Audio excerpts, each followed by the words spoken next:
Yo, hey girl, it's Lady Shamrep nonetheless, and welcome to Cambox with Shan. Guys, it's a new one. It's another one. You're like, what colour hair has she got today? Isn't it? Sorry. It's just, you know, when you get hair stuck in the earring. I had the boiler man round doing the annual checkup. Wondering, should I just throw that in a pony? Because I can't wait to get my short hair back. It's coming back. Hey, I've got used to not liking hair. Do you guys, right, so do you like me? Stamina for sale t-shirt. Big up my crew. Massive van crew, you see me? Stamina for sale. Trying to get comfy is a hard thing when you're sitting a bit on a settee, half on and off, trying to get the lights so it looks well, but I'm facing away from natural light, so I'm a bit shadowy, I feel. But yeah, I'm going to introduce the co-host, the host of the co. But you know me, always have to kind of spruce. Love it. We ready? Good evening, John. What up, Jed? Let's give you guys a quick hail up, actually. What up, Jedster? The Jedster. You sure did, a Pims. You sure did. And I appreciate you doing so. Who else? Daniel Bois. Don't know if I said that. I'm sorry if I butchered your surname. But maybe write it phonetically for me so then I could pronounce it better. Yeah, I'm here, Jed. I'm here. John, good evening. For us, it's 4:53 in the afternoon. For you guys, wherever you are around the world, it clearly is the evening, and I appreciate you joining me. Before we get... Oh, top's going to fall apart. At the seams like yard did. Tut, Jakov. That is not good. Okay, so I will be introducing the fight fan figure. What's up, Lee? Bang. It's been a minute. You been good? Yeah, it sure has. I've decided to do it without headphones and microphone and all of that today. I'll do that on the late night show. That's the late night look, isn't it? So guys, I'm going to be definitely doing 2 shows a day, not a day, a week with this weekly wrap up and a Lady Shan late night live as well show. So yeah, that's what I'll be doing. So just I thought that was me. Just keep in tune to the community tab. I'm thinking that will probably be on Thursday. Right, let me just perk up because Leon's all nice and lit and I'm in the shadows. Sorry. It's the way how my house is. All the windows, should I say, they're 2 massive window doors. They're over there. So yeah. That's why in the night time, when we do the show, the lighting's important, and I've got them faced. I've got literally 2 lights on me now, but it doesn't seem to be making much of a difference. And I think also, 1 second, guys. Oh, okay. Choose this. I think my camera's a bit dirty as well. I think. Oh, there we are. That's better, isn't it? The camera lens was a bit dirty. That's what it was. That's what it was, Gil. All right. Lee, thanks for joining the I&I. Always a pleasure, Shan. Always a pleasure. Oh, it's all good. It's all good in the hood. So, what are we here to talk about today on our weekly wrap-up? Weekly wrap-up show. I need to do an intro for the weekly wrap-up show. I've think. Yeah, do you like my stamina for sale? I do indeed. It's nice, isn't it? I want one in black. Big up to Tunde, sending me a few bits, you know. So I'm wearing them. That looks better. Yeah, it does. Ronald Finkley. Ronald, thank you so much for the super chat. Massively appreciated. As you guys know, going to a good place. I'm getting a new laptop. Have to. Hey, Shell. You checking in. Hey, we're here. Actually, super sticker. Okie doke. So what we're going to talk about is, let's kickstart it off with Cash Felix and Denzel Williams. Bentley. I mean, sorry. I was thinking of Leon Williams. No, do you know what I was thinking of? My dad's called Denzel Williams. I'm Chanel Williams. My dad's Denzel Williams. Sorry. No, Dad, it weren't you boxing. That's weird. Every time because you don't really see the name Denzel a lot. So, yeah, every time I see the name, I just think of my dad. But, yeah, so Denzel Bentley. Yeah, Denzel Bentley and Cash Felix. Great fight for the 3 rounds that it was about. What was your take on it? Let me know. What was he saying? Do you want to talk about anything? Yeah, I enjoyed the fight for as long as it lasted. I really enjoyed the fight. For some reason, I had Bentley with it, but with no real history of the 2 fighters. It was just going by press conferences. You had Bentley going to win it. Yes. Yeah. But just by the press conferences, I hadn't seen any of their previous fights. Have you not seen Bentley fight in the bubble last year? No. He fought, I can't remember the geezer's name, and he drew him, and I think he fought him again and then beat him. Yeah. So I wasn't too, I kind of knew his capabilities, although he was British champ. How the other guy got a draw with him, and it was a deserved draw. It was just he shouldn't have allowed it to be a draw. So from then I was like, yeah, but somebody can knock your block off. But go on. Yeah, he was just Cash was just too much for him. He was just laying many heavy blows. I was saying to you during the fight, I think I was WhatsApping you saying, I can see what Bentley's trying to do. He's trying to counter with the right hook. He was just like leaning with his left shoulder, but he just wasn't able to land it. And Cash was just hitting him at will, and he was hurting him as well. He rocked him in every round until he got stopped. Rocked him. So it was a conclusive victory from Cash. It was a convincing win. Basically, my problem with it was he kept getting backed up on the ropes. And all right, from round 1, he got backed up on the ropes. He got a few punches to his face, and he's lucky because he's got a bit of nip to him. He's got a bit of swift to him, Bentley, that he managed to, in the end, get out. But I mean, he did get a few, he did get like 2-3 punches in that flurry. And then I thought, oh no. Anyway, from what I was told that, and you could see that Felix had rehydrated to was nearly to 190. Can you believe that? He got up to 190. Nearly to 190. He was in like the 180, top of the 180s of rehydrate when he rehydrated. There should be like a clause, like they should put back the clauses in there. You know, rehydration clause, yeah, you know, like so they're not allowed to rehydrate to those massive levels. Because if you saw Bentley's a twig. He's tiny, like do you know his body?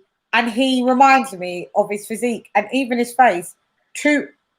Maybe not so much his face, but a little bit. Deontay Wilder.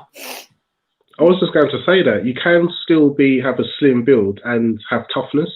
Yeah. And I just thought he would be tough enough to handle, because yes, Cash was bigger. I just thought he'd be tough enough and he'll be slick enough and quick enough to get the victory. But I was pretty convincingly wrong. Yeah, he just wasn't, man. He just literally wasn't. Carry on anyway, because I'm just going to do a banner. Going with oh, I want the bubbles. Shall we have our names as bubbles? Also, so all right. So he got rocked as we saw, round 1. He got the rock. What proceeded to happen in round 2? Round 2, I didn't have him winning any of the rounds. No, he got hurt and he was on the back foot. Cash was dictating the pace. He was landing the cleaner, heavier, more effective punches. He was landing more of them. He was Bentley was being sent wherever Cash wanted him, and he was looking for that counter. He just wasn't able to connect with any consistency and any power. He wasn't throwing enough. He was just outclassed. I mean, it doesn't mean he's a bad boxer. Cash on the night was just way too much for him. Struggling to think where as you said, his speed was quicker, but other than that, I can't think where he was better than Cash on the night. He weren't. And the thing is, they're actually rivals as well. So that was the because did you ever hear about the sparring story? No, fill me in. So 3 years ago they sparred, and Bentley said that Cash was a dirty fighter, basically punching him behind the head, doing loads of really low blows and stuff like that. And then they got into a tussle, and then their teams had to jump into the ring in the sparring ring and pull them apart. And they've hated each other ever since. And so I don't know if you saw the press conferences and that, it's always a better fight when they really hate each other. And they hated each other.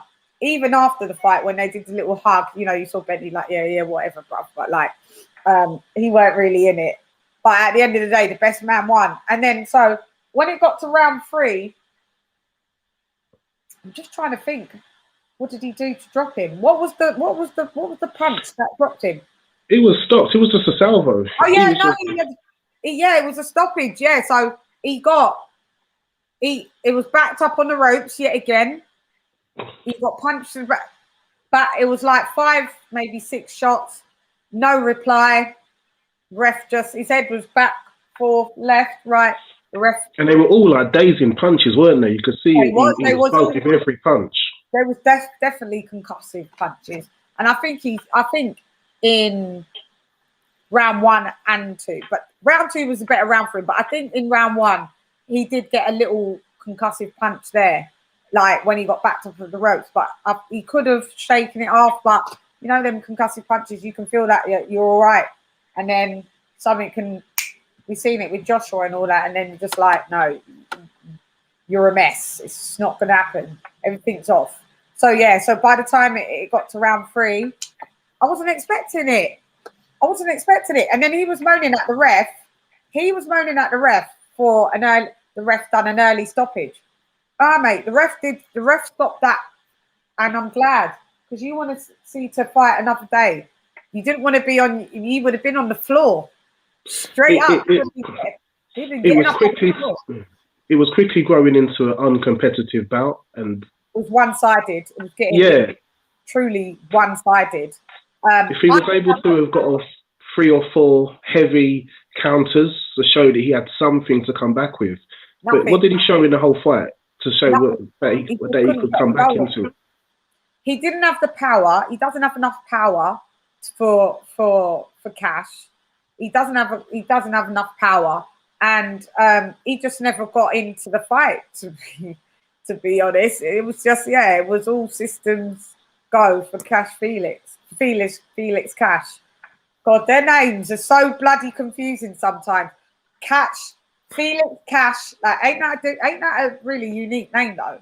But anyway, so Felix Cash went on to snipe because he was Commonwealth champ, so he's now Commonwealth and British middleweight champ. And I didn't have a horse in the race, so I actually didn't mind who won. If I'm being honest, I didn't mind who won. I'd love to have Bentley or Cash on my show, to have a talk about that. So maybe I'll try and reach out and see if they respond, and we'll go from there. Like I should have done that already. To be fair, didn't really think about it. It would be really good to know what Bentley's plans are for his next fight. What's his strategy? How's he going to come back?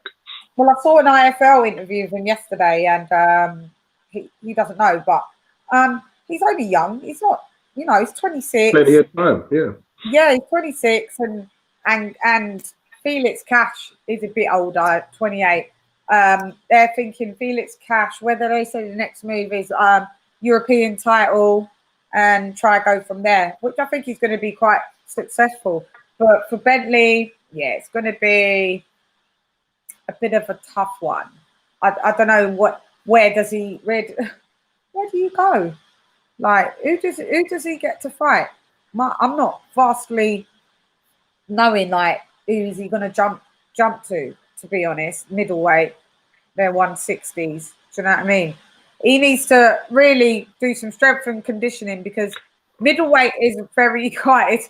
It's where the power starts to enter into divisions. I think, like, a lot of concussive power starts to happen from middle and super middle. Not saying that you can't get concussed with the lower weights, but you know what I'm saying.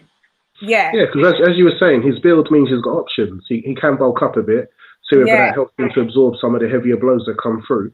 Yeah. And whether he, and whether he can mitigate slowing down a bit. Right. Because he had the speed, but Benny was still able to tag him multiple times. Yeah. Yeah. Guys, can I just say, there's 11 of us on the chat, 12 of us now on the chat, and there's only one like. Can you smash the like button, please? Because it just helps everyone become more aware. Like, quickly, I'll pause and I'll wait to see if you lots press on that like button. Just have to come out, chat, press like, and come back in. It's simple. Yeah. So that was that. And then what else did we watch on that card? Because I kind of joined in late. David Adelay. That's it. Watch that. Oh, Big D. That was a robbery. Knocking man out, line them up, knock them down into the ring. No, he didn't. Well, he was up until then. Oh. I was gonna say, what fight did you watch? What's the geezer's name? Sovolosky. Sovoloskus. Yes, I'm not going to do a much better job at you than pronouncing his name. I thought it's Sovoloskus. I have a meeting, so we'll catch the replay. Yes, Shell. No worries, boo. No worries, King. Kang. Sovoloskus. It's Sovoloskus. Sovolosky. Yeah. He is a journeyman, but he didn't come just to be a journey. He actually fought. He actually won that fight. I would be making up noise. He won every round.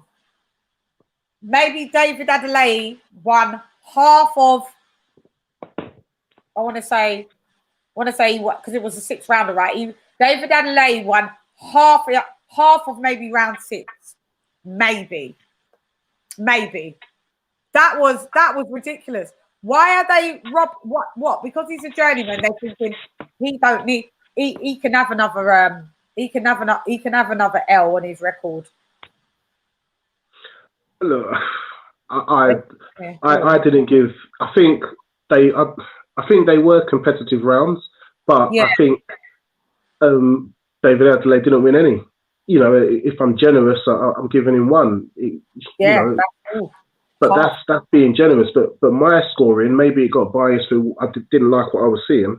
Not that I didn't like what I was seeing. I was just seeing somebody being outmaneuvered, outfoxed. He was able to negate his power. He wasn't able to get that shot that he wanted, and I had to give Sokolovsky credit for that. So I was just giving Sokolovsky the rounds.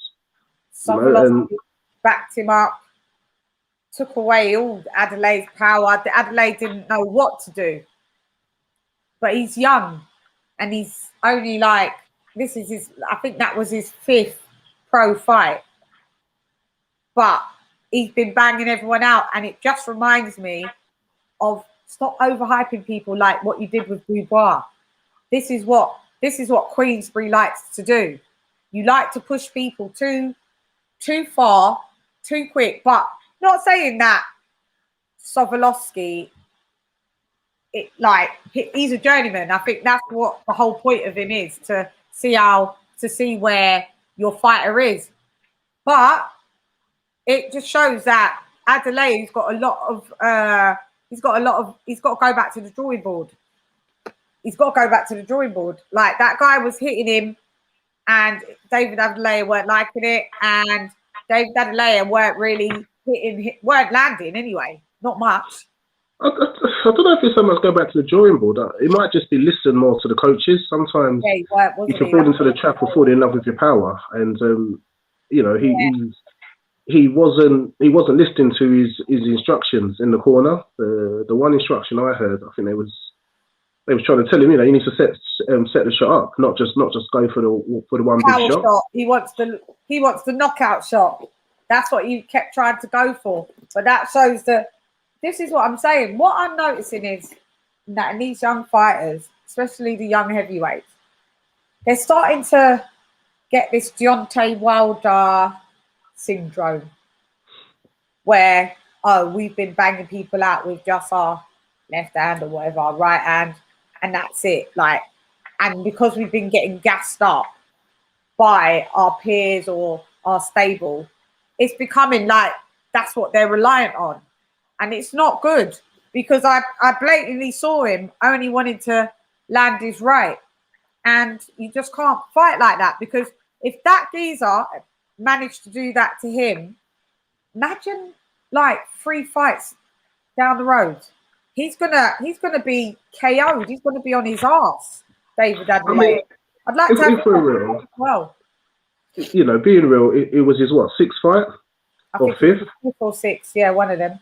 It was competitive. He wasn't completely outclassed or anything. He's got a controversial win. I think 10 fights down the line, not many people remember it, and he was able to learn the lesson and get the victory as well.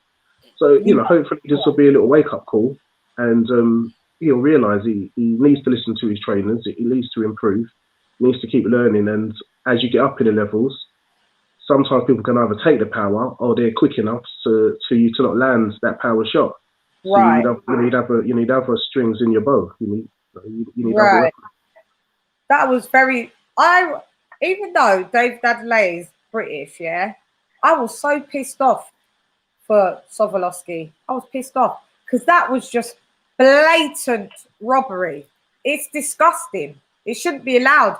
Them judges should all be fined. A hefty fine. It was disgusting. It was apparent that he didn't win, and that's why he was even pissed off when he went to do the post-fight interview. He was like, "No, I'm not happy about it." No, but if that was me, I'll just be real and go, "Not happy about it. I didn't win." Those judges, I don't know what they saw, but I didn't win. And congrats to Sovolosky. I wish they should look at that and no contest. That. Well, what I will say is it's not Adelay's fault what the judges score, and I do respect that I will respect if he follows through. If he said he'll rematch him again, all you can do as a fighter is say, let's run it back. I'll fight you again. If he does an immediate rematch and this time backs up his talk, because boxing's an unforgiving sport, and David had a lot to say, and it's been nice watching. So now we've got to back it up. So let's see what Frank does. Yeah. I don't see no reason not to make it. It was competitive, so it's to me it's an obvious fight to make, and it can be made relatively quickly as well. Or maybe just throw him in with another journeyman, or does it have to be? If he wants to get his retribution, and I think this, the people that are watching his career closely will remember this. And, if he wants to wipe that, if he wants to get that mark off of his name, he needs to rematch him, and it's only fair. And there's a lot of demand for it. A lot of people are thinking that the decision was controversial. So I think I don't see any reason why Frank won't put it on. Yeah, I wouldn't mind seeing that again. I believe if that fight happens again, I believe Adelay would get the win, because I think he'd be able to fix. But yeah, Pims has said it. Getting big up too much, yep. So you lose like a sense of reality, and that's what was clear to see. I don't know, like guys, I'm going to invite someone that wants to come on the panel to share. I'll just put it in the link because this is what I said I will do. What I do with Fight Fan Figures, and if anybody wants to chime in, that is not a problem. Hi, Nick. ¿Cómo estás, mi cariño? ¿Todo bien? Estoy aquí. ¿Sí? Estoy aquí. Aquí estoy. Okay. Is that going in? Yeah. So, yeah, those fights, basically. These guys are chatting in the chat. Looking bad to him doesn't make me David right off or write David off. Is that supposed to be that way? Was it? Yeah, like I said, it was still. I was saying it was a competitive fight. You know, it's yeah. And I think Jakov did say that the fighting Solovsky within 10 bouts is impressive. Right, he's an experienced journeyman. I don't know enough about him. Jakov sounds like he knows a lot more. It's not a bad thing, but it's just they shouldn't have robbed the geezer, journeyman or not. Don't rob him. Do you know what I mean? Don't rob the geezer. Give him the win. It might give him a more sense of fulfillment and think, you know what? Even though I'm a journeyman, maybe I can have a little go again. And do, just because you're a journeyman doesn't mean you don't want to win. You know? Yeah. What are you guys saying? Nick Garmer, that's great. These guys are having they're having their they're having their words. What else happened in the week? This week. So did you see any other fight off that card? Because I didn't watch any other card. No, I joined on the these allergies are killing me now. You joined on I can't remember the running order. What other fight did you watch then? Tell us about that then, because I didn't watch any other fight except for Adelay and Sovolosky and make sure you hit that goddamn like button. Okay. Jetstar, what's going on? What's going on, my sis? What's going on, Leon? Hey, you good? Yeah, not bad. What do you want to say? What do you want to talk about? What are we talking about? The British fights on the weekend. That's what we've been. Yeah, I didn't watch any of the US ones, so. Yeah, I haven't. I've really got to catch up with them. But like I was talking in the chat, I think I haven't seen much of Felix Cash, but I think maybe him and Liam Williams could be a good domestic fight. That might be a good next. Liam Williams, the one that fought Andrade last. Yeah. Had what Williams fight Cash. Yeah. I saw Eddie say it as well, and it's a step down for Williams. He just fought at world level. He got beat. He lost though. But he didn't get beat miserably though. So for him to go back down to domestic, Eddie said he'd love to do the fight, but I agree. I don't think he should step back down. Have another go at world. Well, yeah, that's all I got really, because I don't know too many other British. Who else would be in the British middleweights that you think would be good domestic? This is what I'm saying. I'm clueless. This is what I'm saying. Fight fans, who else? He could fight. Because Eubank Jr.'s fighting trash, so why don't fight Eubank Jr.? Who are Felix Cash and Eubank? Felix Cash and Eubank would be a decent fight than the geezer that he's fighting on Saturday. Yeah, you're probably right, but I think Eubank's a better fighter than Liam Williams. You know what I mean? So yeah. I think if he could fight Eubank, he could fight Liam Williams. You know what I mean? I think Eubank. Yeah. No, but I'd like Felix Cash to fight Eubanks. Yeah, I don't think he's ready. I think I haven't seen enough of him, but I think Eubank would beat him up. It'd be a good fight. Liam Williams and Chris Eubank, they hate each other, don't they? Anyway, ain't they got beef? But sure, I didn't know that. Yeah, I've seen them have their little animosity. I'm sure they've had beef. But yeah, I've seen, but I like Liam Williams. Is like, you know, he's a go-getter. He didn't give up. But I didn't see any of the US cards. Did you? No, I didn't see much of them either. It was pretty quiet week in boxing, wasn't it? It was quite dead. Yeah, just watch. It's just about more or less about news. To be honest. So the fight, the undisputed fight, can't even bother to talk about it, to be fair, until there's a date. Nothing changed there. People still saying on the other side that it's not happening next. Can't be bothered to keep on arguing with them. Been on panel, I've been from pillar to post. Yeah. Trying to tell them, and it's just they won't listen. Move it. No, they won't. Oh God, I just put ink on my chair. They won't listen. So they don't want to see that fight. They don't want to see it, no matter. They don't want to see that fight. So this is what I wanted to touch on. This is it. Because I didn't even get time to do my notes. I was supposed to, but I was too busy sorting. Anyway, Ryan Garcia dropping out. Like, Fight Fan Figures, you take the lead on this because you had some stuff that you wanted to say, and I will actually say my bits and pieces. Yeah, I just wanted to say a bit about mental health in boxing, because and I have to put some perspective to this that I'm talking about from as in the world of boxing, because it's not like every day. It's a different world. Yeah. I mean, it's a world of smack talk, of lies, narratives, promotional images being pushed, promoters saying one thing to make their fighters look good, fighters saying something to make themselves look good, other fighters look bad. Mm-hmm. And I'm just concerned that if you look at Tyson Fury and how when he didn't have the rematch with Klitschko and there was the failed drugs test, how that seems to have been the narrative of that has now been he was going through mental health. Not he didn't take his rematch and he's a ped cheat. It's now he was going through mental health. And that's understandable, and people going through mental health should be supported. But is it now seen as some little magic fairy dust kind of you can sprinkle on and make excuses for not doing what you're supposed to do as a fighter? And are other boxers starting to capitalize on this, you know, and just claiming mental health just to excuse actions that are really indefensible?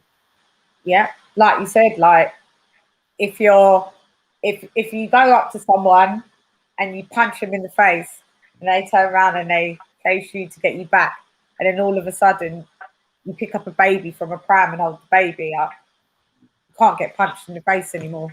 That's what it's like. It's like challenging them on whether they're actually using mental health as an excuse, or if they're lying about it. It's like hitting someone holding a baby. You know, they've got something that, you know, you're out of order for even making a suggestion. But when we're talking in the sport of boxing, with all the smack talk and stuff, I think it is a legitimate conversation that needs to be had. Does. You know, and if you're in a world where you're giving smack talk, you know, things have to be questioned. Where there's a lot of lies, people say a lot of things because they don't want to make fights or for whatever reason. These things have to be questioned and asked. Yeah. I'm of similar mind frame of what you've just said. I would basically, it's a topic that a lot of people don't like to touch on because they feel like they're going to get slewed and stuff. Like, well, at the end of the day, with Ryan Garcia, the reason why I'm not going super easy on him, like, fair play, I don't know what's going on in Dude's head. I do know that he previously has always said that he suffered from depression. But I thought that exercising and, you know, the boxing training would help ease that off. But the fact that Ryan Garcia, not as only as quick as 3 days ago, was running up his mouth talking about Devin Haney needs to fight someone of worth and he needs to prove himself and build up his profile. Yeah, and then all of a sudden, in one foul swoop, I've got mental health. You was all right slating Devin Haney 3 days before your your mental health declaration. So, in my opinion, I just think that the Campbell fight showed him that you're not that great. You're all right. You went on to win the fight. But I've got my own gripes with Luke Campbell. Gets there, always falls short. Always falls short. And he needs to reevaluate himself with that. He fell so short against Ryan Garcia. That's for him and his team to think about. But what Luke Campbell did do was rock and roll him onto that canvas. And for him to fight Fortuna, he knows that could be an L. I just think that he's got some big anxiety attack about it, and he just thought, I can't do it. What's your thoughts? What's your thoughts, guys? Yeah, I think Leon might be onto something as well. You know, I think people, not just in boxing, in life, use the mental health. I think it's become like a card to play. You know, I mean, I know some people do suffer from it. I've seen it firsthand. But I think a lot of people also know how to manipulate it. And but when it comes to boxing, I mean, I don't want to sound cold, but it's not. We're just here to see fights. I mean, we're not interested in their personal life, you know. So if they can't fight the fights we want to see, then I don't know. They're not doing their job in the ring. That's all we can judge them on, you know. And we don't, like you said, we don't know Ryan Garcia, so we don't know what's going on in his head. He might be his happiest guy in the world, or he might be depressed. How we don't know. We don't know, you know. So yeah, but look how he was cussing Devin Haney 2 days before that. That's why it's a bad look. If you're talking smack, you need to get in the ring and fight, not say, in the head, I can't do it. That don't mean nothing. On the street, people are going to say, I don't care if you're sick in the head. You still got to fight. It's the fight game. Exactly. That's what. Yeah. And it may sound like we're being cold, but honestly, when everything has been put into context, in my opinion, is like you said, you was talking a load of grease, mate. You was talking a load of fucking shit, yeah. And everybody that you decide to talk shit about, Tank Davis, Devin Haney, they're all actually going to do some big fights, bar you. Yeah, they are. Yeah, that's right. So why don't you shut your mouth, like, and stop trying to call people out, and you have no intentions of actually fighting anyone. And on top of it, you've got the audacity to say that you're retiring by the time you're 27, but now you're already just bowing out. Do you know what, Ryan Garcia? Get out for a minute, and we're not going to talk about you till you better. Hope if it is something gone wrong, hope you get better, mate. But stop talking smack about people and then pulling that card. Because right now, it's not going to be about the 4 kings. It's going to be about the 3. We just want to see fights. Like I said, man needs to stop holding up. These lot need to stop holding up divisions. And what belt is this belt for? And who, like 135, they're beginning to annoy me. Yeah, I agree. It's starting to get a bit annoying, this division. It's turned into a diva division already. It has. It's getting a bit like Crawford Spence at 47. That's getting on my nerves. But they're all so young. Are we going to have this for like 10 years? Well, that's what's more frustrating about it, Leon, I think, you know. We better not. I better not be here in 10 years on any type of show capacity talking about them still doing their rubbish. Otherwise, I've failed. Not only have they failed, I've failed. If I'm going to be on air talking about them 10 years from now, still not having a bloody fight. Do you know what I mean?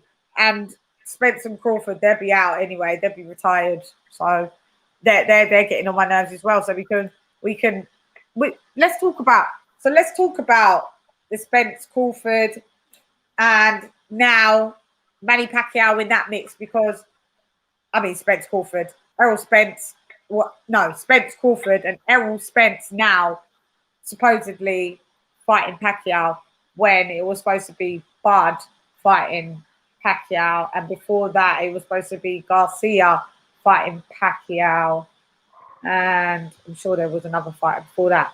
Pacquiao, are you pimping out yourself a little bit? I think he's not really making him. Yes, where have you been? TBE Boxing, nice to have you. I emailed you loads. You don't check your emails. Hey, what's going on? Out and be king, Adelay. You back from the BK. You Can need you to be hear me? checking your emails, man. Where have you been? Have you not been about? Yeah, I've been around. I'm still doing my show. Yeah, I mean, you know. What? But Yeah, I just haven't seen you in the comments and I haven't seen you like at all. There's been some litty stuff happening. Do you know what it is? I haven't subbed to you. My bad. That's why I haven't seen you. So when I saw you on here, then I haven't seen you again. If I'd checked your channel, I'd have known that you was about. Sorry, my bad. And now I'm actually gonna make sure I do that after the show. I'm gonna sub because there's been some debates, TVE. Some well, debates. yeah, I saw like a promo of the Blue Blood Sports Counterpunch thing that happened on your channel. I didn't Yeah. actually watch. I didn't actually watch it, but I didn't get a chance to do that yet. But I probably will eventually. So what are you talking about now? It's just the weekly wrap up showing boxing. So we're just talking about, Garcia pulling out of his fight, and also why is Manny Pacquiao attached to so many of the names that we just mentioned, but doesn't seem to be making any of the fights. It's called clout chasing. Who's doing the clout chasing, Manny or the other fighters? Manny Pacquiao. Do you think he doesn't have the intention to fight nobody then, or what? I don't know what. I don't really know what Manny's doing. We all saw what happened. First, he was going to fight Ryan Garcia. He was going to fight this guy. He was going to fight that guy. He was going to fight Spence. He was going to fight Crawford. I just heard recently that Crawford didn't sign the contract because he didn't like the 80-20 split. Supposedly, it's a legacy fight.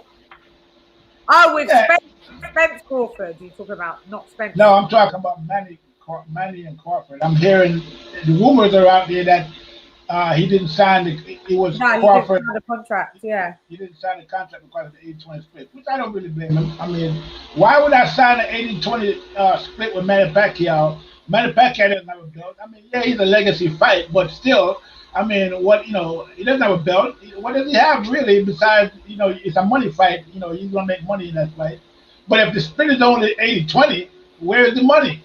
Show me the money. What do you reckon it should be? What do you reckon it should be, more of a 60-40 thing?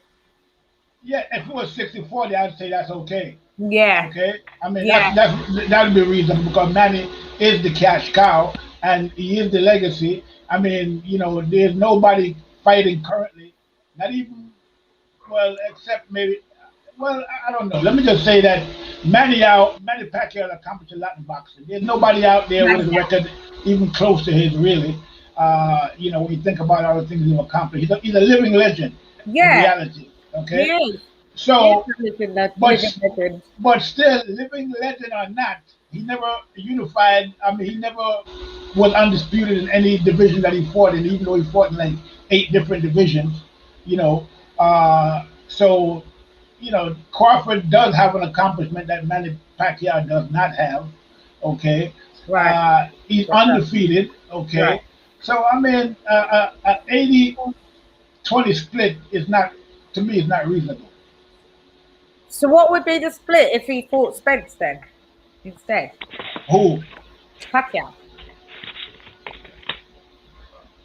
If he fought Spence, 80-20 sounds about right.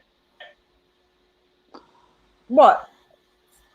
Why is 80-20 for Spence and Pacquiao fine, but not 80-20 is not good for Spence, and Bud and Pacquiao? I don't understand. Because, I mean, at the end of the day, Spence, I mean, what has he really done? Yeah, but he has a belt. Yeah, and I think he's got the better resume at welterweight than Crawford. He's got a better resume, yeah, and he's got a better... At welterweight, overall. At welterweight, yeah. And he's got... But I mean, I'm not into that welterweight. You see, look, when we talk about the better resume at welterweight, you can't restrict a fighter's accomplishments throughout his whole career to just one division that he's fighting in currently. You got to look at the total package. So you can't just, put away his accomplishment before he got to welterweight and say, oh, he didn't do anything at welterweight. No, you got to look at the whole history of what he has done. So, all this talk about, Spence got the better record. I don't see that.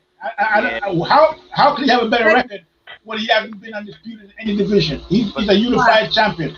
He's got a better resume at 147 than Crawford. The boxers, what have you done for me lately? And I think Spence has had better opponents lately than Crawford. Yeah. I mean, Crawford's fought Calvaluskas, Benavidez. I mean, I think Crawford needs a big fight at welterweight more than anyone. Well, I'm going to have to disagree with that. I mean, at the end of the day, Spence have fought more well-known opponents than Crawford, not necessarily better opponents. Well, Sean Porter would beat everyone. Sean Porter would beat everyone. Sean Porter better than who? Better than anyone Crawford's fought at welterweight. I don't believe that. I believe. I'm not buying that. I don't see that. I mean, Danny Garcia, Mikey Garcia, Sean Porter. Yeah, they're more well known, but that doesn't mean that a lot of fights that that Crawford had that they could have beat all the fighters that Crawford beat. Because if you look at the fight between, say, Crawford and Delorme, when he stopped Delorme in 6 rounds. Delorme fought Yordenis Ugas, and that fight went the distance. Yordenis Ugas fought Spence. I mean, that's Spence. He fought Porter. And to me, he won that fight. Okay. Me too. I had Ugas as well, but I think Porter. Yeah. Okay, so I mean, we're not going to say triangle theory is correct, but at the end of the day, we can make comparisons. So, Thomas Delorme is a good fighter. Yeah. Crawford stopped him. I think he was undefeated at the time. If I'm not mistaken, he had one loss. He had one loss. Delorme had one loss. But yeah. All right. So Crawford stopped him in 6 rounds. He went the distance with Ugas. Ugas beat Porter, for all intents and purposes. So who to say who's better? I mean, we don't know how good some of the people that fought Crawford actually is. And just because you know a fighter, Porter, Spence, people are more familiar with their name. People say, "Oh, they're better." I don't believe that. I'm sorry. No. Yeah. Sorry, bro. I'm hearing. Is anyone else hearing background noise? I'm hearing a little bit. Yeah, it's TV's hoovering. That's probably. I have this big workstation computer that's probably purring right now. All right, fair enough. Is that your computer doing that noise? Yeah, I think so. Yeah, it's a big workstation. It's not like it's huge. It's like sounds like a vacuum cleaner. You must have a robot. You must have a robot. See, what happened is I run this computer 24/7, so it hadn't been off a couple of days, so it's probably getting a little warm by now. Yes. Yeah, you better hope that don't blow up. Nah, it's not gonna blow up. It's a workstation. I can run it 24/7 for a month straight, which I usually do. What do you mean a workstation though? A workstation is like a computer that's built for heavy duty work, like video editing, CAD work. It's like a heavy duty. All the components are slightly different than a regular computer. Yeah, I got ya. Yeah, I got ya. Yeah, it sounds like it's doing so. It wants to do some work. That sounds some heavy duty shit. Is it really bad on your end? No, it just comes in waves. When you get closer to it, we can hear it. It's really loud. Yeah, maybe just go on mute when you're talking. But right now, it's not loud. Right now, I can't. Right now, I can't hear it at all. Yeah. So Spence that's quiet now. Yeah. I think Crawford's getting a raw deal all the way around in a lot of situations. People always say he hasn't fought anybody, but I mean, that's loud. Now that's loud. Yeah. Quiet, yeah. All right, I tell you what, I'm going to sign off and I'm going to come back. I'm going to try something. I'll talk to you later. Oh, good, brother. All right, coolio. All right. Yeah, it was. Everyone's saying that Pacquiao should call it a day anyway. I think so, maybe too. Yeah. Me too. But would you agree that Porter would be Crawford's best win if Crawford was to fight Porter? Would you agree that would be the best win on his resume? Would Crawford be Porter's best win, or would Porter be best win? If Crawford beat Porter, I think that would be one of the most standout names on his resume. No, I agree. That's what I was trying to say. Yeah, that's what. In my opinion, yeah, his resume, like you said, isn't great at the 147 ride. No. I prefer, and I think I don't rate as much as Spence being pound for pound, because he's always been at 147. I agree with that. Whereas Bud, he is pound for pound, but Spence has the better 147 resume. I think Crawford's higher pound for pound, but I think Spence is higher in welterweight. Yeah, and that's a fact. You can see it. It's whether you like it or not. I don't really care. It's a fact, though, isn't it? Yeah. Manny needs to retire. So you lot are dread, but yeah, he does need to retire. He does. He's Lee, go on. I haven't heard you for a little minute. What are you saying about? It's just annoying talking about the 147, the elites at 147, because it's annoying talking about the big fights aren't going to happen. Yeah. Manny Pacquiao, should he retire? I thought he should have retired, but then look what he did to Furman. If he can come back and still fight like that, I mean, he's putting the old guard to shame. Like, the way he came back and... Are you not seeing that? Is Manny fighting everyone? I mean, he's a name's attached to everyone, but their fights are not being made. There was even if he came out and said he retired, they would still be attaching his name to people, and then rumours will be Manny's going to come out every time in two-face. That's going to be the difference. They're still going to use his name. I don't think it's him using their name. I mean, I haven't heard Pacquiao himself talk about many fights. I've heard agents talk about it, and he's changed agents recently, and one agent said another agent can't speak for him. A lot of it is just rumours when it comes to Pacquiao fights. I think he might have spoken about he might have been serious about the Crawford fight, but he wants big money. If he's coming back to fight, he wants big money, and there's not many fights that can produce that. You know, so if he's still competitive, I wouldn't complain if he fought. What I do think is right is that he doesn't have the belt, because it's just another way of holding up the division. You know, when was his last fight? Almost 2 years ago did he beat Furman? Furman, July 2019, yeah.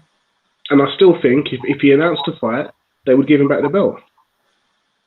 It was just like when Devin Haney got injured, they was going to fight for the who was it? Campbell and Fortuna was going to fight for the belt.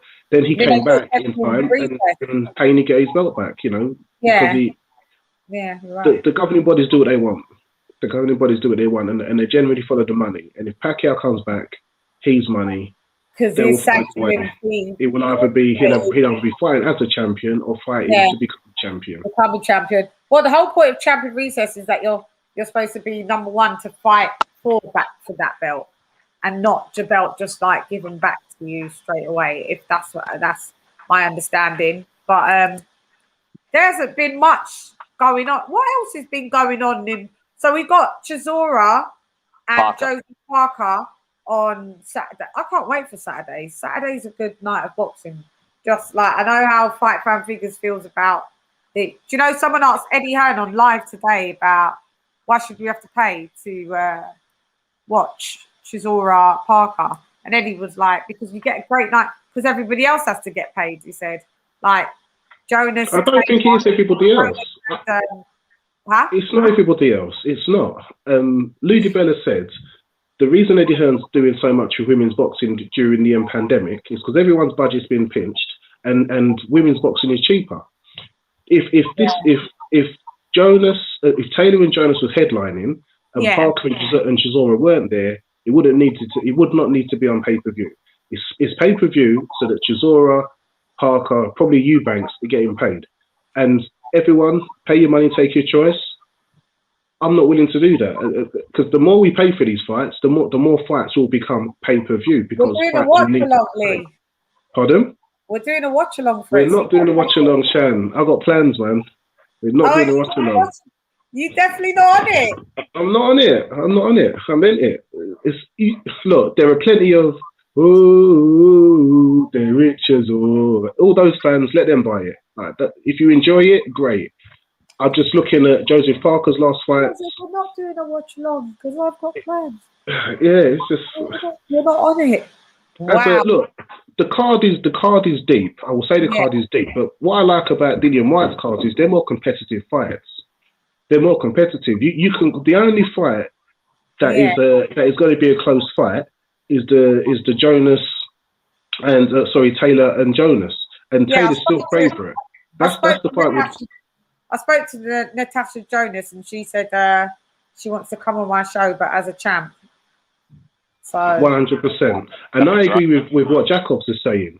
I pay enough for my Sky thingy to that my Sky subscription, my Sky Sports subscription. They should take money out of that kitty and pay Taylor and Jonas and everybody else, and then if Parker and Chisora want to do a pay-per-view, put on a bit more competitive fights than what you're doing, and then I'll be interested. For all those who want to buy it, great. Help support your boy, absolutely. It's not one I'm willing to support. Right. Well, I've got to do it. And I agree, but I've still got to do it. So moving along to Jonas Taylor, who you've not got. This fight is going to be a sick fight. Like, everyone's going, there could be an upset. I'm in the upset camp. Huh? I'm in the upset. I'm still thinking it's upset season. There's no crowds. Jonas is going to bring the smoke, and she might catch Taylor off guard. And there's going to be a lot of pressure on judges with all the bad decisions and stuff. There's going to be a lot of pressure on the judging to be a lot more fair. So I smell an upset. It's not likely. Jonas gets it. I got Jonas. So have I. So if the judges don't rob, it's Jonas. That's if the judge, because like Katie Taylor is their golden child over there on Matchroom. Yeah, she's had a few close decisions, hasn't she? I actually remember their fight from 2012 Olympics. It was actually a great fight, so I think he's right. Exactly. It's going to be another great fight. Who have you got? I probably favour Taylor just slightly, but I think Jonas. I think Jonas could win for sure. Yeah, Taylor will get the win, but it's going to be tight. Yeah, I think that's what'll happen because I think Taylor's going to still get. Yeah, really, I want Jonas to win, but realistically, Lee, I actually like both these girls as well. Seem like real nice girls. So I think Taylor's a nice girl. No problems, unproblematic. You don't hear her all over social media. No, she's a nice girl, but it would be nice for the upset to happen just for the sake of an upset. And Jonas seems like a real nice lass as well. Yeah, I like her. I like when she's on the commentaries for fight night and all of that. She's got one of the best accents in boxing as well. Yeah, you're right. She's from Liverpool. That's why. Yeah, Liverpudlian. Yeah, they their accents. Yeah, wow. Send the link. This geezer, Yo, he's interrupting. You're just supposed to. I thought you was just on mute. How did you come out of it? I didn't even realize you came out. Oh, Jed, you changed your picture. Jed, did you change your picture? I thought that was TV. You didn't pick up on this? The picture? No, I thought. It's because you live in Staten Island. That's Raekwon and Ghostface on only. It's small, so my eyesight is. Let me blow it up. Hang on, just sending that link. Fair enough. Yeah. Introducing the Ghostface Killer.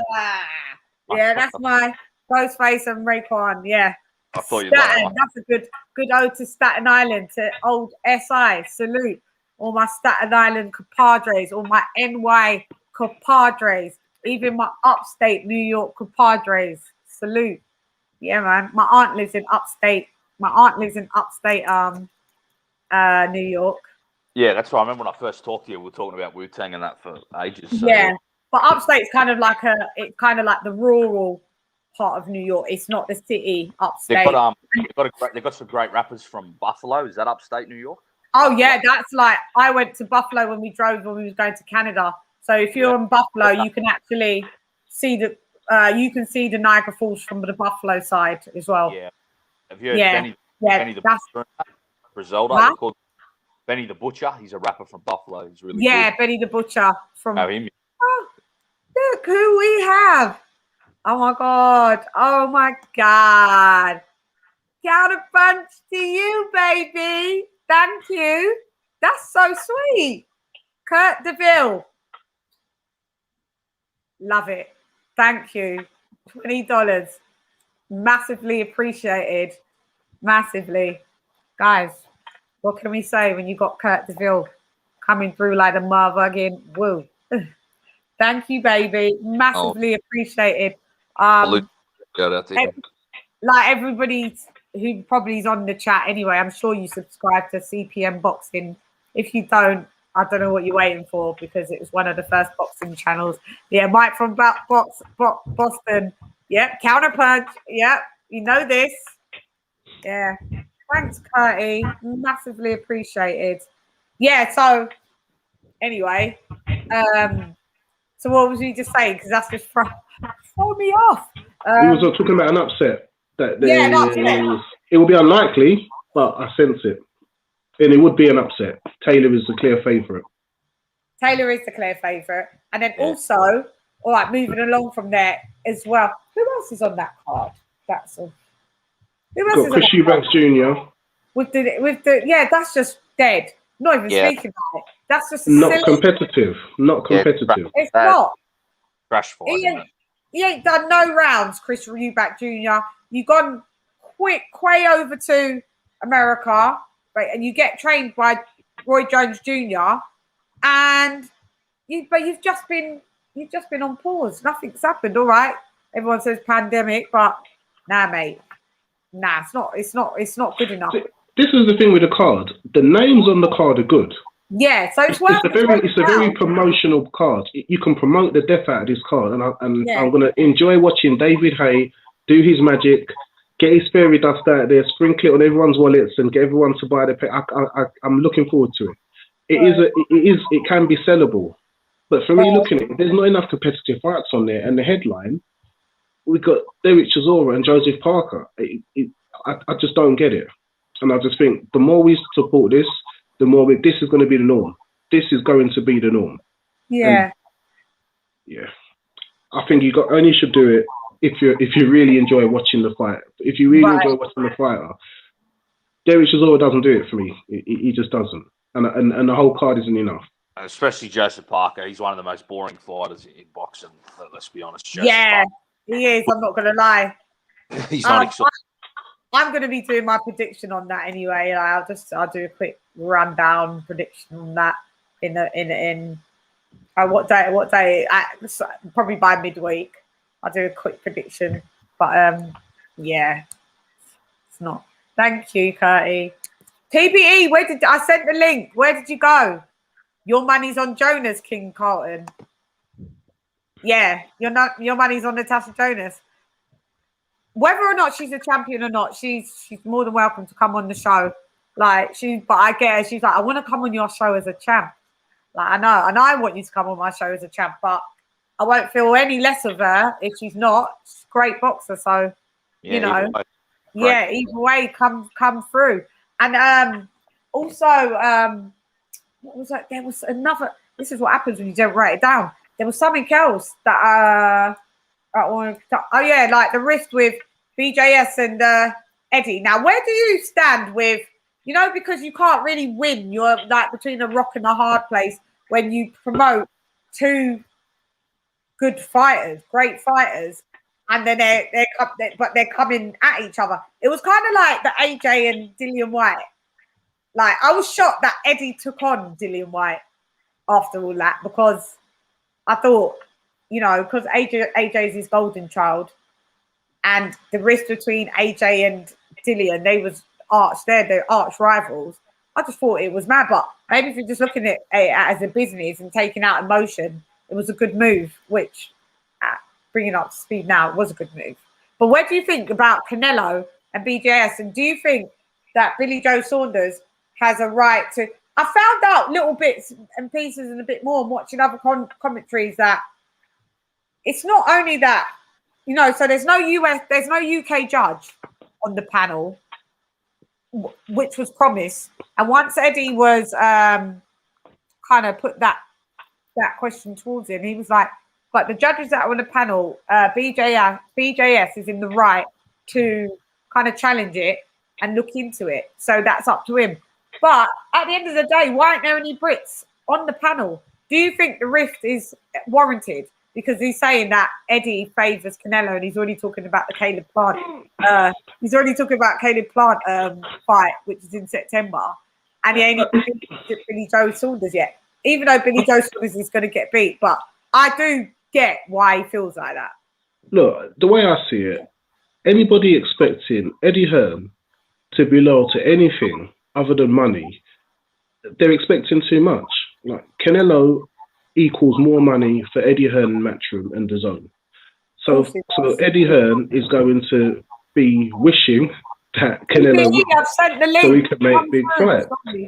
You know, I think Canelo is actually somebody like Joshua that can lose a fight, and because they've lost, their value actually goes up. As long as they win the immediate rematch, their value actually goes up. So a BJS win wouldn't actually be disastrous for Eddie Hearn. But why BJS is upset that Eddie Hearn is hoping for Canelo, because it's money.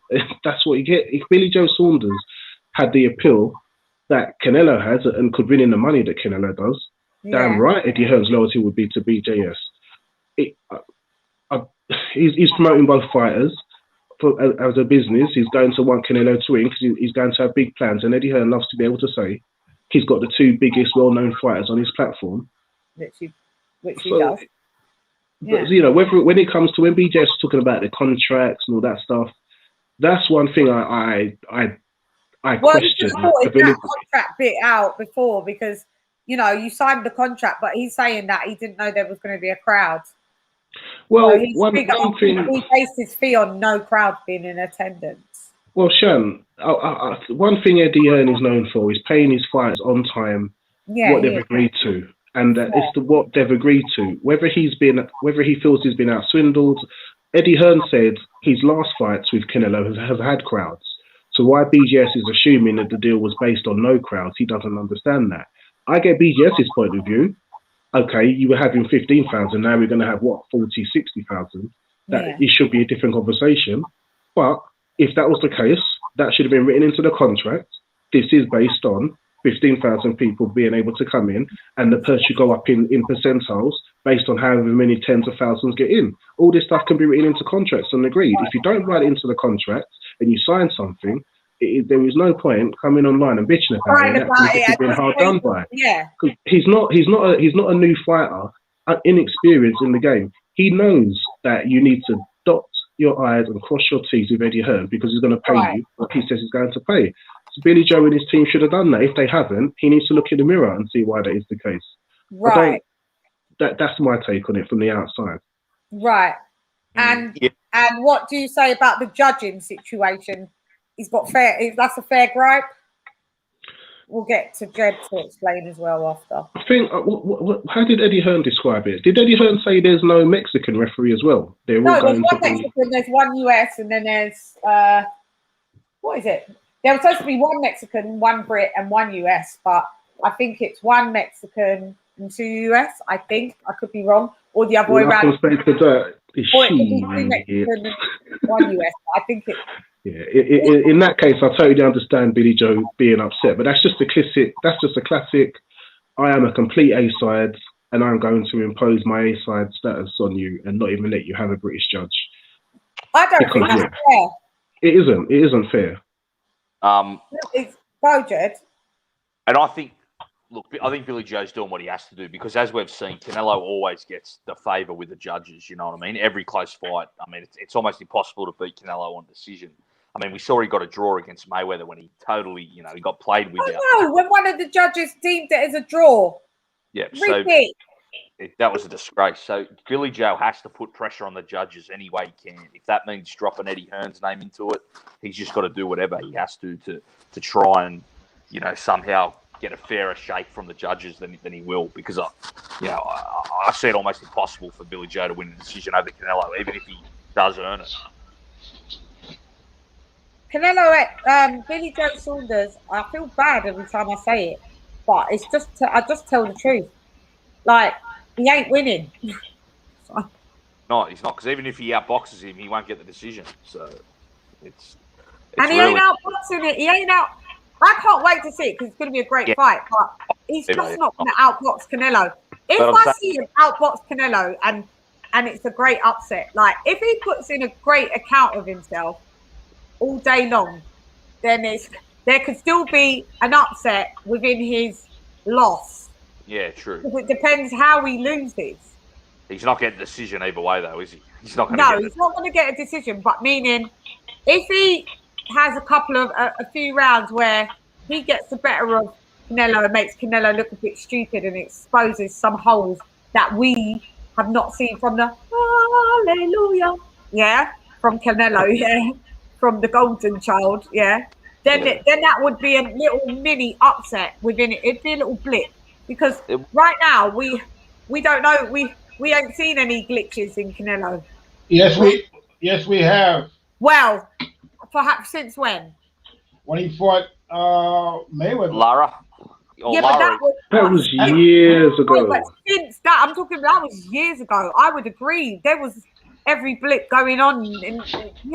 But I'm talking about over the past couple years. Where have you seen it? Lara, I'd say. Lara. Well, Well, I'm not. Lara gave him a run for his money. I'll tell you that. What I'm saying is that Mayweather. That was a long time ago. Okay. 7 years. But really, BJ is a pretty good boxer. I mean, you have to give it to him. I mean, he's pretty good. Now it's going to depend. It's going to depend on which BJ shows up. If he shows up in good condition. With good training, I think he's going to give Canelo some problems. Okay? Yeah, he's in amazing shape, by the way. He's with a good trainer. Yeah. So, I mean, if he shows up in tip-top conditioning and is ready to fight, he can give Canelo problems. I don't have him. Problems, galore. But not win. Not win. Sorry. Well, I'm not going to put it out of the realm of possibility that he could win. It's not likely that he's going to win, okay, based on what we've seen of Canelo up until this point. And we haven't really seen much of BJ. His career has kind of been inconsistent. Not really. He hasn't really put in that many fights in the recent years. And the ones that he did put in wasn't that spectacular. But, I'm just thinking that with the skills that he potentially has, he could give Canelo some problem. I mean, maybe he gets up for this fight. Maybe something, it's a fight that he really gets up for and comes in there, ready to rumble. And we can see something special from him. But I'm not going to say there's no way that he can, he couldn't win against Canelo. There's a way, okay? Yeah. And I think if anybody can do it, he can. He could do it. Well, anyone can. BJS can. He can't, but well, anything can happen in boxing, of course. There's always. And this is what I say: we get upsets when we think fighters are unbeatable. This is the right time to get an upset. What I'm saying is, I would love BJS to beat him. I'd love that upset. Canelo's one of my favourite fighters, but I wouldn't mind. But he looks unbeatable. But I wouldn't mind him getting. He's not unbeatable. But he's just been unbeatable for the last 7 years. When we ask who beats him, we can't. We struggle to find an answer unless we're going up to 175. So it's This is when upset happens. Even at 175, he quickly ran up to Kovalev and said, "Get over here," took that belt and went back down. So. Bivol and Beterbiev would probably be harder though at 75. But Oh yeah, no, and people need to stop with that narrative of Canelo moving to 175, because if you watch boxing, he said it, I'm not going above this 168. That's it. Even he knows his limitations. Do you know what I mean? Give the guy a break. Like, he's not Superman. That's about correct. I don't blame him for not moving to 175. That's ridiculous to go up there. I mean, yeah. I'm Ben Askren, who just got beat up last week. Didn't you, mate? That was very poor, Ben, by the way. They call it the sweet science that covers up a dude dancing around for 12 rounds and not doing much. Anyone who dances around and doesn't hurt other dudes and still wins, etc., is what's wrong with boxing. Come on, Ben. You got knocked out off the first 1-2 you faced. You shouldn't be talking like that. Ben. You shouldn't be thinking like that, Ben. Yeah. Well, that's why he got knocked out, because he had no respect for the sweet science. Yeah. So at the end of the day, that's what's going to happen to somebody like that doesn't really respect boxing. And we see an amateur basically knock him out, because Ben Askren is not a boxer. He's an MMA fighter, and he's not even he doesn't even strike in MMA. He's a wrestler. So at the end of the day, luchador. It is what it is. En español, luchador. Huh? Yeah. Ben Askren's what's wrong with boxing. That's what's wrong with I know. I just did a quick report. Yeah, he won. That's it. I'm really over it, and that's why I'm pissed off that Floyd Mayweather's coming to fight his brother. Like, it's just a joke. It's just a joke sometimes. How much is the purse on that? Probably it's gonna be a lot of money, that's for sure. Probably Is it gonna be like 100 million, do you reckon? Probably. We saw that the Jake Paul fight, supposedly pulled in like 1.5 million pay-per-views, working its way up to 2 million. So, which boxing fighters put that money pay-per-view on the table recently? None, really. So, boxing is in a bad way right now. When you have YouTubers coming out there and outdrawing boxing. So, boxing needs to make some changes. We have fighters that's not fighting. They're not making the fight that the fans want to see, and so look at MMA. Look at UFC. They just had a great fight on this weekend. Yeah, I was watching Bellator versus Masvidal. You had Rose Namajunas versus Zhang Weili, and you had the Andre versus Valentina Shevchenko fight. It was 3 great fights. I saw one of them Bellator and them Bellator fights. Like, I tuned into with H Money on his live and was watching that. Like, but yeah, seems there's a whole lot of ducking going on in boxing. The only thing that's going on in boxing right now is just duck. It's duck season right now. Duck season. Everybody is ducking everybody. Duck galore. Duck. It's ridiculous. Yeah. I know, it's mad, isn't it? Yeah, 100%. Floyd is fighting Peter. Floyd is fighting Logan Paul. It's confirmed. He's fighting him. Can you believe it? It's so stupid. I know. Not a troll now. No, Peter. I know Peter. Well, no, they're not trolling like Paul and Mayweather. They're really going to fight. I thought, that's what I'm hearing. Wasn't that fight supposed to happen before and it never happened? What happened? Why didn't it happen before? They had it on before, and they claim, something. The fight was supposed to be. I don't know. No clue, because he was supposed to fight. I think there was rumblings that he wanted to fight Conor McGregor again, but when Conor McGregor lost, how he did, so embarrassingly, that floated away into the atmosphere. I think he probably had a better result fighting Jake Paul instead of Logan Paul. Logan Paul doesn't seem to. I don't know how popular he is. I think his brother's probably more popular than him right now. Like, anyway, from when it comes to combat sports. But I don't know what Mayweather's doing. Hey, at the end of the day, it's money. So and his name is money. So I guess he's doing what he has to do to make a few dollars. You think that he would fight. If he's going to fight exhibition, you'd fight somebody in boxing. Yeah, this is what I'm saying. This is not. This isn't this isn't legacy vibe, man. Like, just come back, fight someone in boxing as your, you know, as the Legends League, and then it's a bit more respectful, to be honest. I'm disappointed because I love Floyd Mayweather, but this is disappointing, I tell you. I'm telling you that for free. And then also, who was the other person that I wanted to talk about? Shan, this is what happens when you don't write stuff down. Who's coming up? Is someone coming up? Is someone that's coming up? Next fight or two? Can't remember. It's come out of my head. Hey, I heard you guys talking about Katie Taylor. Yeah. I'd like to see Katie Taylor fight Amanda Serrano. That's the fight I want to see. I agree. I 100% agree. That's the fight I want to see it. I don't want to see another fight, but that was. Serrano is bad. I'm boxing, so I don't know. So. Serrano is bad. You gotta go and check out Amanda Serrano. Check out her fight. You're gonna see something special. She's a bad girl. Talking about women's boxing, yeah, Clarissa Shields with Savannah Marshall. Eddie Hearn said that that's a fight that has to be made. That he's working on that fight. Savannah Marshall's going to be fighting. I don't know who, but she's going. Who was Savannah Marshall actually fought? Who? No one.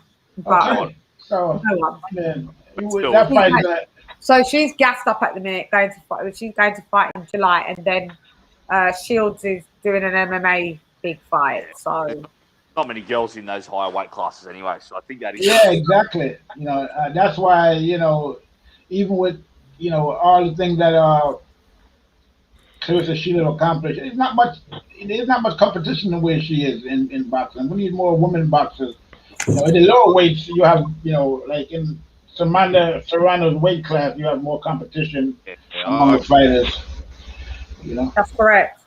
And there was another fight. I can't believe I've just forgotten it. There's someone else in this week wrap up that had come up. But I forget it. It's totally Areola. That wasn't it, but I forgot about that. Ruiz Areola.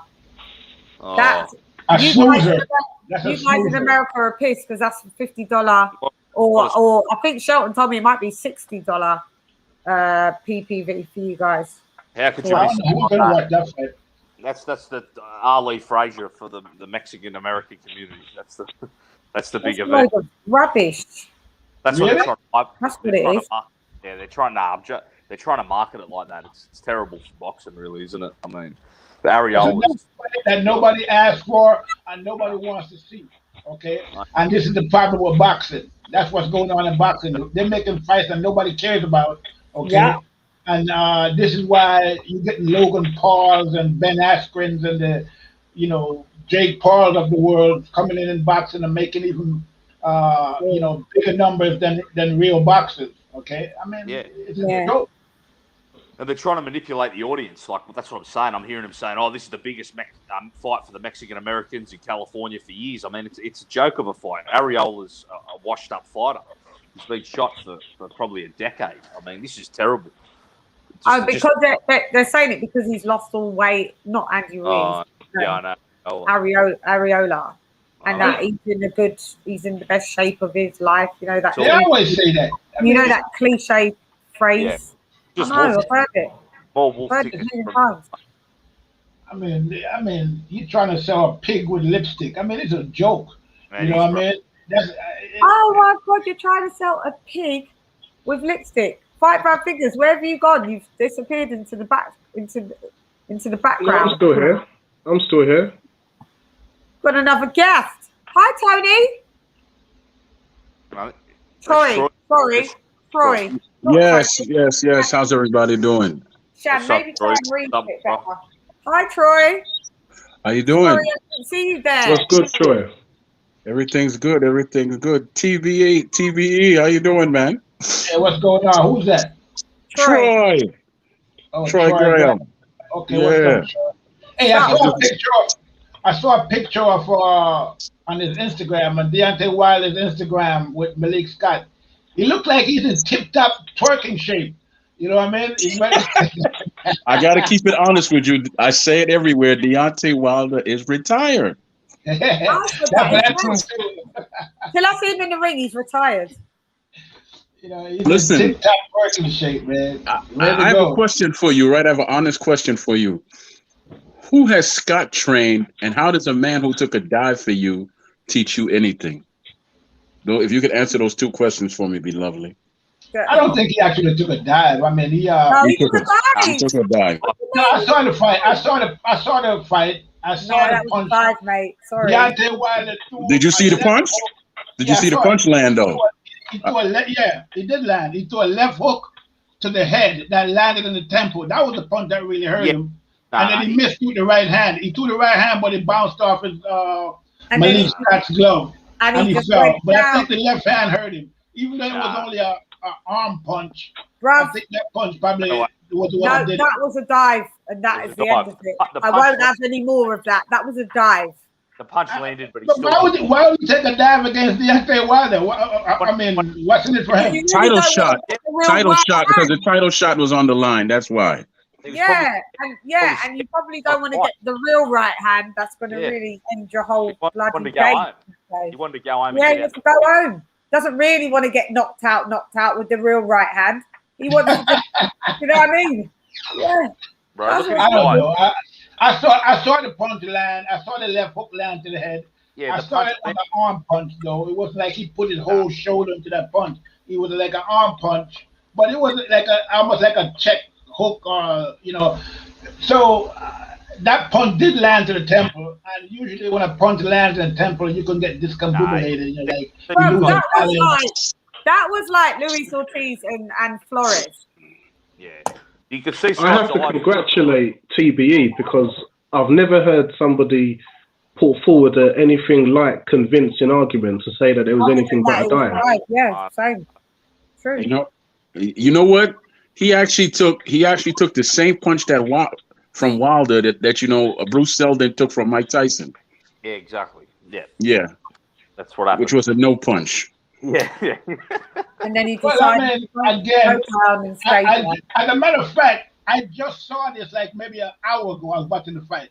Okay, and I saw that the left hook landed to the temple, and then he threw the right hand, and that right hand glanced off Malik Scott's glove. So that didn't really connect. But the left did connect. I'm watching the temple. So watch it again. Honestly, I'm watching the fight now as we're speaking, and I saw the slap to the air that you're speaking of, and then I saw that right hand that didn't land. It was a slap to the air. Yeah, it was. I just watched it 3 times as we're speaking. It's a slap. Misrepresenting what you saw. I don't care what it was. Hey, it was a dive.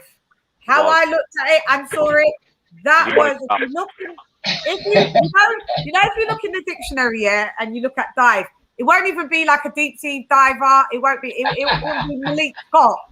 That's the definition of dive now. Yeah. Malik Scott, not a guy with an oxygen tank on with flippers or someone diving into a pool. The punch landed, but he didn't want to get up. He didn't want to get up. The punch landed, but he didn't want to get up. You saw on his face. He looked around and stayed on the ground. Like everybody. It was pathetic. That was pathetic. But all right, so now we've seen him come up on Instagram with Malik Scott. Like basically, no one else is willing to train Wilder because they know that Wilder doesn't like to train. So there's no way. There's no point. So that's why he has to stick with the likes of Malik Scott and that. And then there's a trust factor with Wilder as well. There's a trust factor. Anytime you could run a man's name like Mark Brillen's into the ground with those lies. What else? What will he do to the next trainer? But I also think with Wilder, he has trust issues. For him to be able to think that Breland spiked his water and the referee was drunk and everyone was against him, I understand why he only wants his close friends in his camp, because I think he doesn't think he can trust anyone. Okay, well, if he had trust issues, then he would have fired JD's. He would have fired JD's too. Yeah. I think because he's his manager as well, though, isn't it? I don't think he's actually able to. I think manager, and he's his trainer too. Assistant coach and manager. If he's got those trust issues. Yeah, I think he signed like a lifetime contract with JD. He can't. I'm gonna be with you forever. Yeah, I'm just the official smoke blower up your asshole. See, I was going to say a master. He signed a master contract with him, but you said what Well, you said. they call it a slave contract. Okay. That's the real slave contract right there, Yeah, not the one that Eddie Hearn tried to give him. JD is a slave master, but I mean, he signed that contract in 2008, I believe, when he just started out and didn't really have anything in boxing. He was desperate to get some money to take care of his daughter or something like that. So I don't see it as a slave contract. I think it's more that JD's has been with him from the beginning. JD's is the one that believed in him. JD's is the one that saw something in him, and I think that he's built up his trust that way. I think he happily signed JD's to say, you was with me from the beginning, so I'm going to make sure you stay with me. I'm not going to be one of those boxers that make it and then ditch the guy that got me there, and then he no longer gets to get any payment from him. But but JD is not the one that got him there. It was Mark Breland that got him there, because Mark was with him for 12 years out of his 15-year career. He was there with him for 12 years. JD's doesn't even know how to lace up gloves. He doesn't know how to train. From my understanding. So when Wilder won the Olympics, they reached out. He was like, "You're going to have to." But hasn't JD's been there his whole career? Wasn't JD's the one who walked into the gym? Been there his whole career, but from his pro career, from AMS into pro. But they need, once he turned pro, JD's was like, "We need a proper trainer because I'm not a trainer." So that's when they got Mark Breland on board. Mm-hmm. Yeah, so I think that's why I think he's thinking, you saw the potential in me, you've seen it, and I'm going to make sure that you always looked after for as long as I fight. I think that's commendable. I wouldn't say that's a slave contract. I just think that's somebody not recognizing something. So did Mark Breland. What do you mean commendable? So did Mark Breland, exactly. Yeah, but I think he's right though. I think what he's saying. Well, Mark Breland didn't find him from the streets. Like JD's found him from the streets, isn't he? He came in from the streets, went into the boxing gym. And Diaz said, "There's something there. You can do this." And I think that is commendable, because a lot of boxers they drop their initial trainers when they start making money. And we can accuse Wilder of many things, but he can't be accusing him of ditching JD's like that. I mean, what he did with Diaz was terrible. Nobody else will want you, so you may as well keep what you got, because you can't go nowhere else unless you're really willing to actually be a boxer. And I think Jay Diaz actually, it's like Jay Diaz was the one that mollycoddled him and allowed him to be who he is now. Just like, whatever you want, you don't need to do that, So you're always going to keep someone like that. Yeah, that's his yes man. That's his yes man. I mean, I think there's an element of truth to what you're both saying, so I think JD has been there from the beginning, and he's going to be loyal to JD. But also, I think it has a lot to do with the fact that JD is the yes man. Okay, JD let him do whatever he wants. JD was the guy who didn't really work with anybody else but Wilder. So Wilder is basically his cash cow. Okay, so whatever Wilder wants, Wilder gets. He's his only cow. Basically, when it comes down to JD, he does whatever Wilder wants. He lets Wilder does whatever he wants to do. Okay, so that's basically what it comes down to. I want to Troy, do you think that he's actually coming back to fight at all, or that's just no? I'm going to stick to what I said, that he's retired. But I want to throw something else out there, because I heard y'all mention, Derek Chisora, right? Derek Chisora is probably one of the most intelligent boxers out there now, because what he's doing is he's getting paid to retire. He's on. He understands he's on his last leg and is coming to an end. Look at his last couple of fights. He's fighting Usyk. He got a good payday for that. Now he's fighting Parker. So he's being very smart about it. You got to commend that, because he knows he doesn't have what he used to have. So I don't even think he wants to fight White again. He might be talking about it, but White's a big puncher. Look at the two dudes he's fought, Parker and Usyk. Not White really known for their power. Yeah, White don't need to fight Chisora now. Absolutely not. Yeah, that's done. And that's and talking. Well, Fight Fan is just not a fan of seeing Derek Chisora fight on PPV. I get it. I say the same thing. It's like we're being charged to watch someone lose. But like you said, he's the highest earning PPV. Would you say he's not really a gatekeeper? In between a gatekeeper and a journeyman right now. No. But if he wins right now, let's say that let's say Derek Chisora wins or he looks good in the loss, he'd be the next up, for that young fighter's comeback. Who's the young fighter that took a knee during Yes. I guarantee you they'll call Derek if he looks good in a loss or if he wins. I guarantee you they'll call him. What, Dubois beat Chisora? Yeah, because he's on his last leg, so he can ask for another $5 million and they'll pay him. That's not for another. That Dubois Chisora, that wouldn't be for about another. That wouldn't be for about a year. That Chisora could potentially wash Dubois. Don't get that bit twisted. I don't think so. You know what? I think because he fights one way and one way only, I think he'll give him a tough fight, but I think the youngster will beat him. Yep. We see what Joyce as a pressure fighter did to Dubois. Yeah, fair play, Dubois. It was pretty much, it was even for a minute. I had Joyce up one round. But imagine all Derek does is come forward.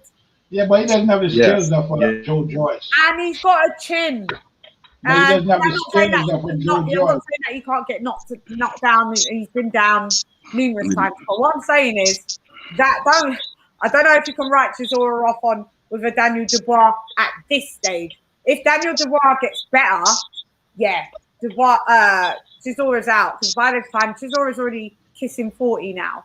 So, yeah. But at this stage, if they said we're putting you in with Chisora, Daniel's other eye socket is done as well.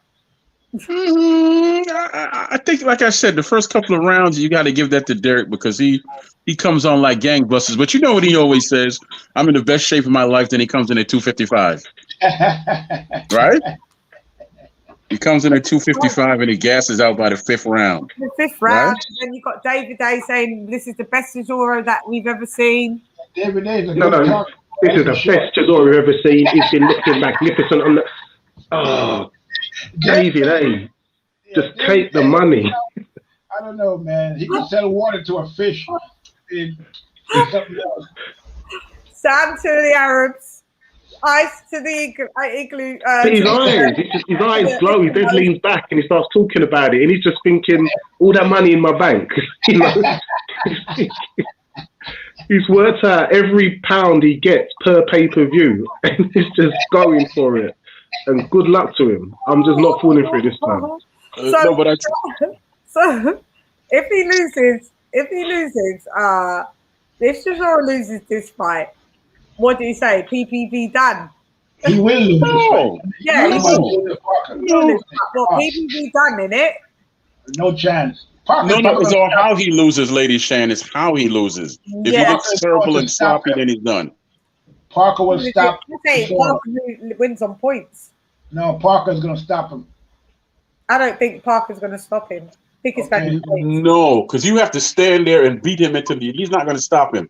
Parker's not a pressure guy. Parker's a boxer. He's going to outbox him. I guess you forgot that Parker went the distance with AJ, right? You forgot about that?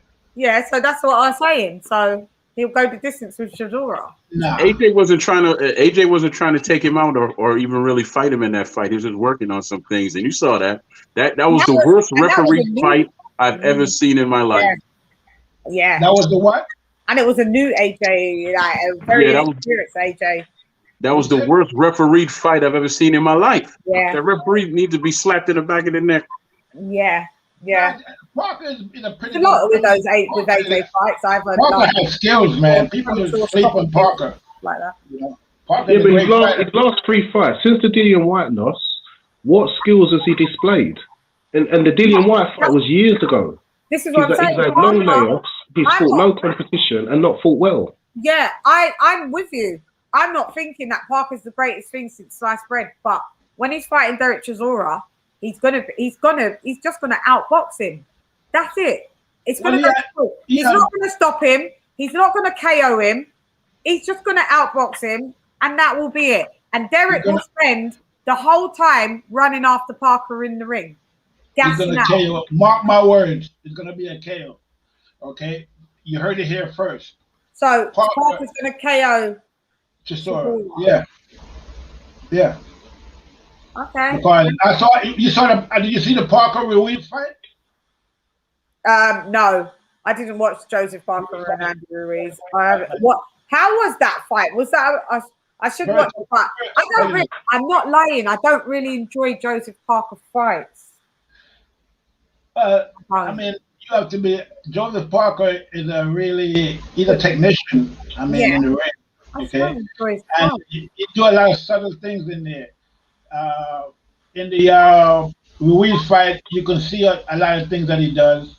In the AJ fight, you can see a lot of things that he does in there. So you know, people sleep on Parker. Parker's a good fighter. He's just not a big guy. If he was a little bigger than he was now, he probably would have gave AJ. He probably could have beat AJ. Yeah, He's a big giant in there. He's a good fighter. Is he? Is he epic? No. I just think Chisora is too slow, too old. Chisora is slow, and that's why he won't get knocked out. Have a chance, any chance at all against Parker. I think Parker just gonna knock him out, and it's not gonna. That fight probably won't get past the 7th round. TB, he's not knocking Chisora out. He's just going to points. I guarantee you.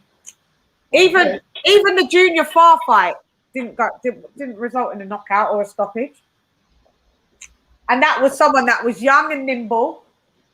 And near enough. And this is my point. When have we last seen these skills that Joseph Parker has? Because he's displayed them a long time ago. This is what I'm saying. So that, with comparison to Derek Chisora, it's just going to go to points. Parker's doesn't have the power enough. Well, you know what? He could knock out Chisora. The likelihood of it happening, for me, is small. The likelihood of this getting dragged out to a 12th rounder, for me, is a lot bigger than, a lot higher than seeing Chisora sprawled on the canvas, KO'd and counted out. I doubt it. TBE. Yeah. I have a friendly, bet for you, because you're in New York, right? Yeah. I'm in Baltimore, so I tell you what, if Parker knocks out Chisora, right? Mm-hmm.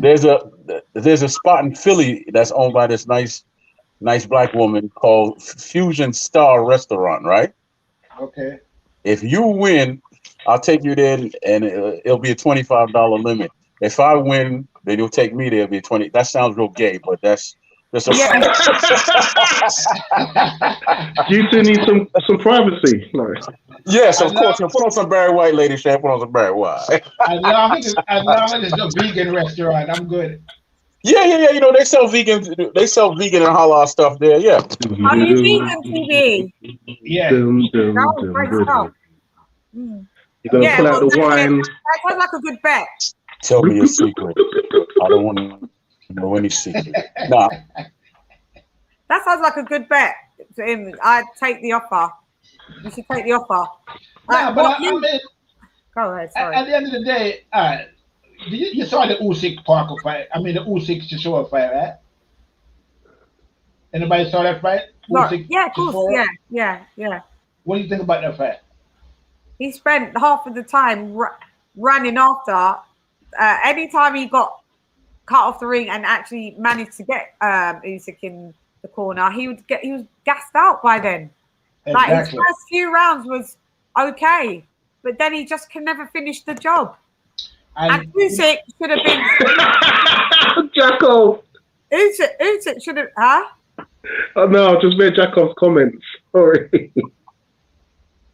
He's been going to be a problem for his planning on meat for dinner. Oh my god, you guys are wrong on every fucking level. What I'm saying is, he just. What was the comment? Because I missed it. Huh? He said, "What did I think about the Chisora Usyk fight?" And I said, like exactly what I predicted. What would happen? Like, Usyk will dance, and Chisora will chase. That's all. That's what happened. Yeah, that was a disappointing fight. I mean, from Usyk's perspective, I mean, he didn't really do much. No. And he just ran the most. He should have stood in the pocket more with Chisora. He's a quicker fighter. He can't stand in the pocket with Chisora as a small heavyweight. You get bust up. Come on. No, but He implemented the correct game plan. Not no, everyone I think it was I think that game plan was flawed. He could have stayed in the pocket a little bit longer with Chisora. How is it as flawed game and deliver his punches in between Chisora's punches. He's a faster. He got the faster hands. He could have delivered some combinations. His game plan was flawed, but they won with that game plan. You can't say. Yeah, he barely won. Barely. But yeah, he made Chisora look a lot better than we thought. He made Chisora look a lot better than we thought, and I think the scorecards were a bit harsh. Well, I'm not disagree with that. I think what happened was the opposite of that. I think that Usyk looked a lot worse than we thought. Not that Chisora looked any better. Chisora is Chisora. Usyk just looked terrible in that fight. That's all that was. Look, and that because of the strategy that he used. He should have stayed in the pocket more.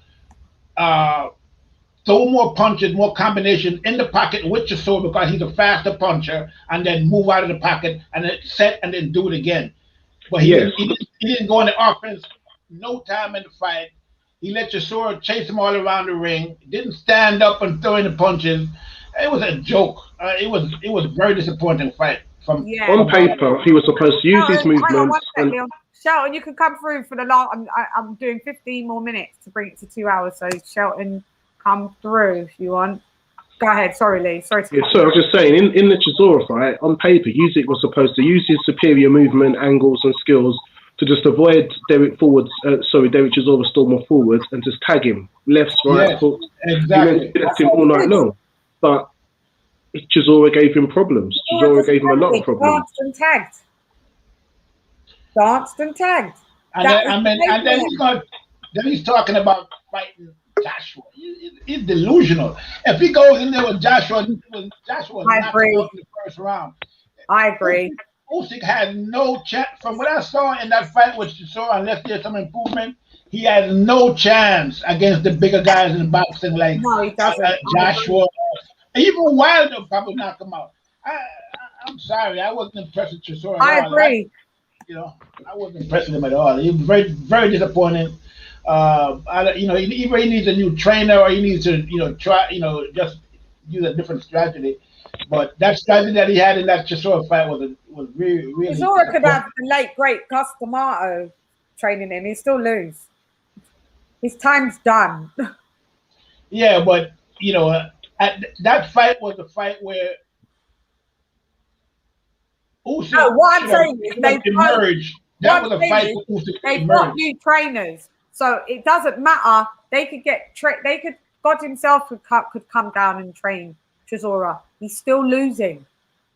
Yeah, but exactly. But what I'm saying is that fight with Usyk was a fight where Usyk was supposed to, have emerged as a heavyweight contender, and that didn't happen. He barely scraped by, but yeah, that didn't happen at all. Second fight as a heavyweight. Hi, Shelton. Sup? CHANN, what's going on? Yeah. Fight Fan Figures, TVE. My man Troy Graham, what's happening? What's going on? What's up, Sheldon? Oh man, just got out of a meeting and trying to send your boy back to work, so things are looking pretty good. But what are we talking about today? Well, Barry White.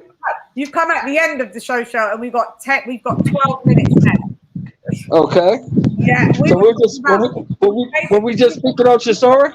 We're talking about a week in the weekly wrap up of boxing. So what we're talking about was Derek Chisora. Derek Chisora and Joseph Parker fight, and also they were talking about Chisora Usyk and why do we have to be paying for PPV to watch someone religiously lose like Chisora? Well, that is a choice that we have to make. If it was up to me, I wouldn't pay pay-per-view for any Chisora fight or any Usyk fight. Those guys are not relevant in the heavyweight division. Usyk is not going to do well because when he steps up in competition, he's probably going to get stopped. He's too small. He doesn't have enough pop. You can see that with him struggling with Derek Chisora. You know what I'm saying? So I don't know why everybody's on this Usyk hype wagon. We know Usyk is not going to do well in the heavyweight division. I'm sorry. No, will go. No, you got that wrong, Shelton.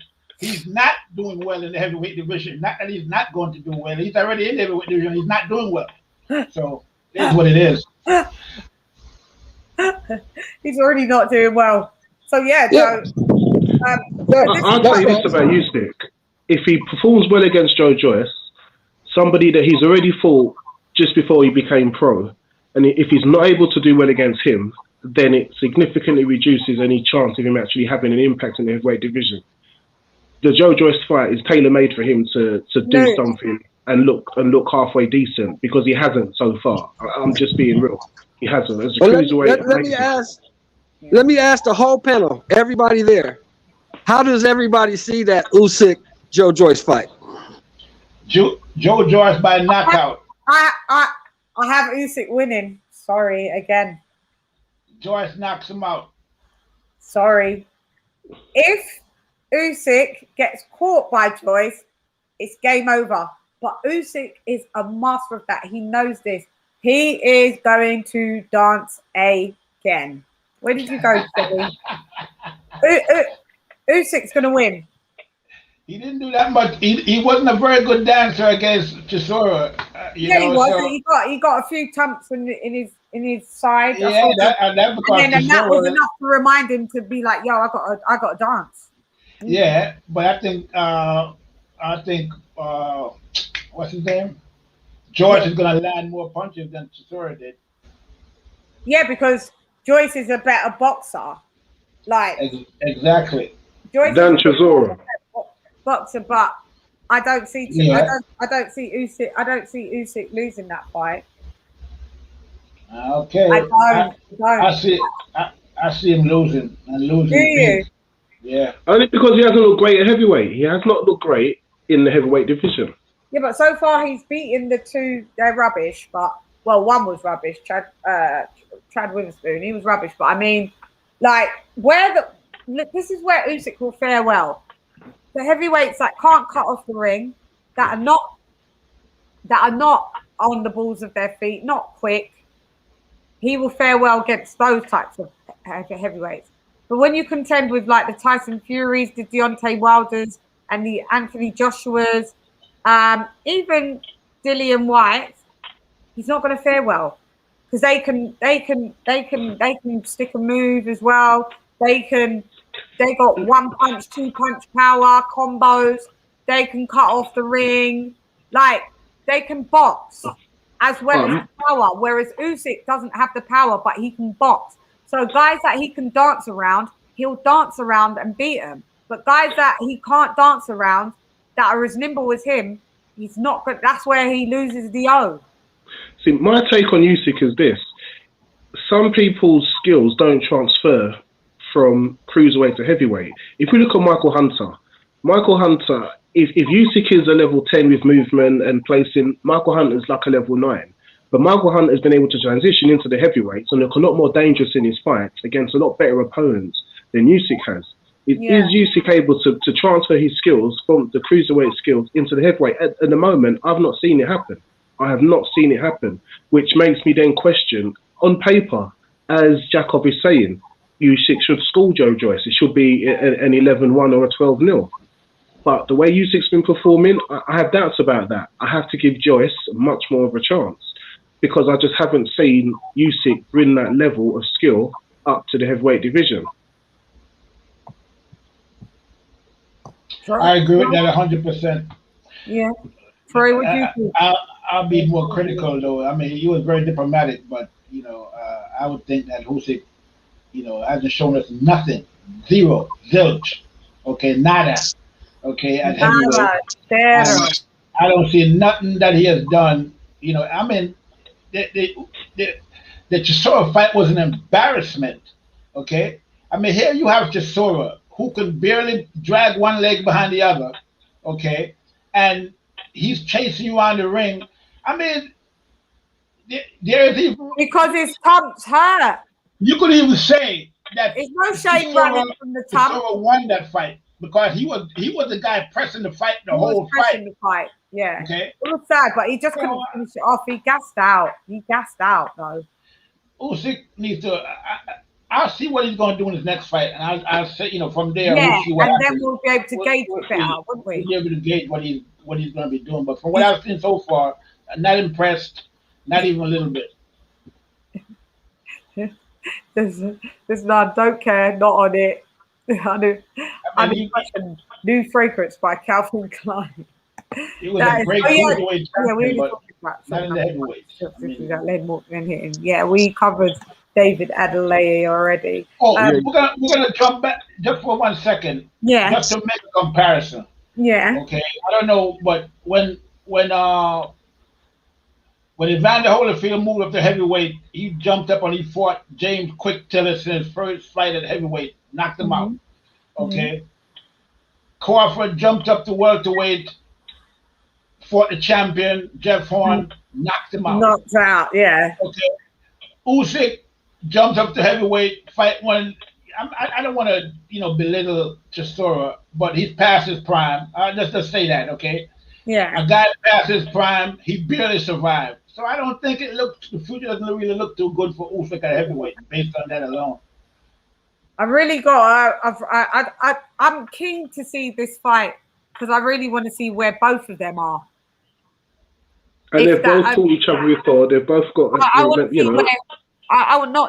want to see where both of these lot are, Joyce and Usyk. I want to see where they are. This is going to tell me where they are. Usyk wins his fights by setting the pace. The first couple of rounds, if you watch him, you can pressure him and all that, but then he gets into a rhythm and he makes most fighters fight at his pace. Who was the guy he fought before he fought Chisora? Tony Bellew, right? Bellew, and he beat him up. Well, no. Tony Bellew was giving him a rough way to go, right? Bellew was roughing him up, and then in the end, Bellew gassed out and just got. But because he started setting the pace, because he allowed him to set the pace. That's why. And you take Derek. Derek was getting some shots in and roughing him up. You saw fear in his eyes the first round or two. Yeah, I'm talking about Usyk. Usyk, right? He had big red marks on his side. And then after that, Derek started slowing down, and he set the pace where he was more comfortable and he could do what he want. He wins the fight on points, but he's not great like they paint the picture to be. He's not a Holyfield, and I hate the comparison, right? Who? Yeah. He is who he is. No, he's not a Holyfield. Definitely. No. Basically, what he is, man, he's an old Chevy. That old Chevy that will always start for you, and it'll run, it'll get you where you need to be, but it's nothing special, Nothing special. And he's definitely losing his undefeated reign in this division. Definitely. White would knock him out, actually. Yeah, White would knock him out because White could catch up to him.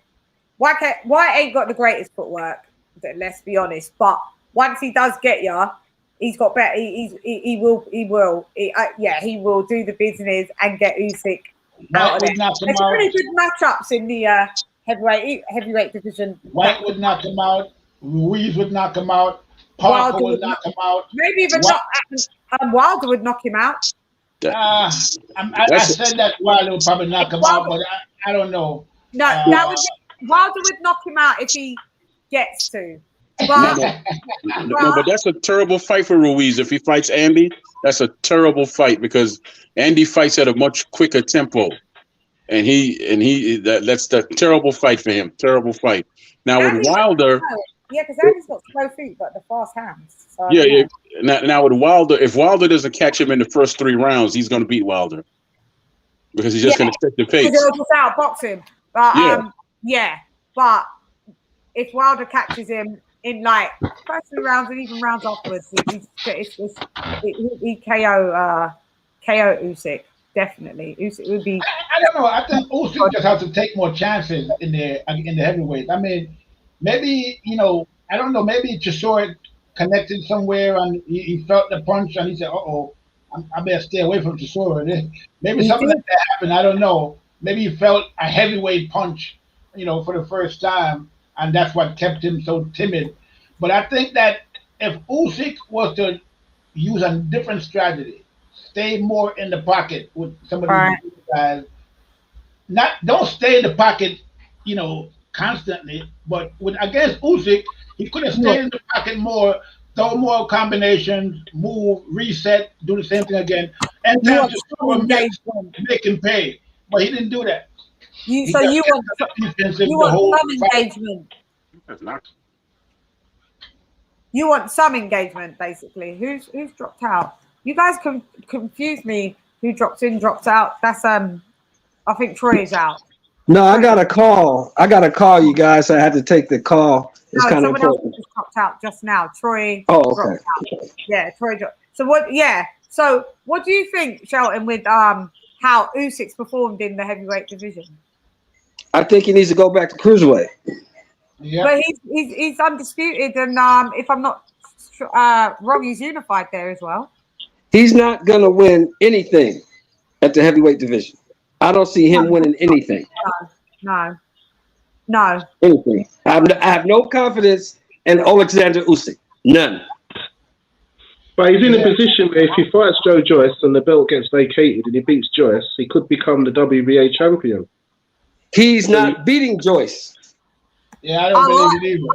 I haven't beaten Joyce. I don't think so. I don't think he's going to beat Joyce. Joyce knocks him out. I agree with that. A knockout, without a doubt, more Joyce than likely. Him out. Yeah, I think so.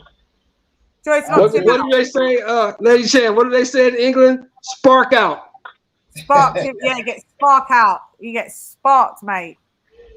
He gets fucking sparked. I would more agree with that than anything. Yeah, I'd have to agree with that. I think he gets knocked out by Joyce.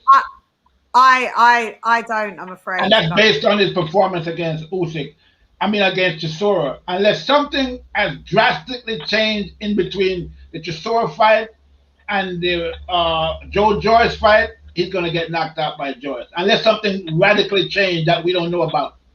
Unless he becomes Dominic Brazil, Joyce. Unless Joyce becomes Dominic Brazil, Joyce knocks his ass out. Don't see it.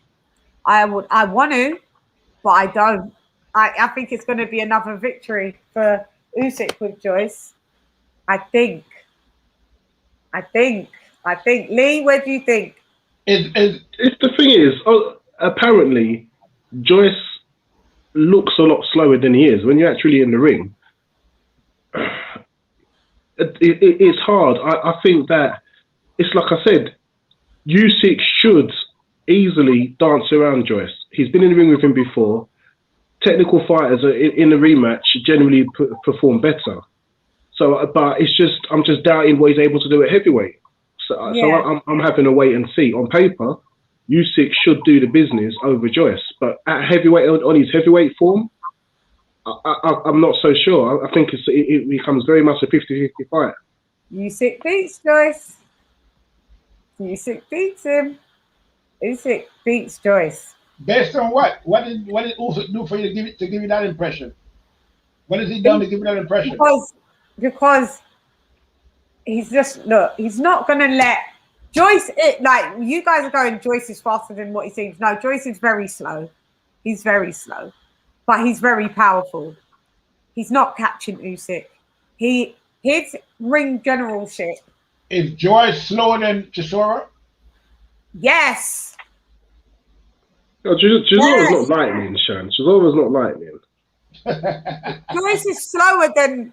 Joyce is even slower. They're about same. Maybe. Yeah, they're about the same. I wouldn't say Joyce is slow. Maybe a tad slower, or maybe just the same. But just the same doesn't. Just the same. It doesn't matter. Usyk beat that just the same. Like what I'm saying. I'll admit. When he gets. I'll admit, Chan, I'm kind of biased. I just don't like Usyk. I don't like anything about him. I think he's a hype job. I guess when they started comparing him to Holyfield is where I got pissed off. Yeah, I'm kind of done. Exactly.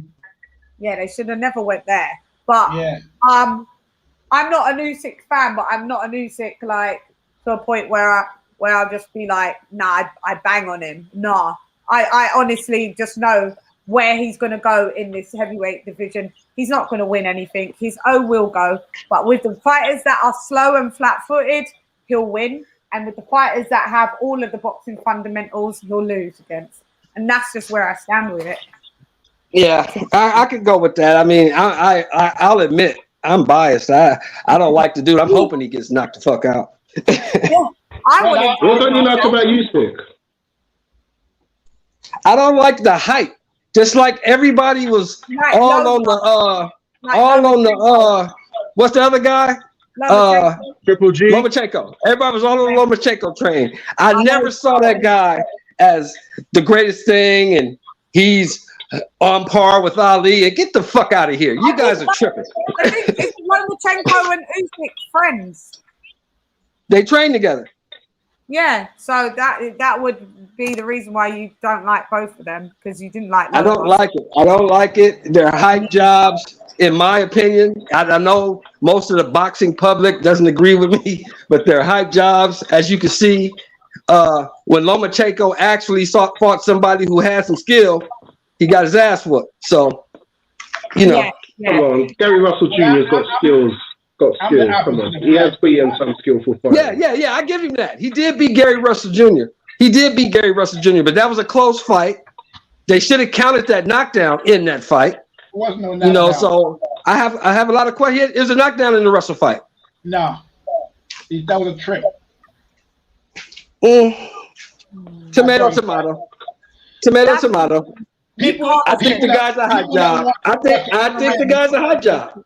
And I think Nakatani's gonna beat him. Do you?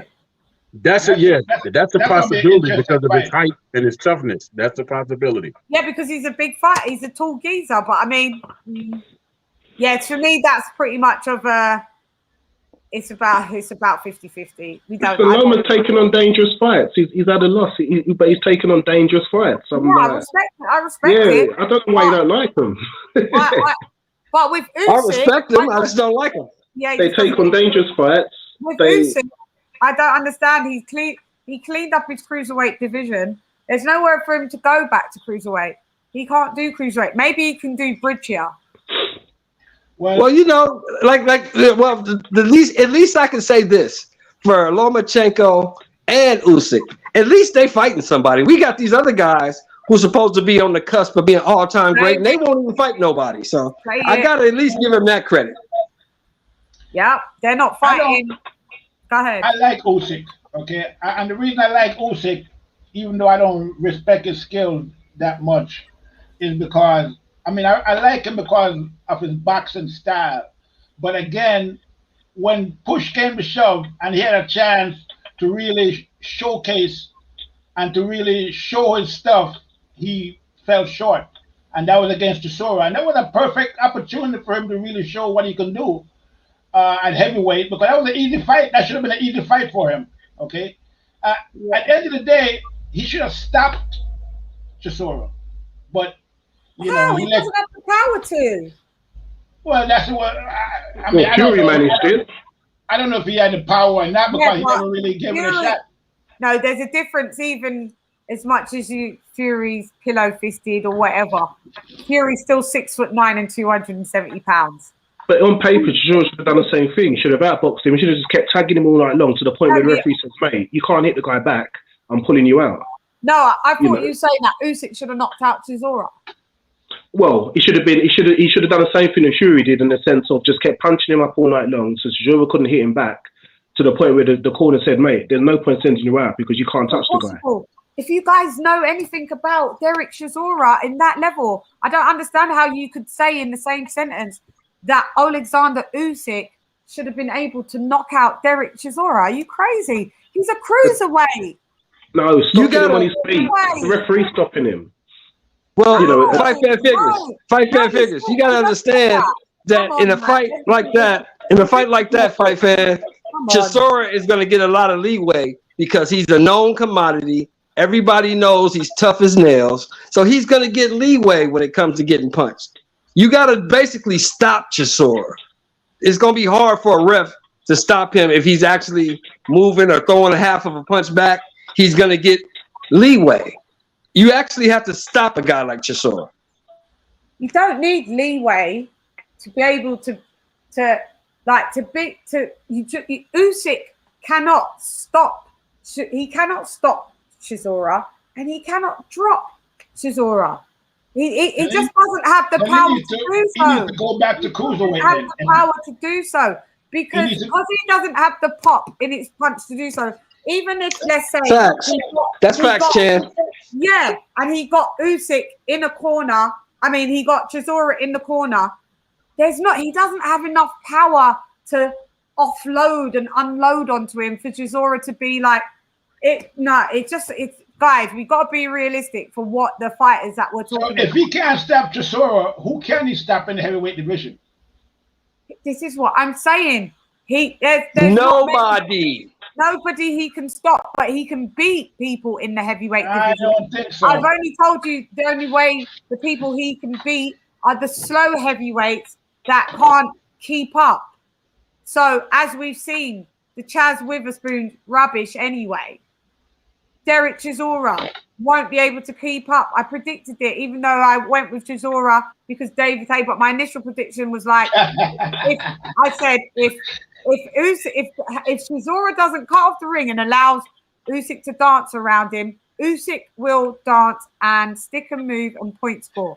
And that is exactly what he did.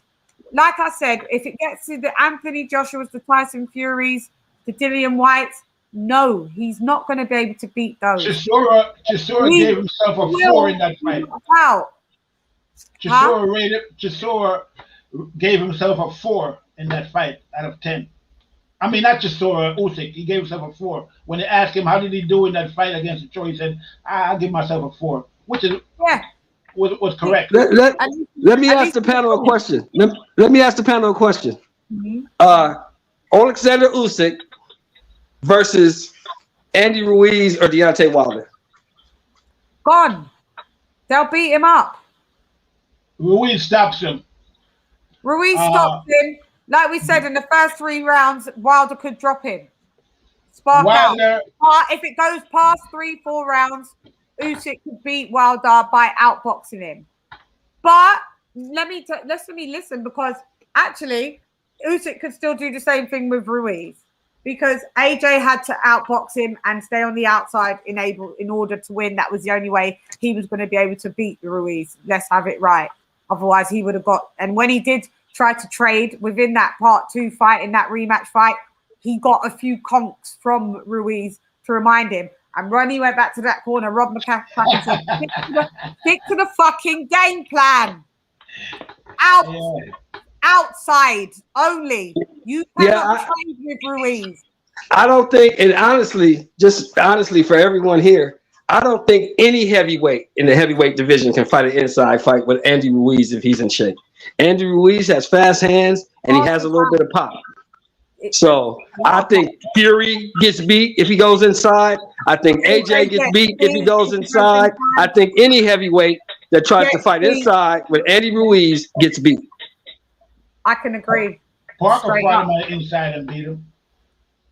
Usyk Ruiz. Parker was a robbery, and you know it. With what? With who? I don't know. When they robbed Andy Ruiz over there in Australia. That was a pretty close fight. Parker. I didn't see the fight. Didn't even watch it. I saw it. It was a robbery. I may watch it just so to be heads up. Jack Javok. Did AJ drop everyone he beat? No. Clearly not. No, he didn't. The point he's making is that heavyweight fights go the distance. And if Usyk lasts the distance, how many rounds is he going to win? And the answer has to be, we have to give him a good chance if he performs at winning those rounds. That's why I think, Jakov, that people are disappointed. We was expecting a lot more from Usyk. And what we've seen just hasn't been good enough, Jakov. I know Usyk's your guy and you're rooting for him, but on the real, what he's done at heavyweight means that these questions we're asking are legitimate. No, I think that obviously when you're watching heavyweight boxing, you watch it with the assumption that you're going to see some crazy wild KOs and stoppages. Cool. But like what Jakov said, they go to the distance. Will those... So now that we're in the world of super heavyweights, people like Usyk probably won't fare well. But you have to remember, Muhammad Ali was 175 pounds at one point and was a heavyweight. And if all the heavyweights was 175 pounds. Yeah, that was. But this is what I'm saying. We've evolved. So men like Usyk, probably back in those days, would be great in the heavyweight division. But now that the heavyweight division is super heavyweights, Usyk can still do well within the heavyweight division. I think what Jack was saying, like, fights still do go to distance, and though the distance fights is where it's going to be Usyk's strong point. Until those are all done, and then he gets to the upper echelon, like we've mentioned already 4 or 5 times of who those fighters are, Usyk doesn't beat them. But does he? Yeah. Is he going to be all right in the heavyweight division? Yeah, for a little bit. Will he? Yeah, he'll make some money. He'll make some money. Will he stay undefeated? No, he won't. Will he beat some of the guys? Yes, he will. Will he beat not a lot of? Will he be defeated by a lot of other guys? Yes, he will. But at the end of the day, he can't go from cruiserweight to heavyweight and back to cruiserweight, guys. Not everybody that is in a division is a champ. I can name 2 young up-and-coming guys that beat Usyk, in my opinion. I think Hrgovic beats Usyk. Yeah. I think with 2 or 3 more fights, Jared Anderson beats Usyk. I don't see Usyk beating any top-level heavyweight. Now, the guys from 3 or maybe 4 to 10, he'll have some success. But anybody in the top 3 or 4, he gets washed. Yeah, he gets washed. I believe so.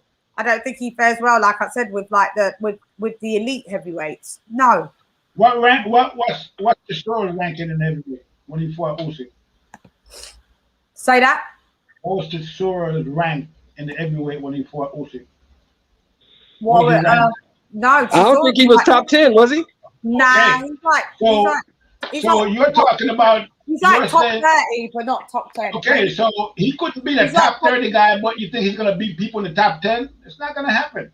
Yeah, exactly. I mean, well, he beat the top. Yeah, I get what you're saying, but this is my point that I'm keep saying. He's going to be able to religiously beat guys that fight like Chisora.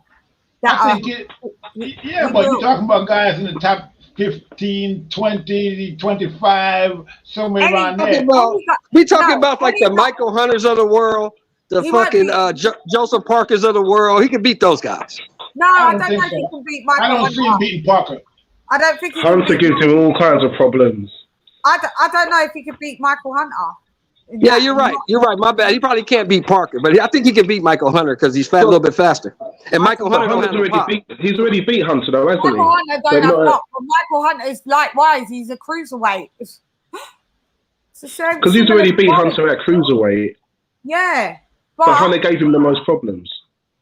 Yeah, so I think this Hunter. I don't know if Usyk would beat this Hunter. Maybe he would. Maybe I'm wrong. I don't know. Would he beat Joseph Parker? You guys are saying no, he would beat. No, you're saying he would beat Joseph Parker, right? I don't think so. I have to take that back. I don't think so. I think Parker's too big for him. Yeah, too skilled. Yeah, I mean, Usyk is 35. Can't see him doing well in the heavies. He hasn't got much more time. He doesn't. No, he doesn't. Long amateur career, lots of tough fights at cruiserweight, away from home. Yeah, he hasn't got too much longer. Yeah.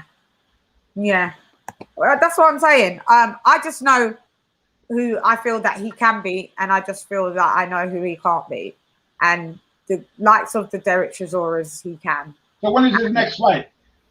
Well, we're waiting for the Joshua. Saturday, right? He fights Saturday, doesn't he? Well, doesn't Chisora fight Saturday? We're waiting for Usyk to fight Joyce. But Chisora fights on Saturday. Yeah. Usyk should have been in the ring already. He's waiting for the Joshua fight to be announced. What is he waiting for that fight for?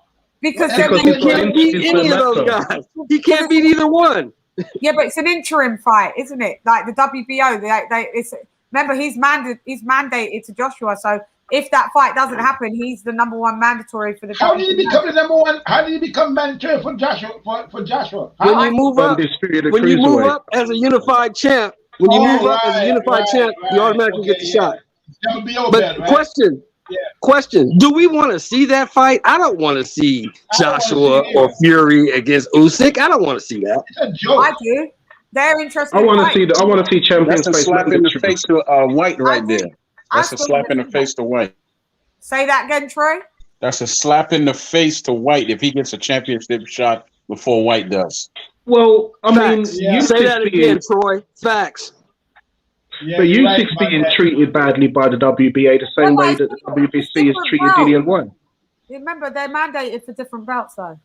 Yeah, but you know, WBC interim and Usyk's WBO coming agreed. through. But then the WBO are just going to are going to be just as disrespectful to Usyk as the WBC was to Dillian White. I can actually see that the belts won't get vacated. I think if the rematch is made, the governing bodies will allow it to be a second undisputed fight because they're going to want a percentage of all that money. If the two purses are 75 million each, 150 million in total, both getting a percentage. If it's something, you know, at 1% is 1.5 million per fight for the sanctioning bodies to go in their coffers.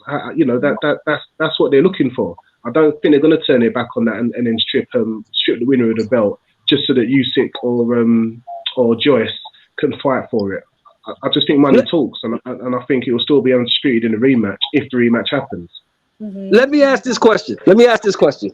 Does anybody on this panel think that if Fury wins this fight, he's going to give AJ a rematch? I think AJ has to win this fight because if Fury wins, he's going to ride off into the sunset. Not giving him no rematch. I don't see a rematch happening either way. Fury's not a rematch type of guy. I can see if he wins or if he loses, he do a rematch. Either or, he's still got that person. He rides off into the sunset. Yeah, championship rematch. He had a rematch with Deontay Wilder. Huh? Right? Yeah, he did that because he needed that was a bit more of a. But he never had the belt. Once he grabbed the belt, he needed that. He needed that to stay relevant. This is different. Get built up. But as soon as he got to the level, snatched that belt, and when it was for the third fight, and obviously the contract's expiring, but if he really wanted to, he could have honoured it. He's not made any effort to honour it, and then with the Klitschko, you know, rematch is safe. So we know what happened with that. I think there's too much money involved. It's not just about Fury. If there's if he fights Joshua, I think he'll do the rematch because there's too much money involved for him not to do the rematch, not just because of him, but because of the people around him, the networks, everybody involved. He will do the rematch because there's just too much money for him not to do it.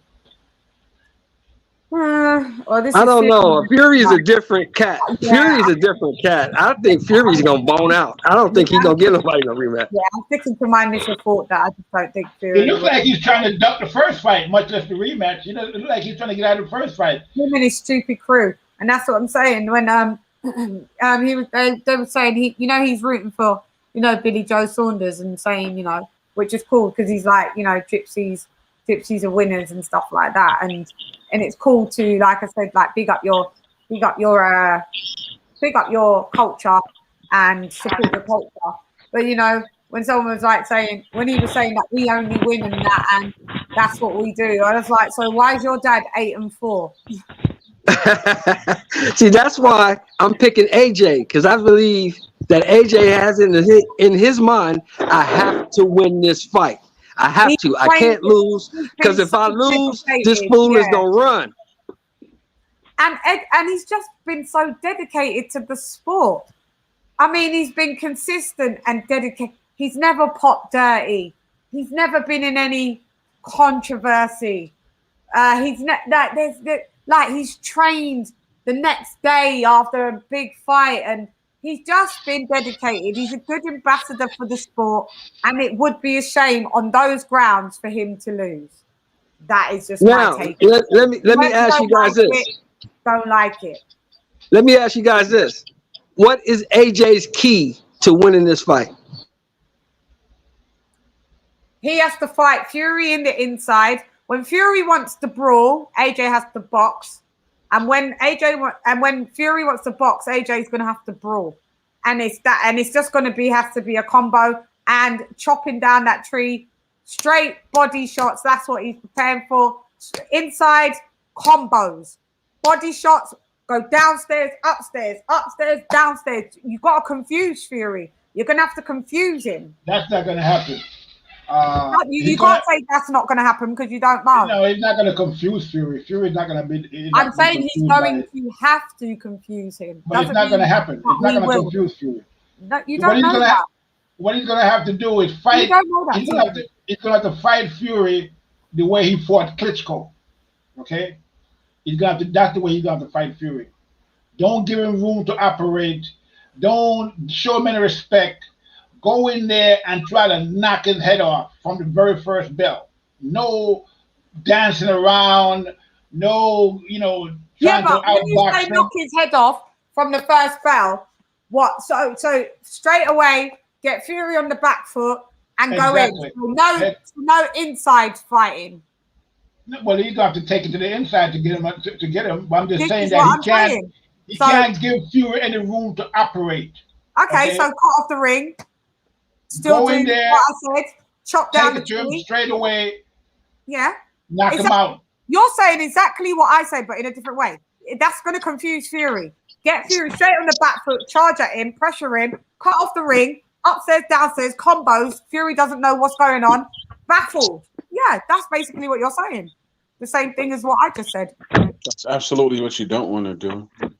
Okay, what do you think he should do then? Let's have a listen to everybody's point. Well, you throw him off. You come in there like you fought Andy Ruiz. You box a little bit. You move a little bit. No, let me finish. Let me finish.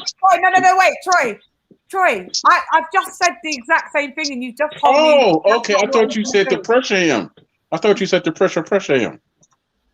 You're gonna have to watch playback. Okay, well, I'm gonna be quiet now because you know what they say, right? No, but you know what they say, right? Happy lady Shan, happy man. So I'm gonna be quiet. I like that.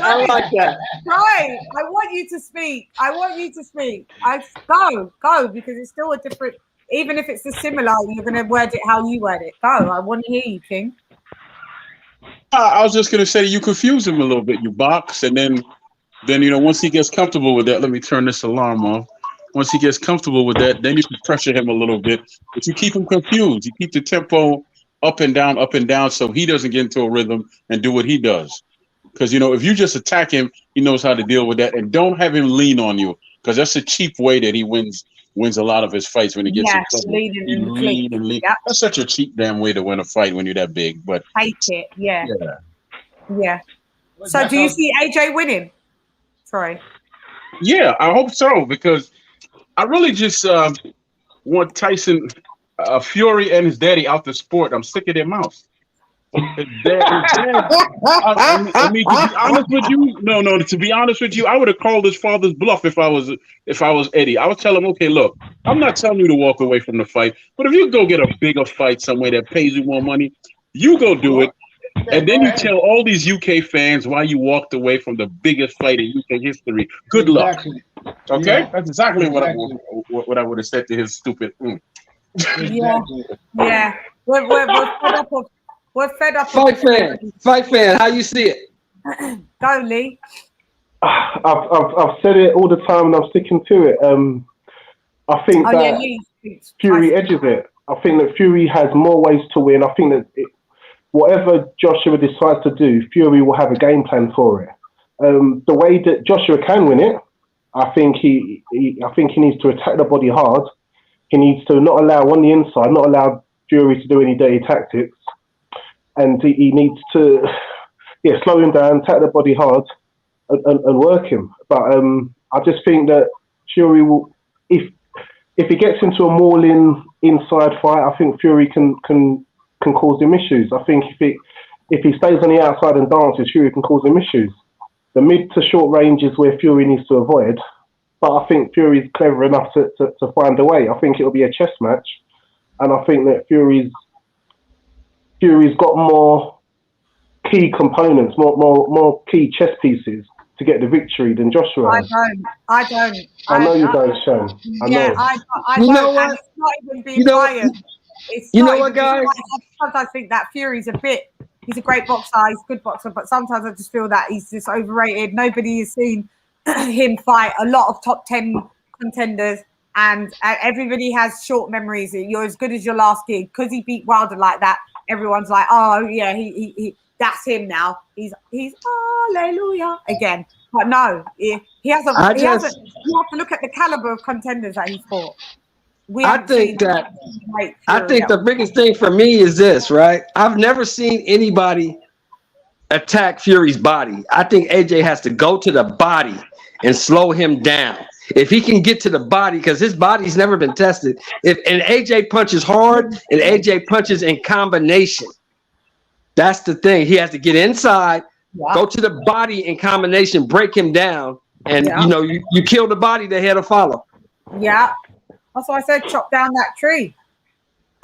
You got to start chopping. It's just got to be a state of sheer confusion. Sheer confusion. Yeah, honestly, as much as I like AJ, he can't box with Fury. Nobody in the heavyweight division can box with Fury. Fury will outbox you. That's why I say he got to take the fight to Fury. You can't mess around with Fury talking about he's trying to outbox Fury. It's not going to work. Okay? You got to go in there and just rough him up. Okay? You got to go in there and maul him. You got to maul Fury. Okay? That's the way he's going to win. And Fury has said before that Joshua knocked him out in training or something like that, or sparked him in training. So that's going to be in Fury's head still. Okay? So, I mean, Joshua does have some boxing skill. He's a much better boxer than Deontay Wilder. So he should have a better chance against Fury than Deontay Wilder did. Much better chance. Joshua's a better boxer than Deontay Wilder. He's a bloody golden Olympian.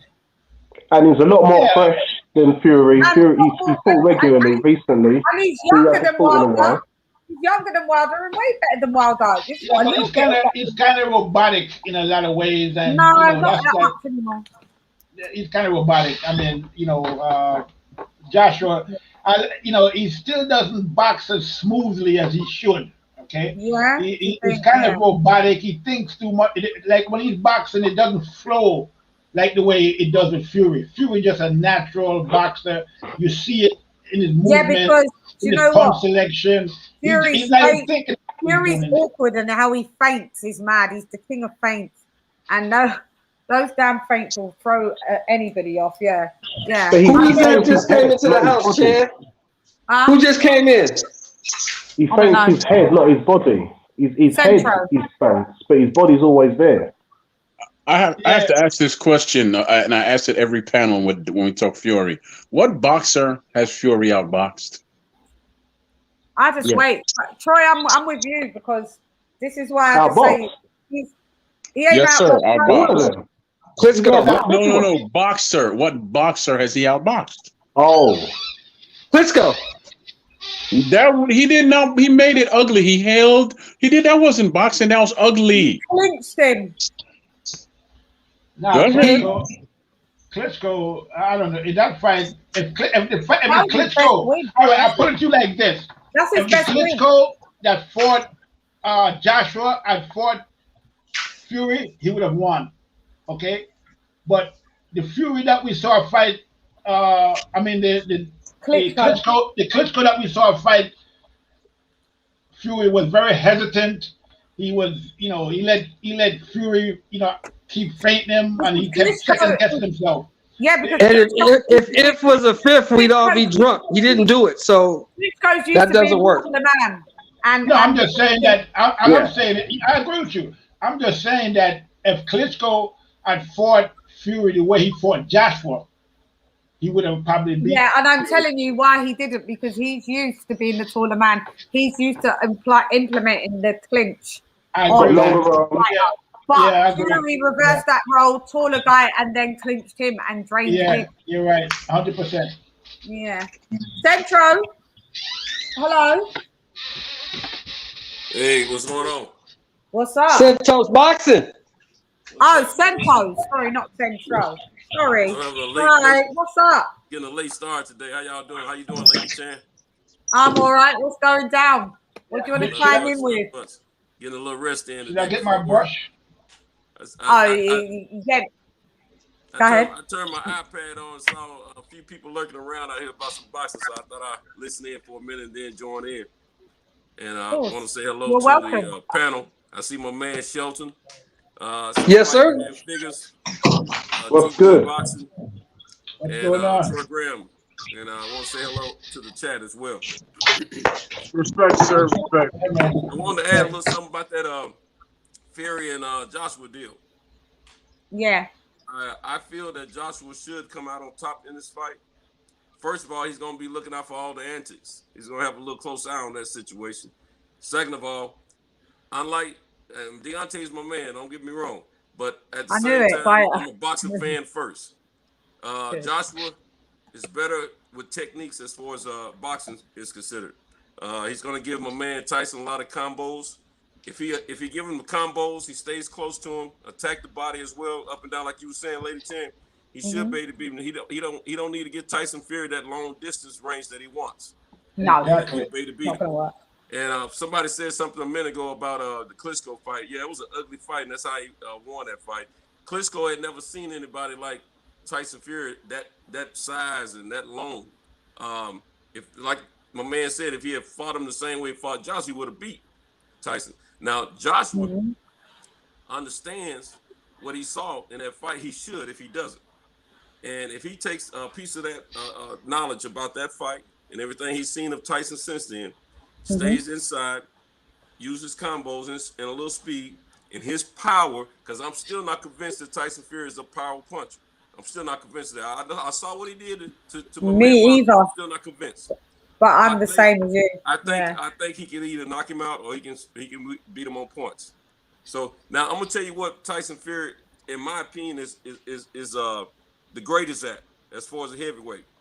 This is what sets him apart from all the heavyweights. He's the best at feints. He feints. What did I just say? He feints. He's the best at. What did I just say? He's the feint master. Yeah. So he can be beaten. He can definitely be beat. But you guys are right. He doesn't grant rematches. So you got to beat him. He doesn't grant rematches. Mindful of that. Yeah, I said that. Yeah, don't expect no rematch going on there. You're right. He doesn't grant. Win, lose, or draw. That's been my biggest worry about Wilder not getting that third fight, is because I know Tyson Fury is not going to grant it to him if he beats Joshua, and I'm kind of afraid that Joshua may not grant a fight with Deontay Wilder either. I think AJ would be down to fight Wilder. He'll be quicker to fight Wilder than Tyson, because he hadn't done it yet and he wants to prove something. Yeah, that's what I'm not totally convinced until it actually happens, because the way things went in the past. Yeah. Do you think Wilder had a chance to fight him, but he didn't? So I mean, he said it himself. I said Wilder had a chance to fight AJ, but he didn't. He said that himself. But they're gonna say no. But to me, they spoiled the situation the first time. The Joshua camp. You don't walk away from a minimum of $50 million when all you can do is go up. That's crazy. So I can only go.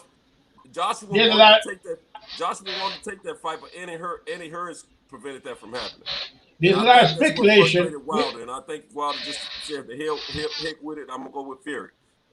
We can speculate, but all I can say is that, I'd rather take it from the fighter themselves. And from what I heard from Deontay Wilder, he said it, that he had a chance to fight Joshua for more money, but he chose to fight Ortiz or whoever it was he fought. So he fought Fury.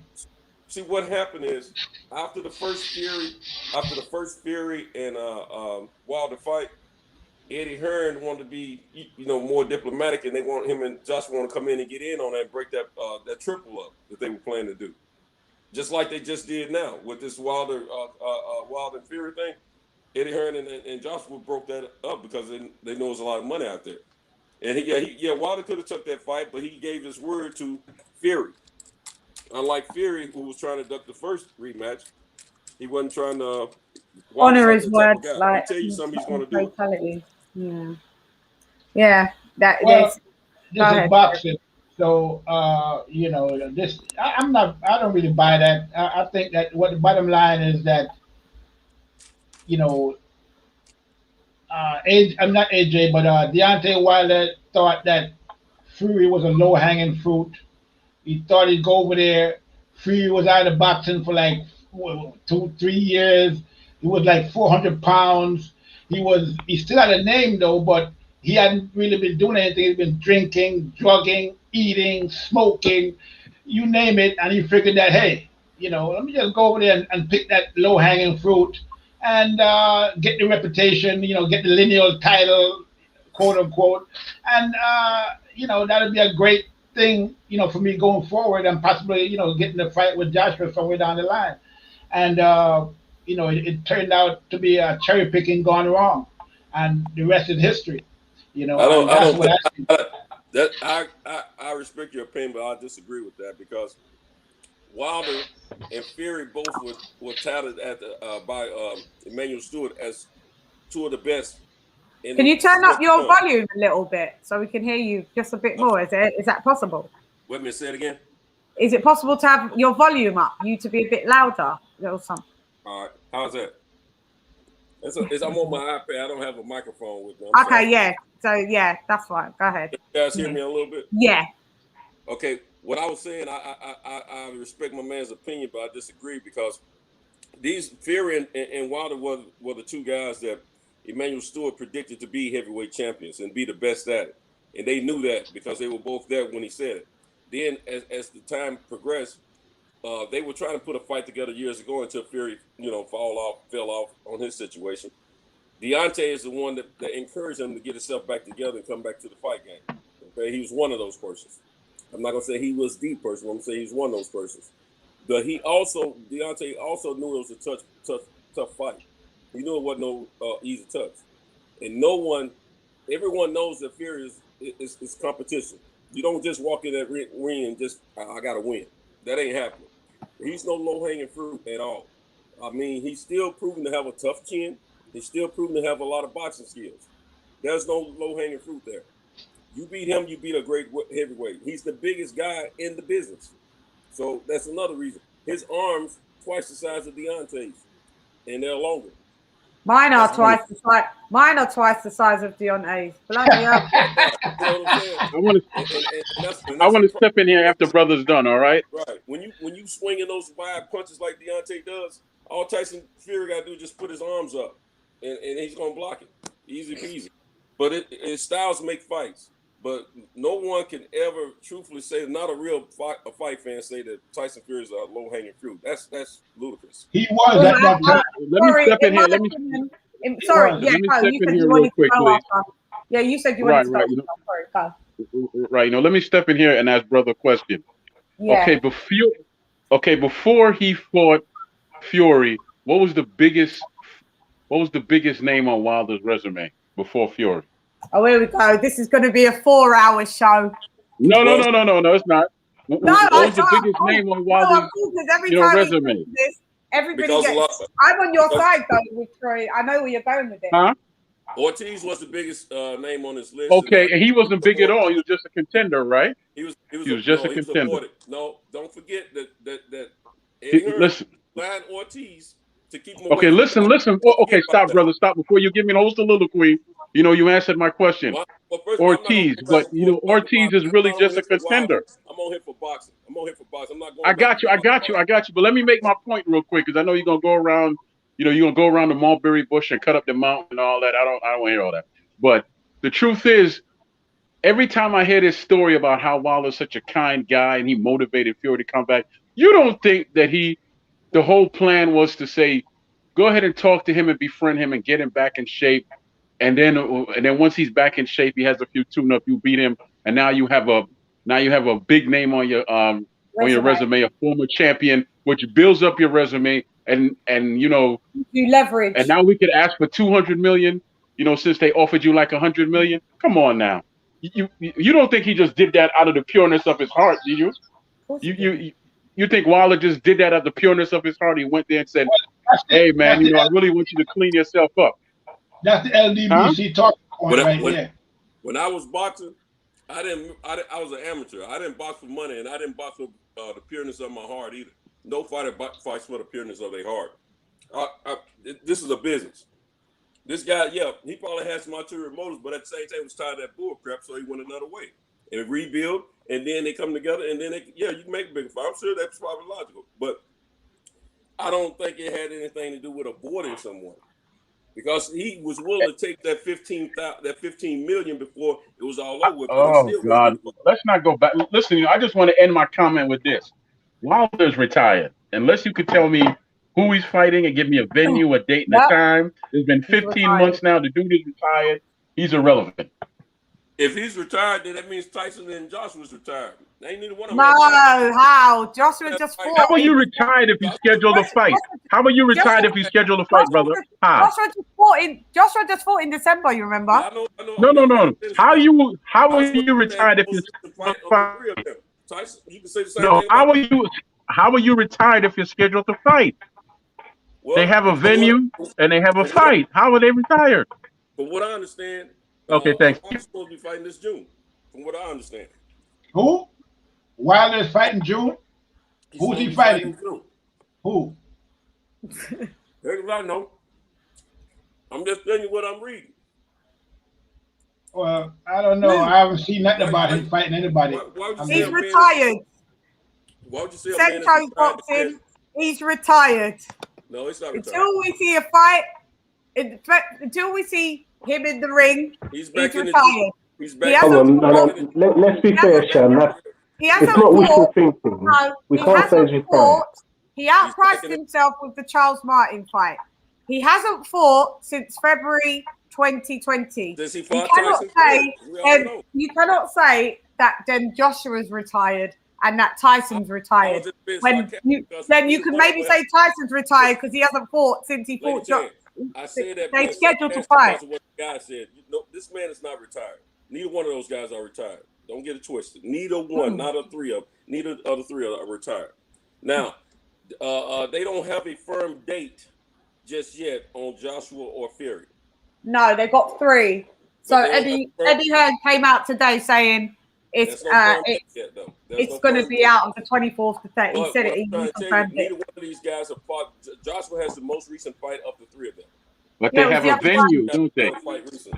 They've got a venue and they have a location, right? And they sign contracts. They got a venue. It's going to be in Jeddah. That's already. They're on the 4th draft. Go and watch Eddie Hearn's latest interview today. I don't believe anything he said, so I see it in black and white. But anyway, they got 2 different dates that they're telling right now. No, they got 3. They're talking about 3 different months, but no firm. No. When you come on Lady Sand Show, we're going to deal with accuracy and facts, Mr. Cento Boxing. Okay? No, there's not 3 different months. No, there's 3 dates. And 2 different 3 dates and 2 different months. Like I said, the 24th of July, the 31st of July, which I'm sure those are the same month, and then the 7th of August. So that is 2 months, 3 dates. Let's be accurate. This is not LDBC town, Randy. Have they signed those dates? Yeah. Well, I don't know if they've signed those dates. All I know that they've confirmed the town, the country. I'm not saying they're not going to fight. What I'm saying is they're not firm. Anytime you got a contract involved in this kind of business, if you haven't signed, it's not firm. Okay. Oh, they signed. Okay. Well, what Eddie Hearn saying? Is firm to fight anybody? So you say we're dealing with facts, so let's deal with facts. Yeah. Well, yeah. So what Eddie said is that they've signed and they're on the 4th draft. So I don't know what that is. They're going back and forth on, this clause all right. We don't like this clause. Let's change this. Yeah, but has Wilder signed anything at all? No, not to my knowledge. No one said anything. So that means he's retired until such further notice. Everybody's talking about upcoming fights, but has Wilder ever signed anything saying he's retired? Nobody ever signs anything to say they're retired. Wilder, he just retired. Said he's retired. He hasn't come out and said it much anyway. So okay, let's deal with facts then. Let's deal with facts. He said nothing. If we're dealing with facts, he said nothing. The only thing that he has said was his costume was too heavy. Someone spiked his water, and I didn't come over here to. We have seen. Yeah, but that's what we're. If it, we know we're talking about heavyweight fight. Yeah, but you brought in Wilder, not us, not me. It's his career. It ain't my money, so I can't do nothing about it. But I'm just saying, no one has anything firm yet. That's all I'm saying. Yeah, well, that's not true. That's not true. I haven't really seen Wilder even in a training video. So, and not even, So let's say Wilder is coming back, right? I saw a picture on Instagram of Wilder, you know, him and Malik Scott saying that he said, you know, he had it like in generic terms, warning, retaliation. He didn't name anybody. Revenge. He didn't name Fury. Yeah, if he's coming back, can we see at least like a picture of him, you know, hitting the bag or doing some kind of training or anything? I mean, have we seen any of that? Well, you guys are boxing fans. I know this because I'll be checking you guys out. You've been paying attention to boxing for a long time. You don't necessarily have to see that just to know if a person's in training or not. Mayweather has a fight coming up. He didn't. They said he wasn't going to fight, but he's Mayweather now. Mayweather's sideshow Bob right now. He's sideshow Bob. They've got training just to know if he's in the business or not. Okay, well, we've seen Anthony Joshua train. We've seen Tyson Fury train. We see most people train. I see inactive fighters train. Like I see Carlos Takam train. Like you see training. I haven't seen Deontay Wilder since the loss ever train. Sorry. How many times have you seen him train? I got an honest question for you, brother. Let's just say he comes back, right? Okay. I'm still seeing Deontay Wilder. In the past on Instagram. Out of all his big fights, how many times have you seen? Well, he hasn't had any big fights, but he's had one. But I mean, so yeah, I've only got it from there. Sorry. All his televised fights, how many have you seen him? I didn't used to, babe. I didn't ever watch Deontay Wilder's televised fights. They was on the channels that that you'd have to keep pressing the remote control till it got to like channel 100. So I didn't have time for that. So I didn't watch it. Troy, let me go after you, Troy. Let me go after Troy. I just didn't ever think it was good enough. I like his right hand when he lands it. Fair play to him, but I've never thought he was a great boxer. So that was it. I got a question for brother, man. Before you say, I got a question for you. I'm too young. Let's just say he comes back. Let's just say Wilder comes back. Who's he going to fight when he comes back? Is he going to fight White? He's going to fight Parker? Going to fight Usyk? And who's he going to fight? I'm still trying to talk to Lady Chan, my man. Sorry. Okay. Sorry, Sento. Say that, mate. How many times have you seen Usyk training? Oh, I done a piece on it. It's on my channel. If you go down in my channel, I've seen him spar two people at the same time. I've seen Usyk train lots. He does. Usyk does on his Instagram. He shows his regular training. I can't count. I've seen him train lots. So it's safe to say that when a guy has a fight coming up, more than likely you have see a chance of him about to, do at least a piece of training. No, but see, some guys don't like for their training to be televised. Period. So I can't. Well, I mean, to hit a bag or a pad or two, at least in you're very active. You're very active on the ground when you're laughing at other people's losses, but all of a sudden we can't see nothing from you. So, like, I have no time. You're speaking to the wrong person if you want me to give Wilder the time of day, babes. It's not going to happen over here. No, I'm just trying. The only reason I'm asking you this question, you said something about facts, so I'm just keeping it on the fact. Yeah, so I'm keeping it 100. I've seen Usyk train lots. I've seen Joshua train lots. I've even seen Adrian Broner train lots. I've seen a lot of boxers train lots. Have I seen Wilder train lots? No. Would they have anything about being personal? Also, him being. Can't hear you. They have anything to do with Wilder? Can I go after Troy? I want to go after Troy. That's not Troy. That's Sento. You didn't hear me, did you? No, I didn't. No. Sorry, mate. I said, would that have anything to do with Wilder being a little bit more personable or private fighting here? No. He's not private. No. He's not private. No, he's social media before he lost. He's not private. He's social media savvy. He's social media savvy. It comes to the point where he was already outed. He doesn't really do any training. So that's why we haven't seen it. Oh, you saying he don't train? That's what you're saying. No, we don't see it. Well, we don't see it. Well, according to Mark Breland, who was his trainer, I'll give you that. if you're going to all now say that Mark Breland's a liar, cool, we're ready for it. But I mean, Mark Breland said that he doesn't train. Of course, his training habits as well. But Sheldon wants to ask you a question, brother. Sheldon been waiting to ask you a question. Yeah, go, Shel. Sorry. Here's my question. Why are we talking about a guy who's irrelevant right now? He's irrelevant. He don't have a date. He don't have a fight. He's irrelevant. Why are we talking about him? This is what I'm saying. Let's talk about active fighters. Let's talk about active fighters. When they're active boxing, right? I don't understand why it always goes on to that guy for. Until he's got a date and a fight. Until he's got a fight. At least, yeah. Then we'll speak about Wilder. It'd be nice to speak about Wilder having a fight. Then I'd like to chop it up. But I mean, until then, we can just speculate, and that's long. We've done that till we're blue in the face. Well, he does have a fight coming up. Or he has a fight in the works right now. It's called arbitration. Yeah. So, Sento, do you think that he's gonna pick, like they're saying, Hellenius is a possibility? Do you think if Wilder does come back, who would you say is a good match for him to come back to fight? Larry Holmes. Well, if he doesn't win if he doesn't get his wishes in the arbitration. No, forget arbitration. We've moved on. I'm just saying. That's not getting him in the ring. I'm trying to answer you as factual as I can. If he doesn't win the arbitration, I would like to see him fight Dillian White. Yeah. I would love that. I would love So would I. Do you think he would, though? Why not? Who is Dillian White? Well, he was the guy that Wilder said that I'm going to freeze you up for 2 years. But I don't think that Wilder said that because he thought White would beat him. I don't think Wilder said that because he thought White would beat him. He didn't say that, but I mean, he deserved it if he did say it. But Dillian White is nobody. He's only he got knocked out by a 40-something-year-old man. Can I ask you a question, sir?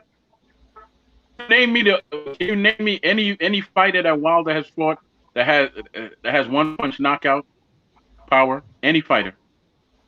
Yeah, I would say Ortiz has one punch knockout. No, he does not. No, he doesn't. No, he does not. He's never knocked anybody out with one punch. Well, He's never knocked anybody out with one punch. He doesn't. Who has one punch knockout outside of Wilder? Dillian White. Dillian White. Are you kidding me? No, I'm not. What happened to him when he fought Joshua years ago? He got one punch knocked out. That's what happened. Yeah, but you know what, man? He made a real profound statement that was years ago. It was one. That was years ago. It don't matter. You didn't see what he did to Brown? You didn't see what he did to Brown? You didn't see what he did to Derek Chisora? You didn't see what he did to Derek Chisora to one punch? He had that man. Wilder has never fought a puncher his whole career. His whole career has never fought a puncher, and he got stopped by a man who's not a puncher. Who? Wilder? Fury. Tyson Fury. Oh, shoot. I mean, he almost 300 pounds. He can knock you out. And it wasn't no one punch, and it ain't like he went out cold. The fight was stopped. Mercifully. No, my point. The boy Dillian White got. No, my point is. Yes, but he came. Wilder got knocked down by a body punch. He came back though, and it didn't take him 15 months or 2 years to come back, did he? That body punch. You go back and look at that. Yeah, but he came back though. He came back, didn't he? Wilder hasn't come back yet, has he? Look, he lost the fight. I'm not gonna argue that. He lost the fight. I ain't gonna talk about no gloves, and I ain't gonna talk about Mark Breed and all that stuff. He lost the fight. Right. But you keep focusing on the past for Dillian White. Dillian White was knocked out, but then he came back. But he came back and had a rematch. What happened in the rematch?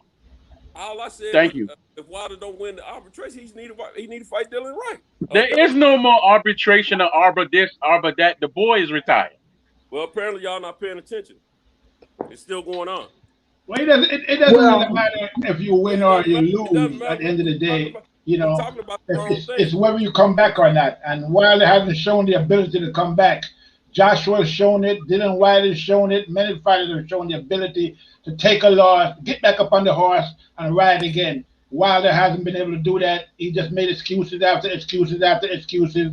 And that's going to follow him for the rest of his career. All those excuses that he's been making is going to be like a mark on his record. He should have never rolled with any of those excuses. He should have just went back to the gym, came back and fought again. He didn't do that. So it's on him. And at the end of the day, he hasn't shown any ability to rebound and to come back after a loss. Some people lose and that's the end for them. And some people lose and come back.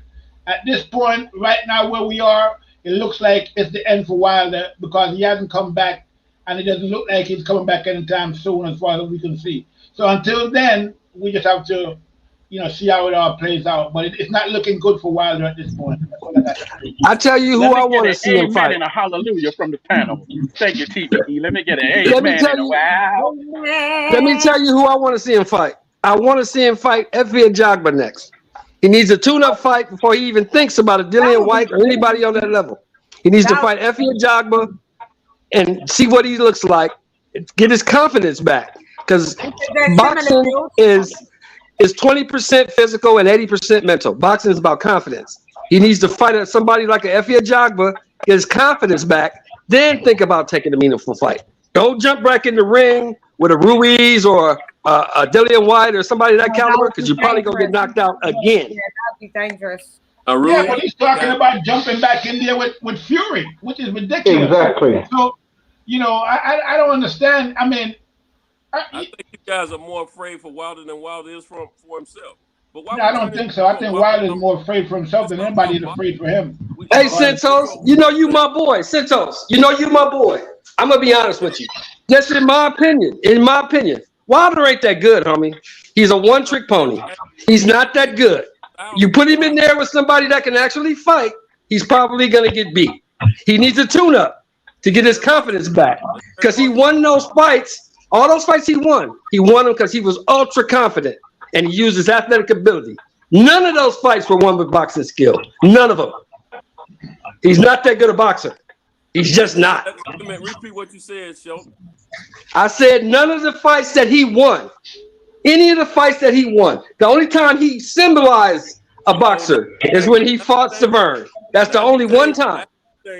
Any other time, he won it with athletic ability, the right hand, and confidence. The guy is not a good boxer. You put him in there with somebody that can fight, he's probably going to get beat. Let him build his confidence back. Let him fight a Effie Ajagba, somebody along those lines. Get his confidence back. Then you put him in with a guy that can fight. Don't do that right now. You're going to get that man knocked out. I ain't talking about the comeback right now. We're talking about who has the goods and who doesn't, okay? Now, I agree he doesn't have great fighting techniques as a boxer, but he's never claimed to be a boxer. He had them, though. Okay? He used now, to. Is George Foreman a great boxer? Was Joe Louis a great boxer? Yes, he was. I think Joe Louis was. Foreman was a puncher, but the second George was a slick boxer, kind of. The only argument I would give Joe Louis is the fact that during that time, there wasn't great boxers in the heavyweight division. Joe Louis, anytime. Bum in the Muck Club. Anytime. Yeah, you're right. Bum in the Muck Club. The rest of the guys were just straight sluggers, and he was a slugger too. Now, heavyweights are known for Joe wasn't no slugger. The person that changed the heavyweight division forever was Muhammad Ali. That's when boxing came into the heavyweight rank. Don't get it twisted. Now, he doesn't have to be a great. Well, what about Edgar Charles and Joe Walcott and those guys? They were slow as Christmas, bro. Slow as Christmas. Look at the tapes. All of them were slow. That's why Ali was the greatest at that time. You are absolutely wrong. You're absolutely wrong on that, sir. Absolutely wrong. That shows your knowledge of the history of boxing, my man. No. You're absolutely wrong. You're absolutely wrong about Jersey Joe. What do you know about Jersey Joe? I know a lot. What do you know about him? He wasn't fast either. What? None of them had speed. None of them had speed. You got to be kidding me. Have you watched Jersey Joe fight? Ali was the first person to bring speed to the heavyweight rankings, my man. Absolutely not. You know where Ali got his Ali shuffle from? Jersey Joe Walcott. What does shuffle have to do with your hands? What does the shuffle have to do with your hands?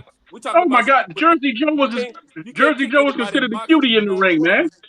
This guy's serious, yeah, he is, because this is what they tried to say, so they're going to try and say that Deontay Wilder was better than Muhammad Ali. What this man is talking about, man? This is where it's building up to. Jersey Joe was an elusive, slick fighter, man. What are you talking about now? Is Deontay Wilder better than Ali? No one's ever said Deontay. Chan, don't you say no blasphemous shit like that? Huh? No, because I've heard from that side them say that. That's why. So Chan, Lady Chan, you my girl. Lady Chan, don't repeat no blasphemous shit like that. I know. I'll burn it later. No, but I've heard them say that, so I was just wanting to see if Cento was going towards that direction. Santos is way sharper than that. Santos is way sharper than that. I studied boxing. Let me tell you something. There's no the first person that come in the heavyweight rankings with speed and brilliant combinations was Joe Walcott. This guy is gassing. Joe Walcott had great speed. Wilcott had greater feints. Joe Lewis had fast hands, man. He didn't have a lot of speed, but he had great. Joe Lewis had fast hands, man. He was very tricky. He was very tricky. Oh my gosh! Let me tell you something. Joe Lewis had fast hands. I don't know what you're watching. Now, mind you, he was slow of foot, but he had fast hands and he was always on balance. Fast jab. That don't make him a boxer. That don't make him. Wilder, you can't say Wilder's name in the same breath with Joe Lewis. You can't. Joe Lewis would have beat Wilder. He would have beat him. Of course. Joe Lewis would have beat Wilder. Facts. And I can't even prove it, but that's a fact. I'm talking about the fact that me and my homeboy Sheldon, we were talking about boxing versus punches. You know, he was saying boxing. All I'm saying is you don't always have to be a great boxer. Sometimes it takes a great slugger because the history has proven. That's what I was getting at. Yeah. No, but I'll give you that. I say it all the time, brother. Wilder's a great fighter. He's not a good boxer, but he's a great fighter. Yeah, that's what I say. I agree. Yeah. No, but you know what makes Foreman dangerous? You know why Foreman was so dangerous and outside of his power? He had great footwork and fundamentals. He had a gentleman in his corner by the name of Eddie Fudge. That was the greatest trainer that ever lived. Eddie Fudge was in his corner. Hey, Troy, and he had Archie Moore. But was he slow? Exactly. He was a puncher, but he could box. Was he? Yeah, Foreman was a good boxer. He was slow, but he could box. Yeah, he was a better boxer in his first career. The second career, he was not a great boxer. That's why he lost. I think it's backwards, Santos. I think he was a better boxer when he came back. And his first career, George was just mauling everybody. George was destroying everybody. Yeah. Watch his early fights in his first career.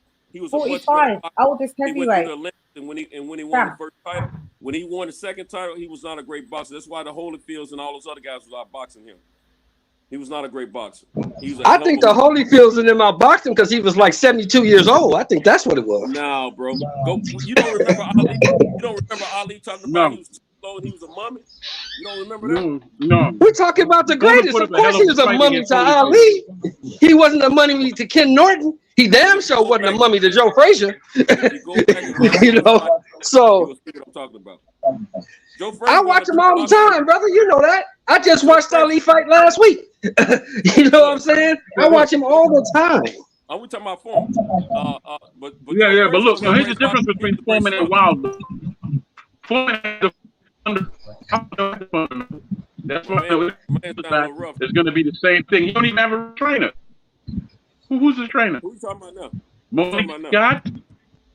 Wilder. Man, I ain't even talking about Wilder. Didn't improve on his fundamentals or nothing like that. He's the same dude. He just has a different face. Let's off Wilder, man. We when I first come in here, of course, I finished this salmon soup I made. No, but now you guys are talking about the history of heavyweights. It's not a problem, Santos. Yeah, I know, but he's talking about Wilder. I don't want to talk about that anymore because we're not getting anywhere talking about Wilder exclusively. We're going back into his talking about fight styles and stuff like that at that point. It turned into talking about heavyweights in general to strictly Wilder because I jumped on this joint. Okay, let me ask you this. I got a question for you, Santos. I got a question for you. I didn't know who you was like in that capacity. I didn't know. I got a question for you, Santos. Who's the biggest threat? Who's the biggest threat to the winner of the Joshua Fury fight in the heavyweight division right now? Who's the biggest threat? Of course he is. Yeah, I'm gonna say Wilder. I mean, even Tyson Fury says Wilder is. He says because Tyson Fury. Let's take Wilder out of the equation. Let's take him out of the equation because he doesn't have a date or a fight. So let's take him out of it. Let's with everybody else besides Wilder. I gotta go with two guys. I gotta go with Ortiz or Ruiz. You know Ortiz ain't gonna do Ortiz is done, man. Ortiz Forget about is done. Ortiz is like stop that, man. 4 now. Fight fan. Hold on, fight fan. Who's the biggest threat? Taking Wilder out. Who's the biggest threat to the winner of the Fury AJ fight in the heavyweight division? Dillian White. It's a cakewalk.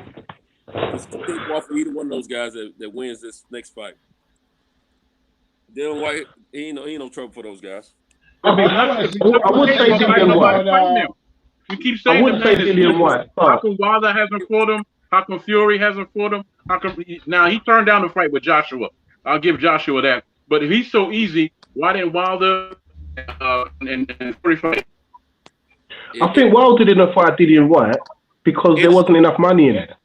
Dillian White's popular in the UK on the Sky box office. Wilder wasn't going to come to Sky box office to fight Dillian White. Wilder needed somebody to go and do a pay-per-view on Fox with PBC with him.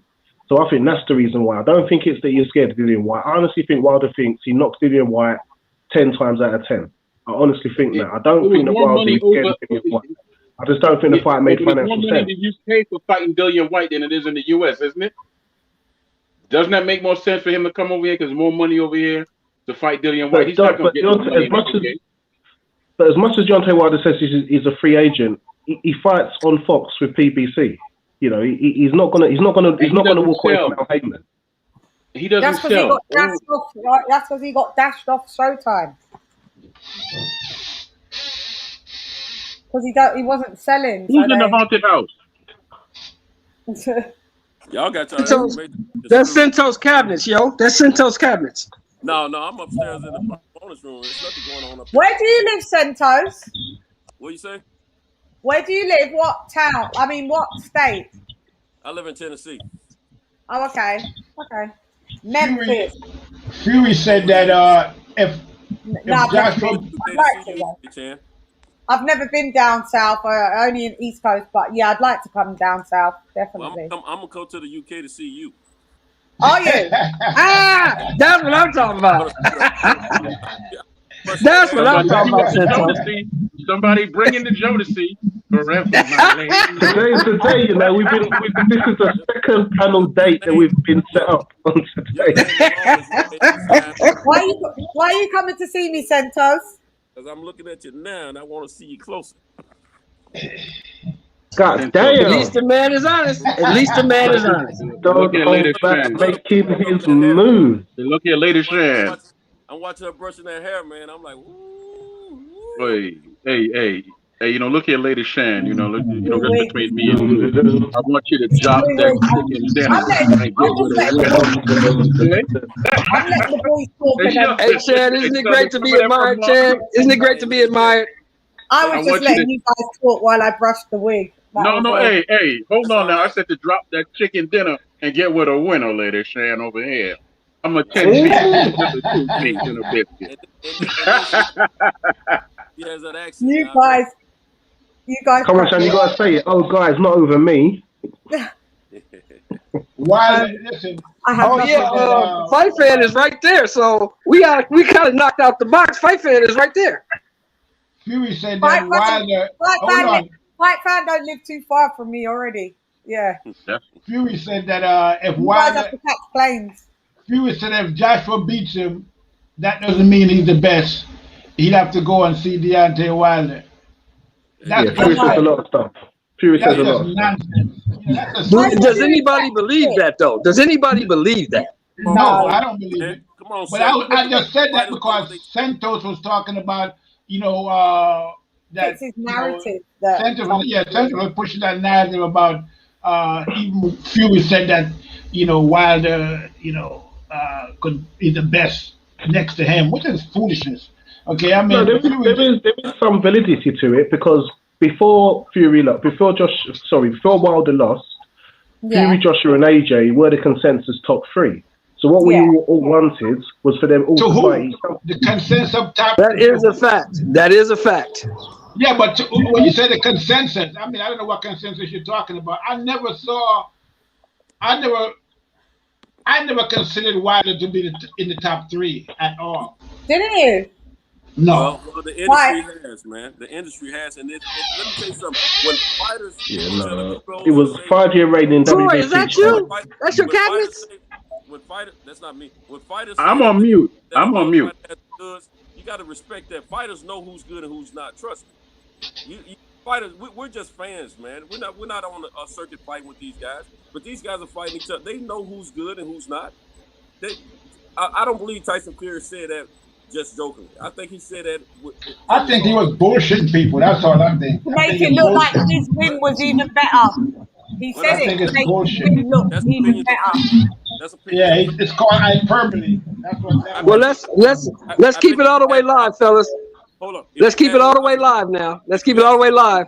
If you ask Joshua the same question, I bet he'd tell you the same thing Tyson said. Let's keep it all the way live. Let's keep it all the way live now. That eraser, if Wilder is in shape, if Wilder is in tip-top shape with his athletic ability and that eraser he got, he is dangerous. Nobody says he's not. Any punch is dangerous if it lands, okay, at the end of the day. Mm-hmm. So, I mean. Well, here's my point, TBE. Here's my point. Everybody who fought Wilder knew that right hand was coming. They knew it. Like who? Everybody he fought, even Fury. They knew that right hand was coming, and they couldn't get away from it. Okay. That's what I'm saying. I think Wilder is underestimated, and I think people say, oh, he's fighting bums and all the rest of it. You already got away from it in the second fight. What happened when? He didn't get away from it in the first fight. He didn't get away from it in the first fight. What happened when Wilder fought his first real opponent? You guys took. He knocked him out. Okay. He knocked him out. Who was knocked him out? Ortiz. That was his first real opponent.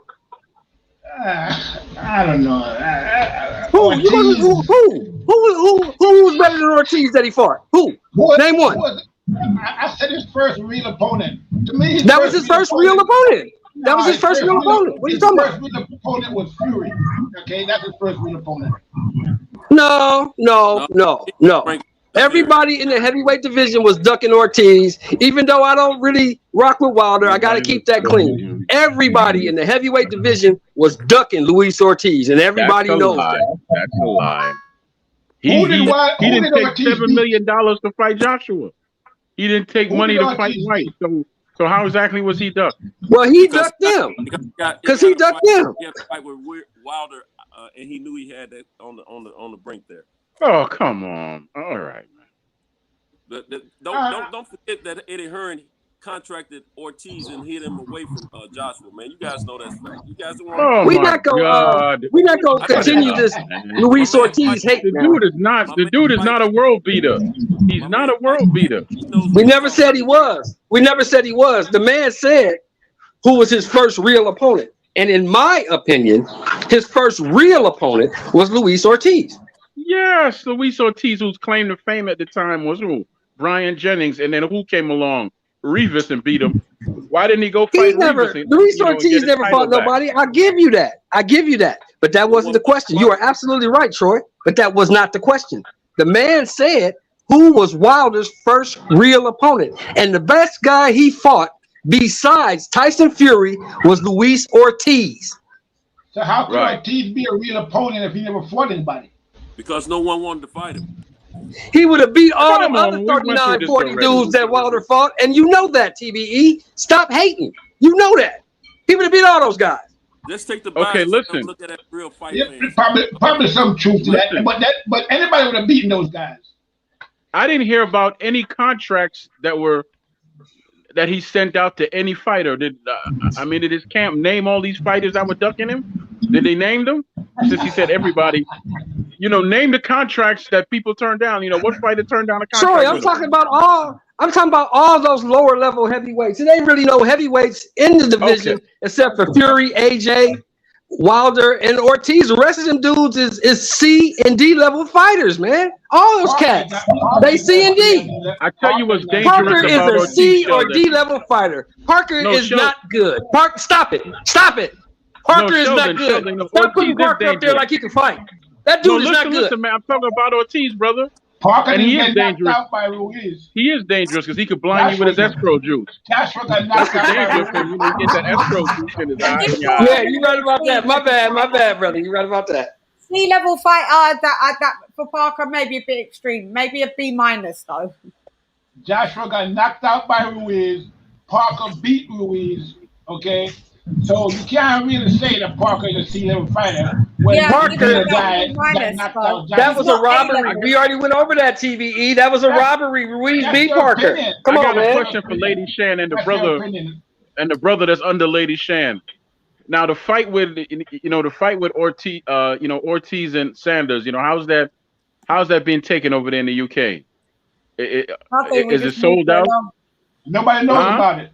Nobody knows about it. Canelo, you talking about? Not yeah. Saunders. Yeah. That's what I'm talking about. Is it sold out or no? Is it sold out or not sold out? Nobody knows about it. It sold. I think when it first went up for sale, it did. Remember the breaking thing in 20 minutes? I think it did like 40,000-50,000 in the first 20 minutes. But I don't know if that was Americans or Brits. I don't know. Good. But what's the feeling over there in the UK that Saunders beats him? No. Yeah, deluded. Yeah, they do, Lee. Yeah, they do. Everyone here. Hardly anyone's giving him a chance. Most people here think that Saunders is going to beat Canelo. I'm one of the few that says it's not going to happen. Sorry to interject, guys. Sorry. There's a comment I've seen, and it's just wound me up. It wound me up so much, I've had to even go on Boxfed to check. Some guy, Ezra Adair, telling me about Rasta, and I need to fix up about Gerald Washington doesn't make sense, but Dillian White. Sorry, Gerald Washington makes financial sense, but Dillian White didn't. Ezra, the only thing that needs to be fixed up is your mother or your woman after I deal with them, yeah? After I deal with her front. So shut your damn mouth. You're getting on my goddamn nerves. Yeah? You're comparing Gerald Washington before he actually fought. He fought Gerald Washington before we even had the world title. Yeah? After the world title, there was bigger fights for Deontay Wilder to have that made more money. That's what I'm saying. To your mother. Get him, fight fan. You know what? Get on it, fight fan. You look like a real calm, dread sage, like one of the knowledgeable dread sage people come and get knowledge from. And now I'm kind of afraid of you, man. I'm kind of afraid of you. I know. Don't be scared. Don't be scared now. Batman no fear, no dread. Batman. Yeah. Fight fan's a true boxing fan. He is good, but when people take the piss, he just has to speak up, This is what I'm saying. Hey, he had to. That's right. He's supposed to. Shit, that was some bullshit right there. Now back to the Billy Joe Saunders. Yeah, I know he can't beat Canelo. That's it. I've been very vocal about that everywhere I've gone. It's going to be a very competitive fight. I think it's going to be more competitive. It's going to be a good fight. Santos, stop it. It's going to be a great fight. Stop it. I do. Billy Joe Saunders cannot beat Canelo.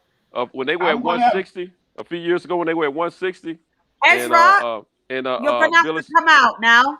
Billy Joe Saunders was going to fight. Guys, you're supposed to be moderators, so I don't have to look at these and see. Yeah.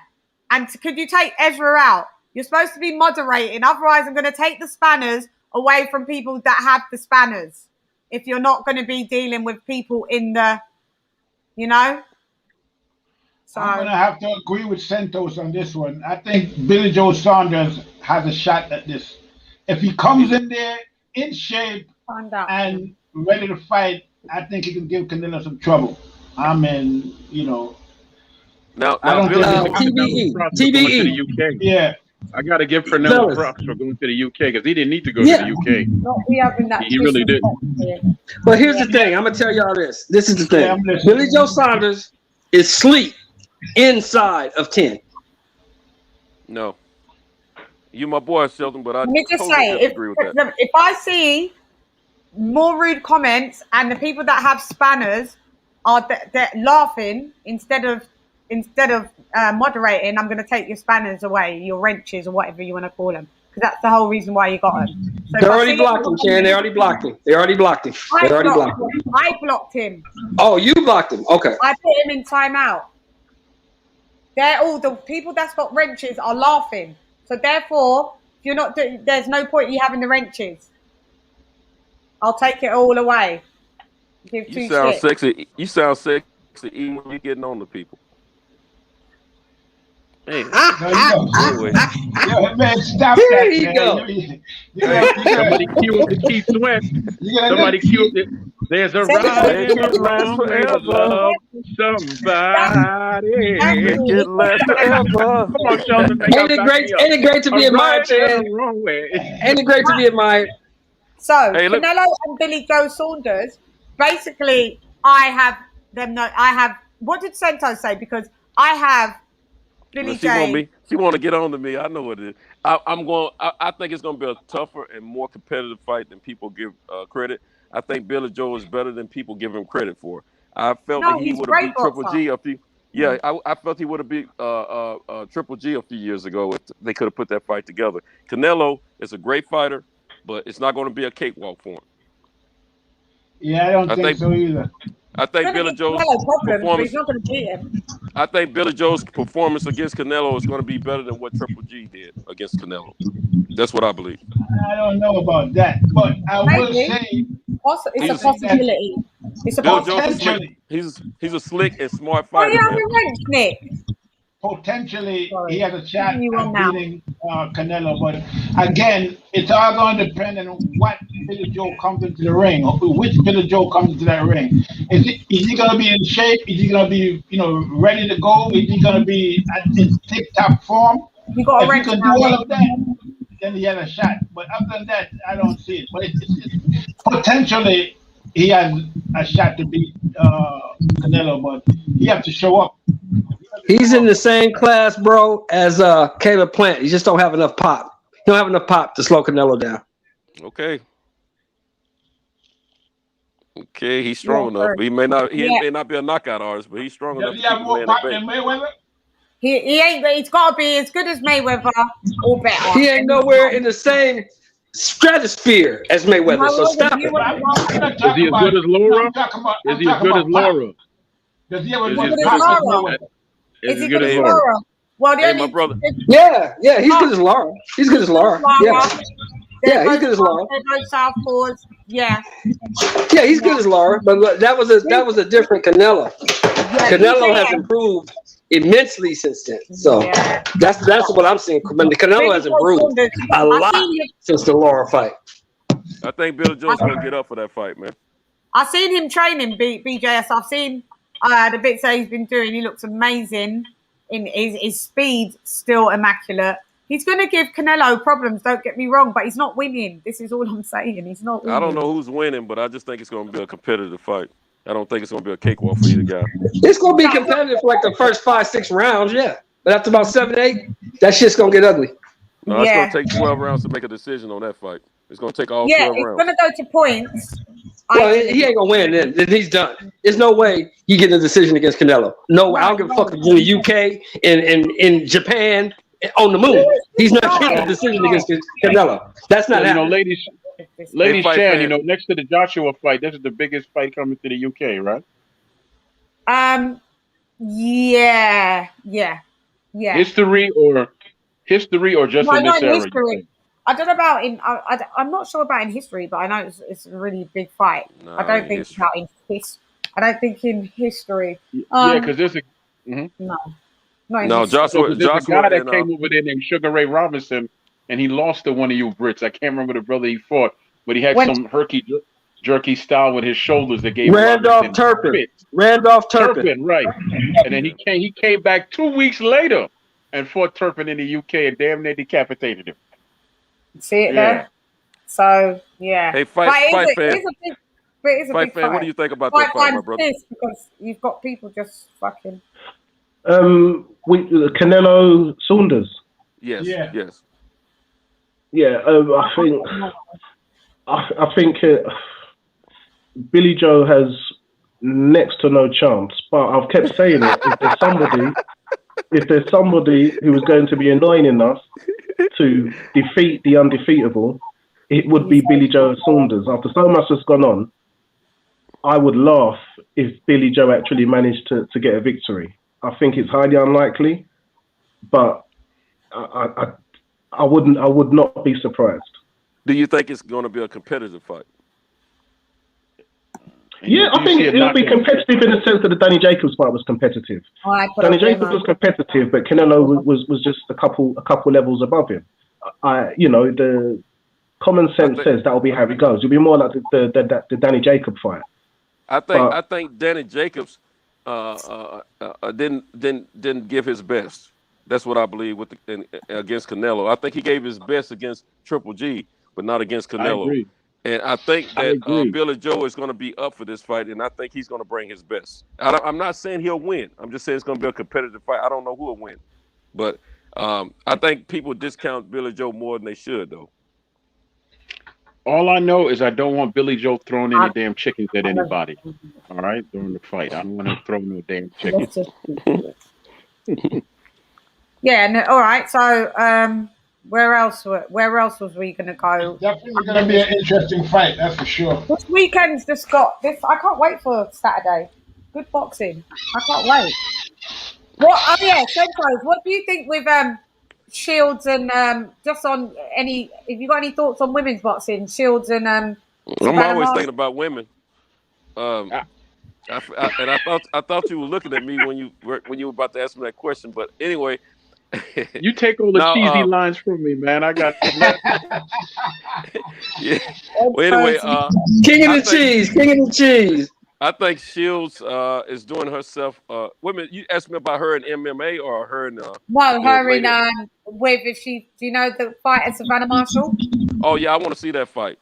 I think she beats. Well, I think it'll be a competitive fight, but I do think. That's one of those styles make fights type of thing. Your girl Marshall is a big girl. She's tall and rangy, and she's got power. She has a lot of power. But I think the speed of Clarissa is going to be the difference. It's not going to be the same fight they had when they were amateurs. I'll put it that way. Yeah, I think there's only a 1 inch difference in height of them. Yeah, I think in order for Marshall to win, she has to knock Clarissa out or keep her hurt throughout the fight, and I don't see that happening. Clarissa's stronger now, and she's better with her combos. And I'm gonna tell you something. Being that she's doing this MMA training, she's getting stronger because you have to. You get physically strong. Your core gets stronger. It's gonna be a different power in her body than what she had before. So I think Savannah would have had a better chance maybe 2-3 years ago against Clarissa, but not now. Not as now much. She's a bit more seasoned. Yeah. But I think it's a good fight that a lot of people want to see because of the history, and it's a big money fight for both of them. If they, I don't think they treat women right in boxing. Period. And it bothers me. They're going to get a lot of money. They're going to get a lot of money at all. And what was the fights that was happening on you guys stateside that we didn't get to see? This past weekend? Yeah, this past weekend. Nicholson versus Edward. What's his last name? Malanga. That fight. Oh yeah. Malanga. What was the outcome with that? Malanga won in 12 rounds. On points. Yeah. Oh, you won on points. Was it boring or was it still a good fight? No, it was a good fight. It was a very good fight. Really? Good fight. They credited him with 4 knockdowns, but there was truly only 3 knockdowns. But he got credit for 4, even though one wasn't a real knockdown. Really? But it was a good performance. It was a good performance overall for both fighters, but primarily for Malanga. He needed the rounds. He needed to show that he can go the rounds, and he got hit a couple times. But because his 1 round winning streak was was the end. It was done. Right. Yeah, because I remember Shelton telling me about him the other day, and then saying it was all round 1 knockouts, and I was like, word. I'll tell you another thing. You got to tell that youngster over there to slow down, ladies, man. Nigel Ben's son. Nigel Ben. Who? Huh? It's about Conor Ben. Conor Ben. You got to tell him to cool his foot. He can't be challenging all the top people over here because someone gonna call his bluff. Yeah, that kid is good though. That kid's pretty good. Yeah, he's not good enough. He's good on the level of Ortiz and absolutely not. What's my guy from Philadelphia? And what's my guy from Boots? Yeah, he's in that class. No, he's nowhere near Boots. No, he's not. You're not listening. You're not listening to what I'm Okay, saying. sorry, neither am I then. He's like you have high school and you got graduating classes. He's in that Yeah. class of graduates. He's not in the class of Spence and Bud and all that Yeah. just yet. But Yeah, he's competitive yeah. in the Ortiz and Boost era. And I now think he's on the JV squad, and you're talking about seniors when you talk about Innocent or Ortiz. I don't think he's a senior. I think he's a junior. I don't think Nah. Ortiz is as good as people think he is. I I don't think he's so. good. I think he's a strong puncher, but he's not ready What, for Victor that upper Ortiz? echelon competition. Yeah, Victor talking about? Ortiz. Yeah. No, okay. not Victor Ortiz. Ortiz, the welterweight. Yeah, The one Virgil. at 17 and Virgil 0. Ortiz, yeah. Virgil. Yeah.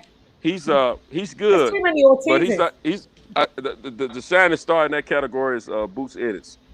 He's ahead of the pack. Yeah. Ortiz Yeah. is good and competitive, but he needs to stay in his class. He doesn't need to try to jump up to Buds and Spence. And No, he called Now, him if out. he- But yeah, he got gas.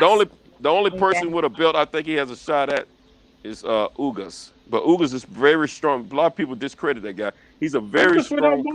boxing. This is what Ugas I'm without saying. boxing. Ugas, I always keep saying this, and I repeat it. Ugas is underrated. He's Yeah, a he good is. boxer. Tall, rangy, got power. Gave, in my opinion, Porter, he beat Porter, but you know they Yeah, gave Porter the a lot of I people gotta- forget that they try to put him and Spence against each other a few years ago, before Spence got to where he is now, and it never happened. But Yeah. Ugas is a tough guy. He's a tough Yeah. out. I think, and I felt like he won that fight against Porter. I really do. Yeah, Yeah, so do so I. did I. Yeah. So do I. You do as well, innit, TBA? You said that. Yeah, I thought he won that fight. Yeah, he did. Definitely. Oh well, this Okay, I chat got is. a question. Go on. I'm Go sorry. ahead. I got a question for both No, of you. go for it. Yeah. Yeah, fight fan figures and you, Lady Chan. From like 147 to 160, who are the fighters in the UK that could come over here and challenge these guys from like 147 to 160? None. None? I've been said it. You ain't got none?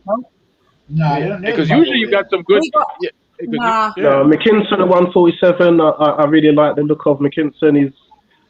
I think McKinson can do No, something. we're going a bit too far.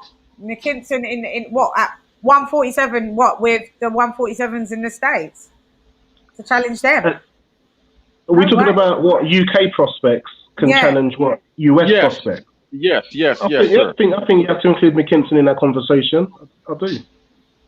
I've seen him fight once. I can't. I don't know. I've seen him beat Chris Congo convincingly, but I'm not quick to say that yet. I don't know. I just think in all of those other weight cats, other than the heavyweight, we're lagging. I've said this. Okay. What about the female fighters? What female fighters you have over there that can come over here and do some damage? Well, we've got the Savannah Marshalls. We've got Hannah Rankin. We got Rachel Chantal Hall, Cameron. Tasha Jonas is good as well. She's fighting on Are they all? Saturday. Let's see. Are they all close in weight? What weight classes are we talking about at this point? Yeah, they're I like don't know. bantam, super bantam. Yeah, the only one out there is Savannah Marshall that's at the heavier weight. Savannah Marshall, Everybody she's else like- is She's super all around mid- the same. light heavy. She does, but she can get down. Okay, to let's super- say you take a Franchon, a Franchon and put her in the UK. Who can she fight? Heavy-handed. Savannah diva, Marshall Franchon Cruz is a great bout, Savannah Marshall Yeah. Franchon Cruz is a great fight. Okay. I don't know that girl. So. Yeah, that would be a good fight. Yeah. You don't know I like- Franchon Cruz? No, I don't really follow that much. Oh, okay. I can tell you this. She used to train at a gym in Baltimore I used to go to called Umar. I seen Yeah. her spar with 6'6" guys that were heavyweights. I seen her spar with a cruiserweight that was about 6 foot tall, and then she sparred with light heavyweights that were men because there was no women around that could take her punch. Yeah. That's how Wow. hard she hit. Yeah, Wow. yeah. She's not Well, even Shields said that she hit her so hard in the ring and she ain't want to be a friend no more. See? And what would you think if you remember when there was that thing, that beef between Shields and Ali? Who would you thought if Layla Ali came back would she wash Shields or would Shields wash her? I think because she's more active, she beats Ali. Because she's more of an active fighter, she's gonna beat Ali. You have to be more active, and she throws a ton of punches. Shields throws a ton of punches. Ali would have to get her but not two legs very back. good punches either. She throws a lot of wild punches, a lot of rush punches. Not very good technique. But you know, there's not many people who heard of fight in that division, so you know it is what it is. Yeah, there isn't the big girls because most of the girls here. That's what I'm saying. They're fighting at. I mean, Shield is good, but I don't know. For some reason, the way I think she needs a different trainer. You know, the guy that's training her, the guy that used to train Kovalev. I'm not really that impressed with his training ability. She don't sit down on her punches as well. She exactly. She's not getting the knockouts because she's not punching correctly. Okay. Right. And that's she don't sit down on them. Her technique is flawed. Okay. The way she throws punches. You know, she got a girl. She needs to train with the people that whoever is training Amanda Serrano. That's who she needs to train with. Okay. Yeah. And show her how to use the correct technique to sit down and punches. Amanda Serrano got 30, 40 fights, 30 knockouts. I mean, yeah.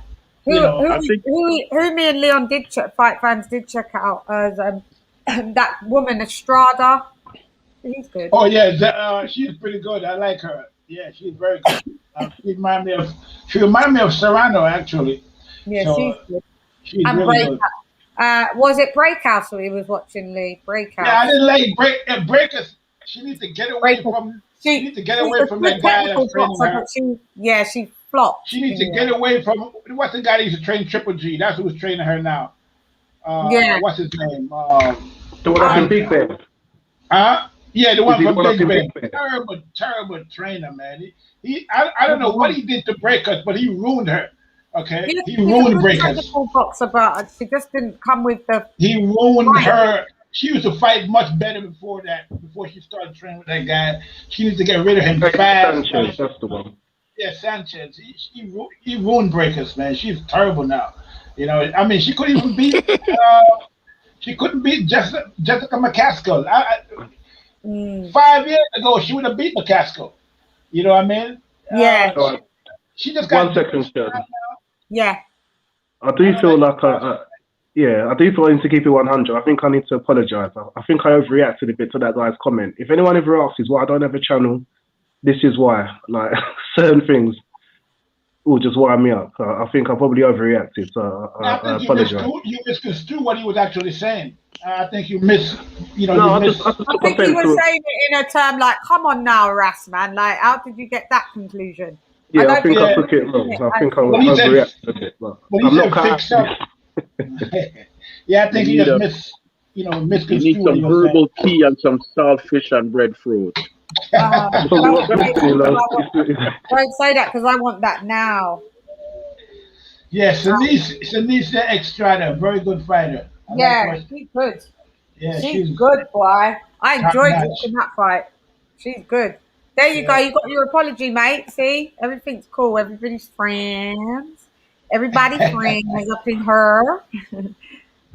Big up, ladies and gentlemen. Baddest female MC on the planet from DJ One Step Ahead and Nottingham Live, Mix Funk, and so nice. You coming? Is that your manager? Is that your manager? No, it's a DJ. It's a DJ that knows me. How much do you pay him to do that? Because I've connected this to my Facebook. That before I was only streaming off of my YouTube, but now that I've got a different account, I connect this to my music page just in case there's boxer fans on my music page, so they've started to come through that I can see. So I can do One Step Ahead. That's why it's Boxing giving you a new lease on your rapping life, huh? Any chance we get a tournament? Between the female boxing and your music life. No, boxing isn't doing a new release really for my music life. It's two separate things. No. Okay. Well, the Wassermans teaming up with Saunders and stuff, where they've been putting on those super series. Some of the women's divisions are lit for it. The ideal ones is when you got four champions.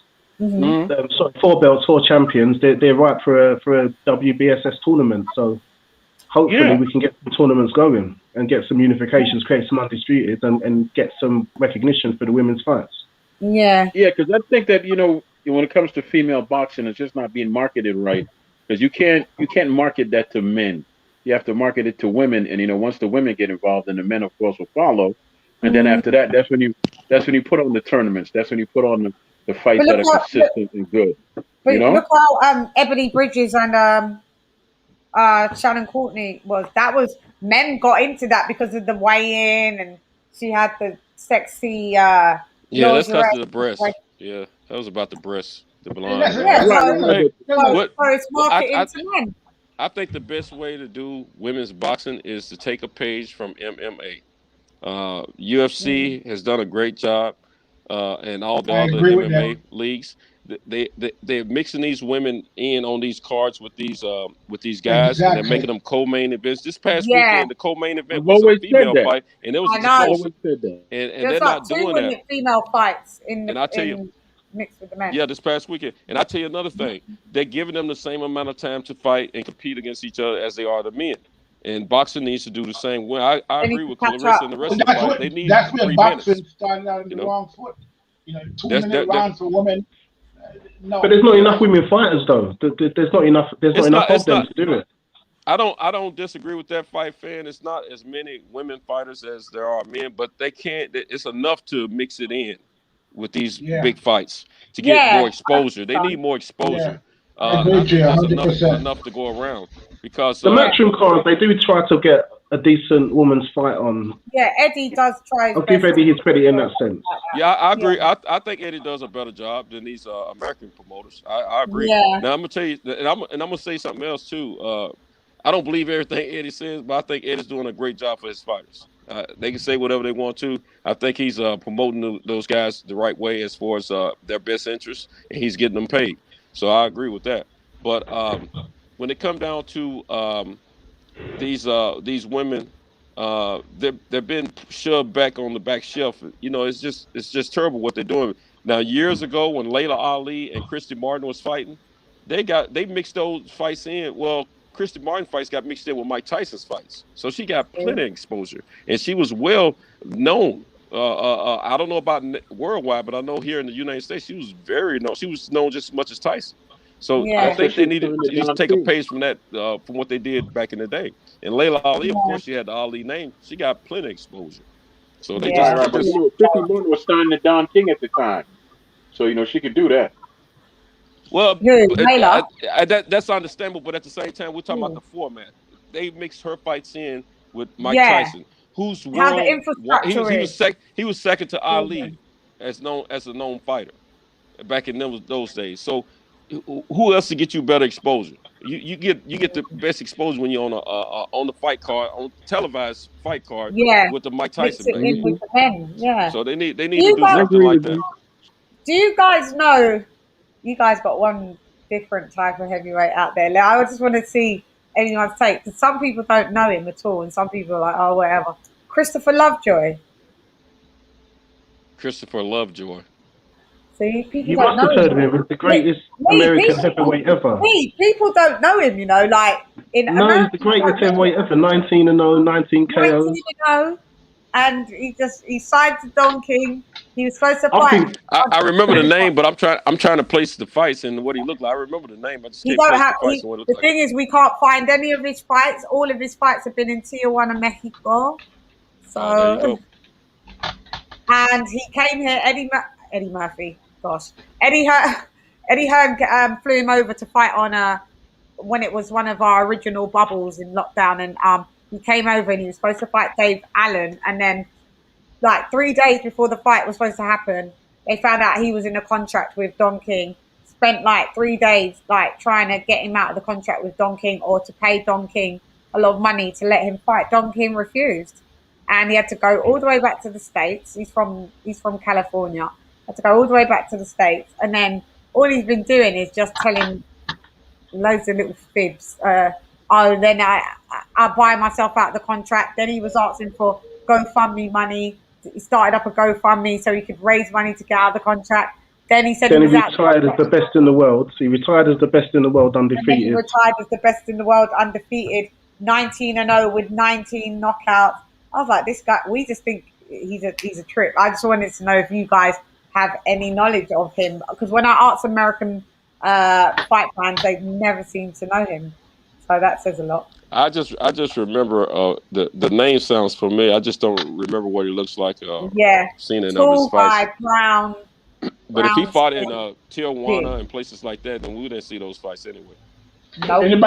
Anybody saw the UFC this weekend? Oh yeah. Usman Masvidal. I don't watch UFC. Let me tell you something. Covered it. These Nigerian brothers, man. I am Coming so to proud the of place. them, man. I am so proud of those Nigerian Are you brothers. Nigerian? Man. No, I'm not, but they're still my brothers. Yeah, no. I just thought. Let me tell you something. Yeah. They are taking that sport over, and I'm so proud. You know, to be be able to witness this, you know, in my lifetime, because man, I mean that right hand. Oh my God, that was a right hand from God. I mean, yes, sir. Yes, sir. Sparked out. That was a boxing technique that he used on that. Exactly. I'm glad you saw that. Yep, that was a boxing technique. What about, do you know the Adesanya guy, the Nigerian, and he lives in New Zealand? He's off the hook. He's the second coming. Well, he's the second coming of the Spider. Yeah, he's great as well. He's great. Yes. Yeah, I hated him losing that to that heavyweight, but you know what? He was trying to be great, you know, and trying to be he just tried to see where he was. So no problem. And they still have even the guy that beat him had a lot of respect for him. He knew he couldn't beat him in stand up, so he had to take him down. Had to take him down. And this is the thing with where do you stand with boxers wanting to fight UFC or UFC guys calling out boxers? Whatever happened to Michael Venom Page? Whatever happened to Michael Venom Page? Who? Michael Venom Page, I think is his name. Was he the guy that used to do all the dancing and to wind the fighters up? Yeah. He was always knocking them out. Yes, him.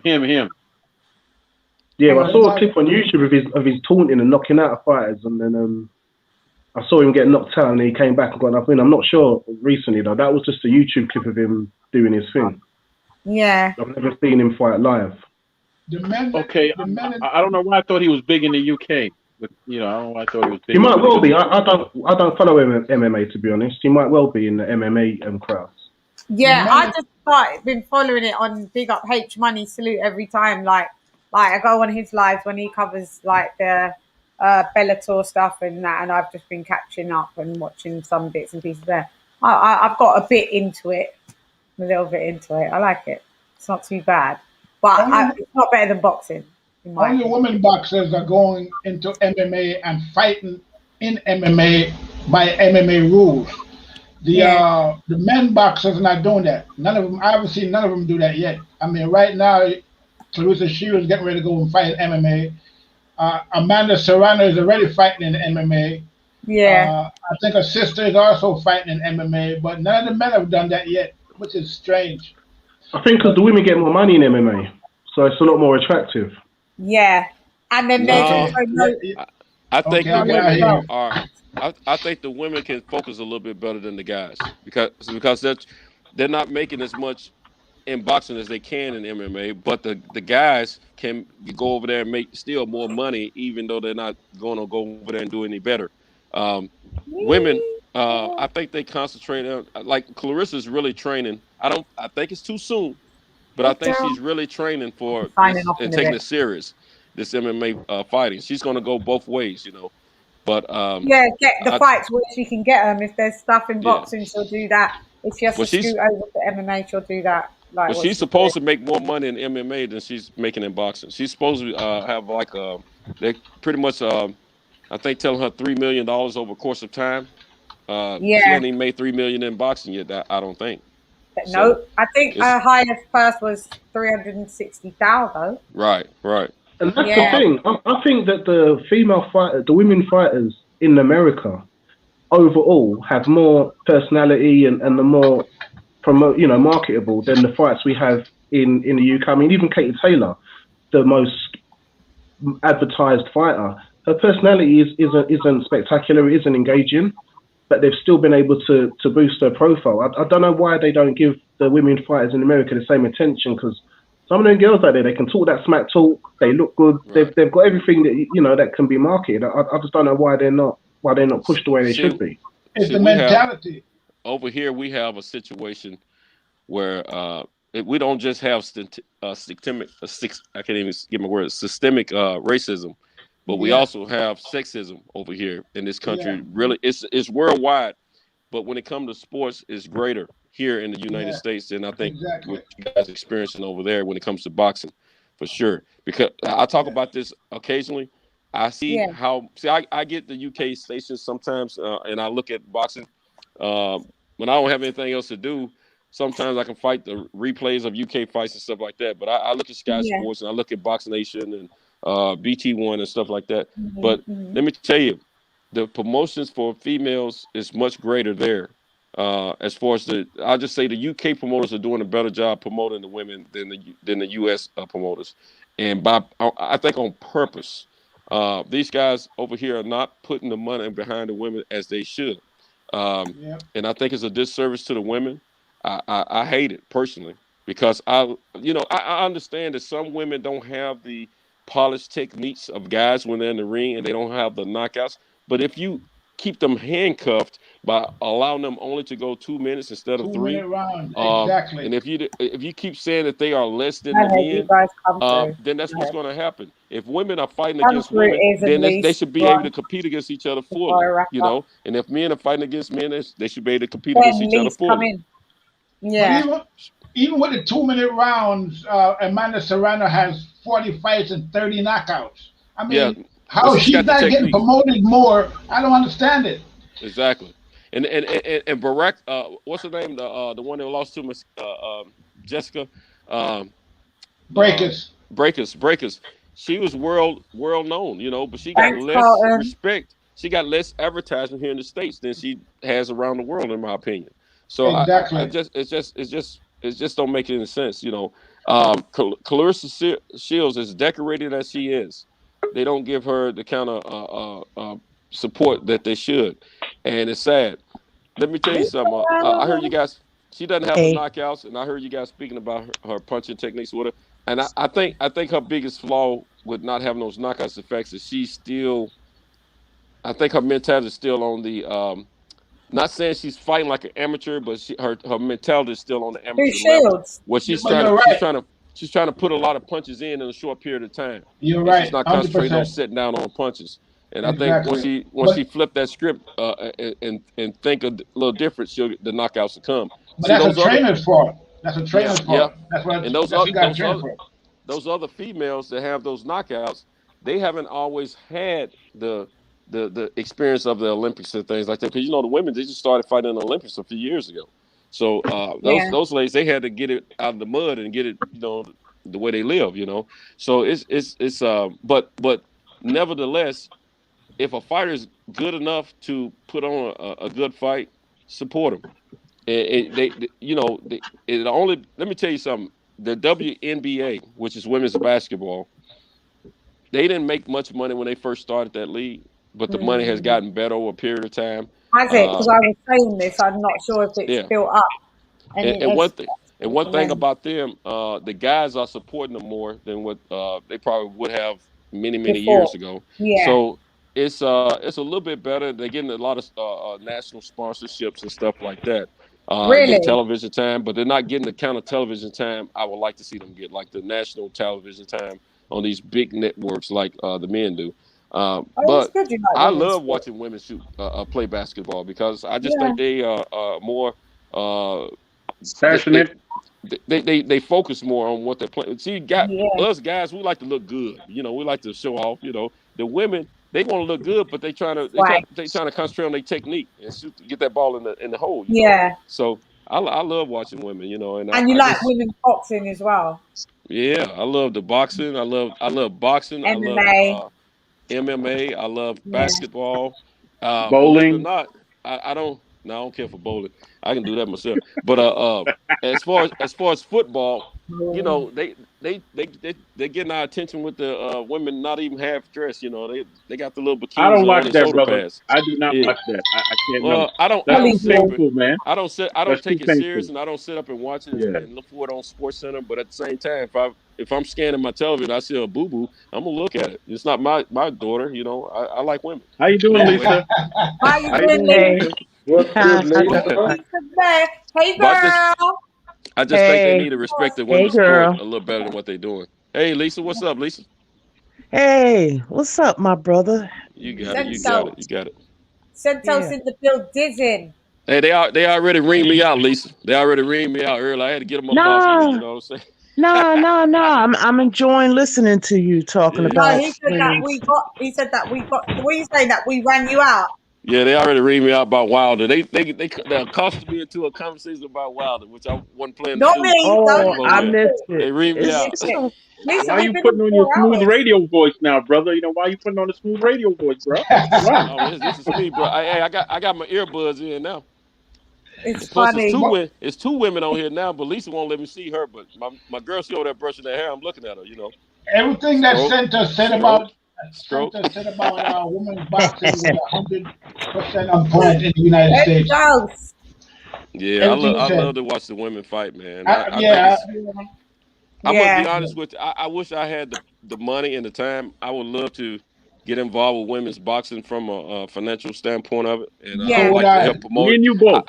Me and So you would both. I. Well, I that's would love pretty to I do would good love that. to thing. get with a I would love to get with a group of people, mhm. and we just strictly have women's fighting, and just go That ahead and would be just epic. do a tour around the nation and get it promoted the right way up from the ground, and then next thing you Mhm. know, they can't deny you. You know, I that's wonder Do you what I have, why would like that's to do. not being done. do you have a channel? I have a name, but I don't do anything. I'm in business for myself, man. I drive, No, and I but you don't have a have a lot of channel time. on YouTube. Yeah, I Oh, know what he's 20 talking minutes you're in about. traffic. Yeah, it's called Centos Boxing, but there's nothing going on over there. I Oh, haven't. right there. I named it 3 Well, years ago, and I hadn't had time to put the Yeah, effort into yeah, putting some content out there. yeah. It takes I a do. lot of time. It does, and see, I'm driving every day, Yeah, basically. it's Sometimes time 6 or 7 days consuming. a week. Yeah, it's time consuming, man. See, my business pays me immediately, so I gotta tend to that first. Of course, of Yeah, course. Of Yeah, course, yeah. mind the business that pays you. absolutely, That's what do absolutely. you what it's do if you all don't mind about. me asking, brother? You know, what do you do? Oh, I have a little freight business. Well, deliver, trucks. I have 4 trucks I Yeah. own, and I'm a carrier. And Okay, trying to do me a build it on favor, up. would you? Do Yeah, me a favor. hmm Never say your business is little again. Just say that I have a I business. appreciate that. Don't, Respect, yeah, bro. don't put no little Yeah, Respect. in there, because brother. your affirmation is Absolutely. keeping it into, Yeah, you I have you're a full absolutely business. right. Yeah, I Absolutely. have a truck business. How about that? yeah, exactly, I appreciate exactly. y'all. I appreciate y'all getting on to me about that. I do. Yes, Yeah. we to get on to you, gang. Haven't you noticed? Oh yeah, It's yeah. Matter of fact, yours. I know what it Be is. matter of proud. fact, brother. You got a I, Matter big of fact, business. brother. You know what, It's brother? your business. No, but matter of say it fact, again. brother, I actually take that back, man, because I'm actually flying to the UK in a few years later, Shane. He only got a little business. I got big business. Okay, so I got a. Ah, hey, I feel you, bro. I feel you, bro. I feel you. Checkmate. You got checkmate right there, Stentos. Checkmate. Yeah, because I can't predict exactly when I'll be getting over there. You know what I'm saying? I've never been to the UK, and Because I they're not hope to even open. God that I Bruh, make it there before I borders are not pass. open. But yeah, It's hard. We're not allowed to leave. We're not allowed to leave here. y'all We're not probably allowed can't to Yeah, I leave. fly know. yet.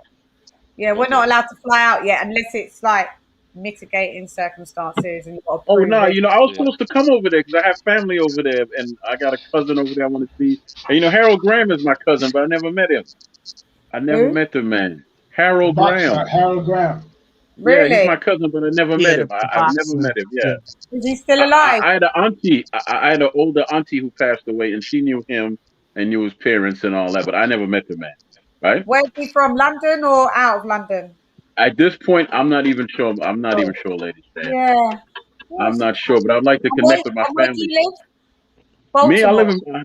Yeah, I live in Baltimore. Yeah, I live Yeah, in Baltimore. yeah, that's what you did say. Yeah, but I Baltimore. was coming B-more. though to see my cousin over there. I have a cousin over there, and then with the whole thing with COVID, I refuse to take the vaccine, so I can't travel other countries.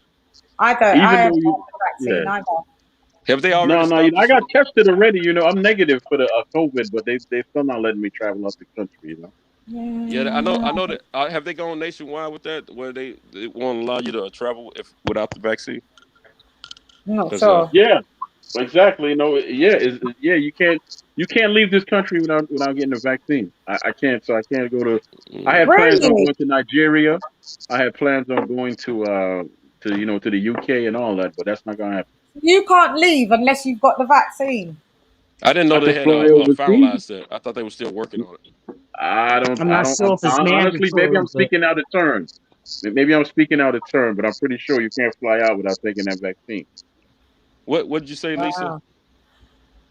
I said I'm not sure if that's mandatory yet. Like, Yeah, I it's think. not. Yeah, I don't Yeah, think. I think they. Yeah, I They're think trying to make it like that globally. I got a lot of trips. I got a lot of vacation packages that I prepaid for last year and before, and I hadn't taken advantage of them. And I've been trying to pay attention to it because I'm supposed to go to Mexico because I didn't get to go last year, and so I've been paying attention. Because I'm like you on that, Troy. I'm not ready to take that vaccine until I see a lot more people take it. And Right. if the majority of the country, once we get to about 3/4 and they're doing okay, I might get enough courage up to take it. But Yeah. right now, I I have just to don't see trust a how lot the of stuff. rollout is. Me too. Let me Yeah. watch the rollout first, mate. Let me Yeah. see what happens to you lot. I don't even like aspirins, but I take them if it's necessary. Right. Speaking on travel though, Shan, I'm just hoping they sort this out before the fight's Joshua announced. Fury fight gets announced, because even the way they got it now in the UK, with you having to stay in a Holiday Inn for £1,700 for 2 days, it just doesn't make sense. Yeah, it doesn't make sense. If they do that, yeah, because Spencer, that happened to Spencer, but obviously MTK Global paid for it. But I mean, he had to do that. He's only just come out of that Holiday Inn. So here, if you say you go to Dubai and then you want to come back, when you come back, you have to go to a quarantine hotel, but you have to, for 10 days and have to pay £1,700. But it's a basic hotel. It would be all right if it was a £1,700 worth of a hotel for 10 days. £1,700 is how much in dollars, brother? It's a big Like train. $2,200 maybe. It's a nice clean $200? hotel, but it's not like 5-star hotel. No, but it's a $2,400. It's a family type of chain. But yeah, you have to pay £1,700 for the 10-day stay. that's crazy. Yeah. Yeah, it is crazy, super crazy. But yeah, we was just touching. But guys, this is what I'm also letting you know. I'm doing a late night show because we started one last week, and Lisa was on panel and stuff like that. So this Mondays will be my weekly wrap up in the days. Sometimes it will be a free for all where everyone can come in, and sometimes it will be structured panel where like sometimes I had before, like certain guests, and then that would be a locked in panel. And then the late night show, I'm doing it because I know I've got a nice US following, and sometimes the day shows, it's really early for you guys. So I thought if I did a late night show, you guys could tap in a bit easier as well. So those, I think we'll do those on our Thursday night. So I'm going to do one this Thursday, and then that's the itinerary. When you say light, what time UK times? When you say UK late? time about 11 p.m. Yeah. So like 11 p.m. onwards for the Lady Shan late night show. Yeah, in boxing, of course. Not It's 11 p.m. your time or 11 p.m. our time? 11 p.m. my time, unfortunately, and it goes That's on like to. what? It goes on 4 to. a.m. our time, 4 a.m. our time. No, like you guys are behind us. So Is that like if it's 5 11 p.m.? p.m. our time, 10, 9, It'll 8, be 5 o'clock here. It'll be 5 p.m. It'll be 5 p.m. 5, yeah. Okay. Yeah, and then I go on from, I start at that, and then I kind of go on. It's kind of like quite a long stream, so we end What do up you get out of time? we end up finishing at like 4 a.m. UK time, so maybe that's like 11. What do you get out of time, Chan? I always see you doing shows. What do you get out of time to do all these shows? Oh, well, nothing's open. Shows haven't been open for ages. We don't have. They're only trying to maybe open them up now. Now, are you talking about music shows? No, I'm saying, where do you get the time to do all these boxing shows that I see you doing? Oh, because I'm at home. You do a lot of work. This is making it into also a job though for me. This is what I also want to do as a job, and like do some commentaries on network. So does TB know about your music, Shan? Huh? Does TB know about your music career? Does he? Yeah, I've seen her rap. Yeah, that is my first job. But this is also now a job as well. So You're pretty good at that's why I put in time in it, because it's just not a hobby. It's something that you're pretty good at my YouTube. Thanks. My YouTube is to be my job. My channel is, a professional channel that we're trying to build it, get the numbers, and do some good stuff on there. As a black, I have to use the keyword black. As a black female in the sport of boxing, coming from the UK, it's not a dime a dozen. So, right. You've got to be working hard. Lady Chan, I think it was last week I saw you, Fight Fan, H Money, and another brother from the UK on your channel. What was his name? It was for me. It was for me. Kenny. Was it Kenny? Well, Kenny who? Kenny. His name was Kenny. Kenny. Okay. Yeah. A dancing guy. Yeah. I listened in for about an hour. You guys were doing. I love the way you guys were talking. And I'm gonna tell you, I just love boxing. I love the history of boxing, and I like to talk boxing with a little less bias. I hate when I get pulled into the biases of it, so I don't really be intending that.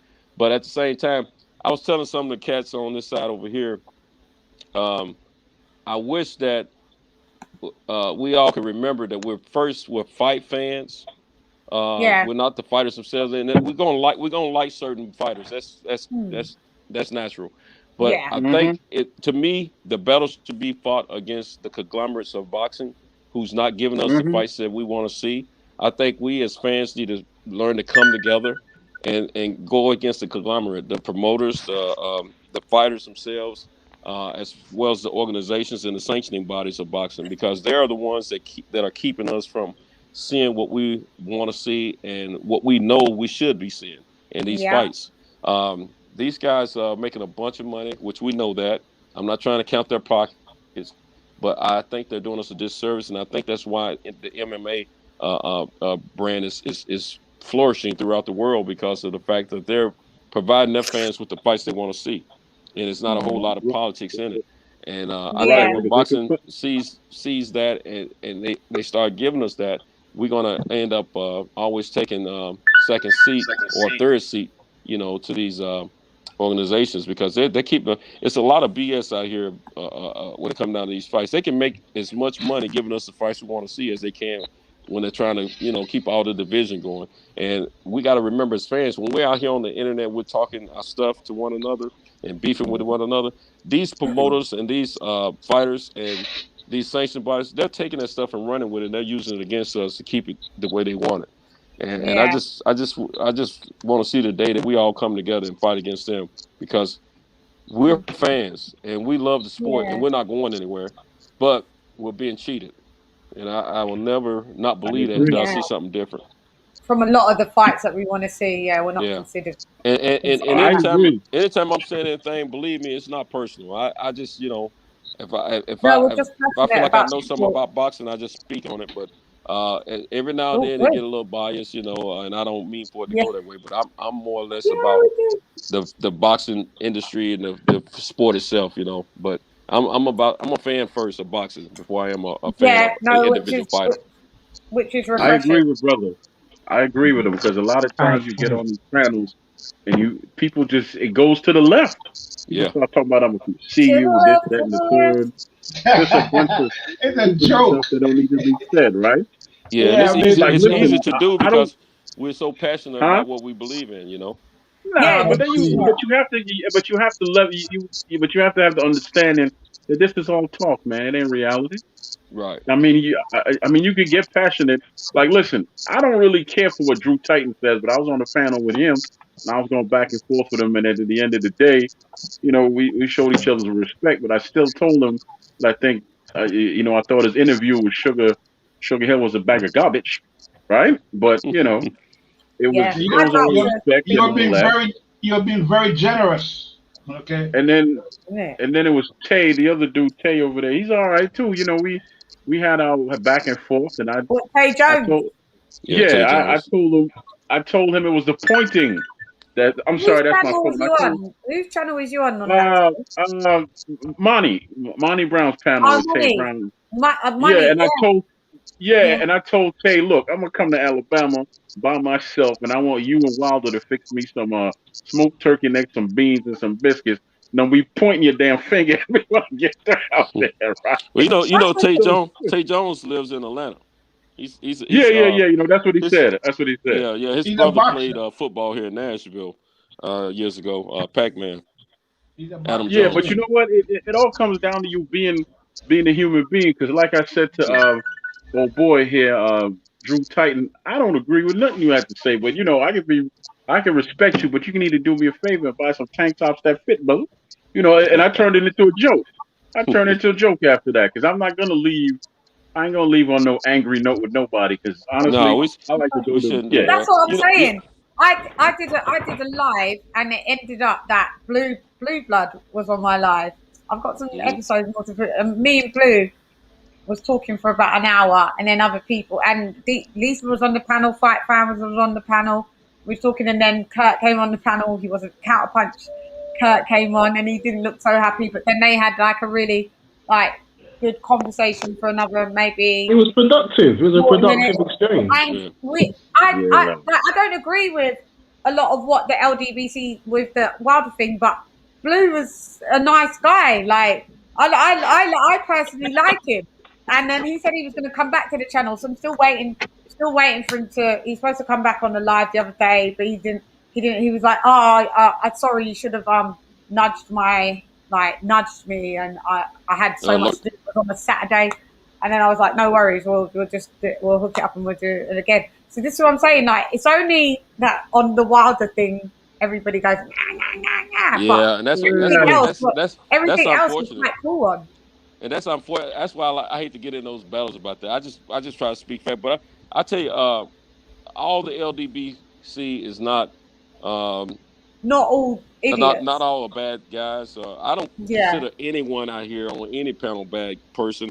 But I think sometimes people want to, take it from boxing to the streets, and none of these guys are going to bust a grape, in my opinion. You can tell where I'm from over here in the States. We can tell who's a street dude and who's not. You know what I'm saying? And so I listen to these cats, and I try to bring a little peace when I'm on the panel. Tell them, let's not take it there.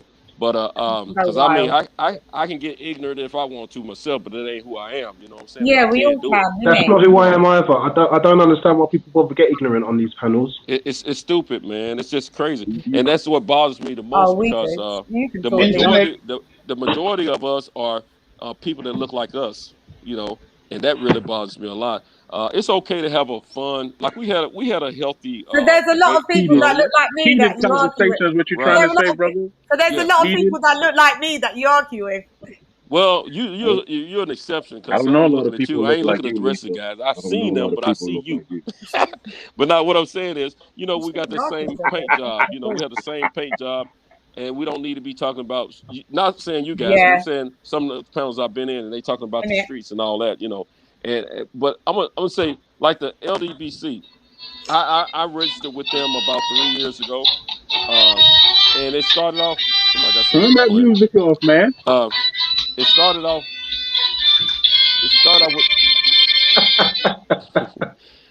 with the LDBC, just about boxing in general, and they were trying to push it the black fighters, and I understood what their agenda was.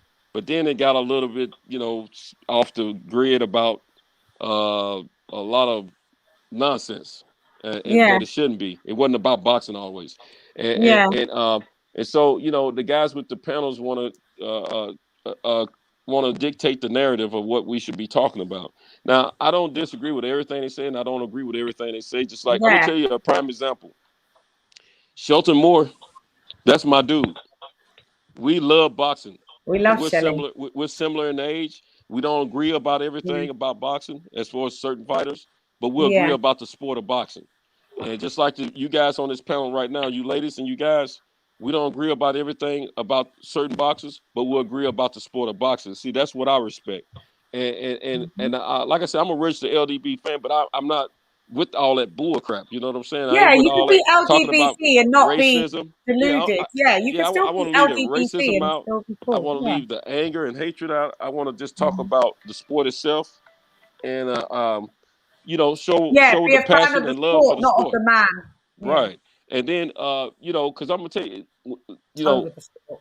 what I wanted. Well, I'm not gonna ever do it, but because I was gonna do it, but I wanted to get on. I won't call the person's name, but I wanted to get on that person's platform and tell them, hey, all this talk about the ABC, which they're referring to the LDBC. When you do all that, the alphabet. When you do all that negative talking and connotation about a certain organization, you're becoming what they are. So don't put yourself in that. Yeah, don't put yourself. Now I'm gonna tell you the reason I won't say the person's name or the platform name because the reason I won't say it. No, it's not. I don't have anything bad to say about it. The reason I won't say it is because I don't want to get them in the advertisement. That's the reason I won't say it. Nothing else negative, Right. But the thing is, if we all could just get away from all that division and just talk it's very about the divisive. sport, it would be a whole different ballgame. Because I will say this, the main, I would say probably the number one ranked LDBC platform that a lot of people know about.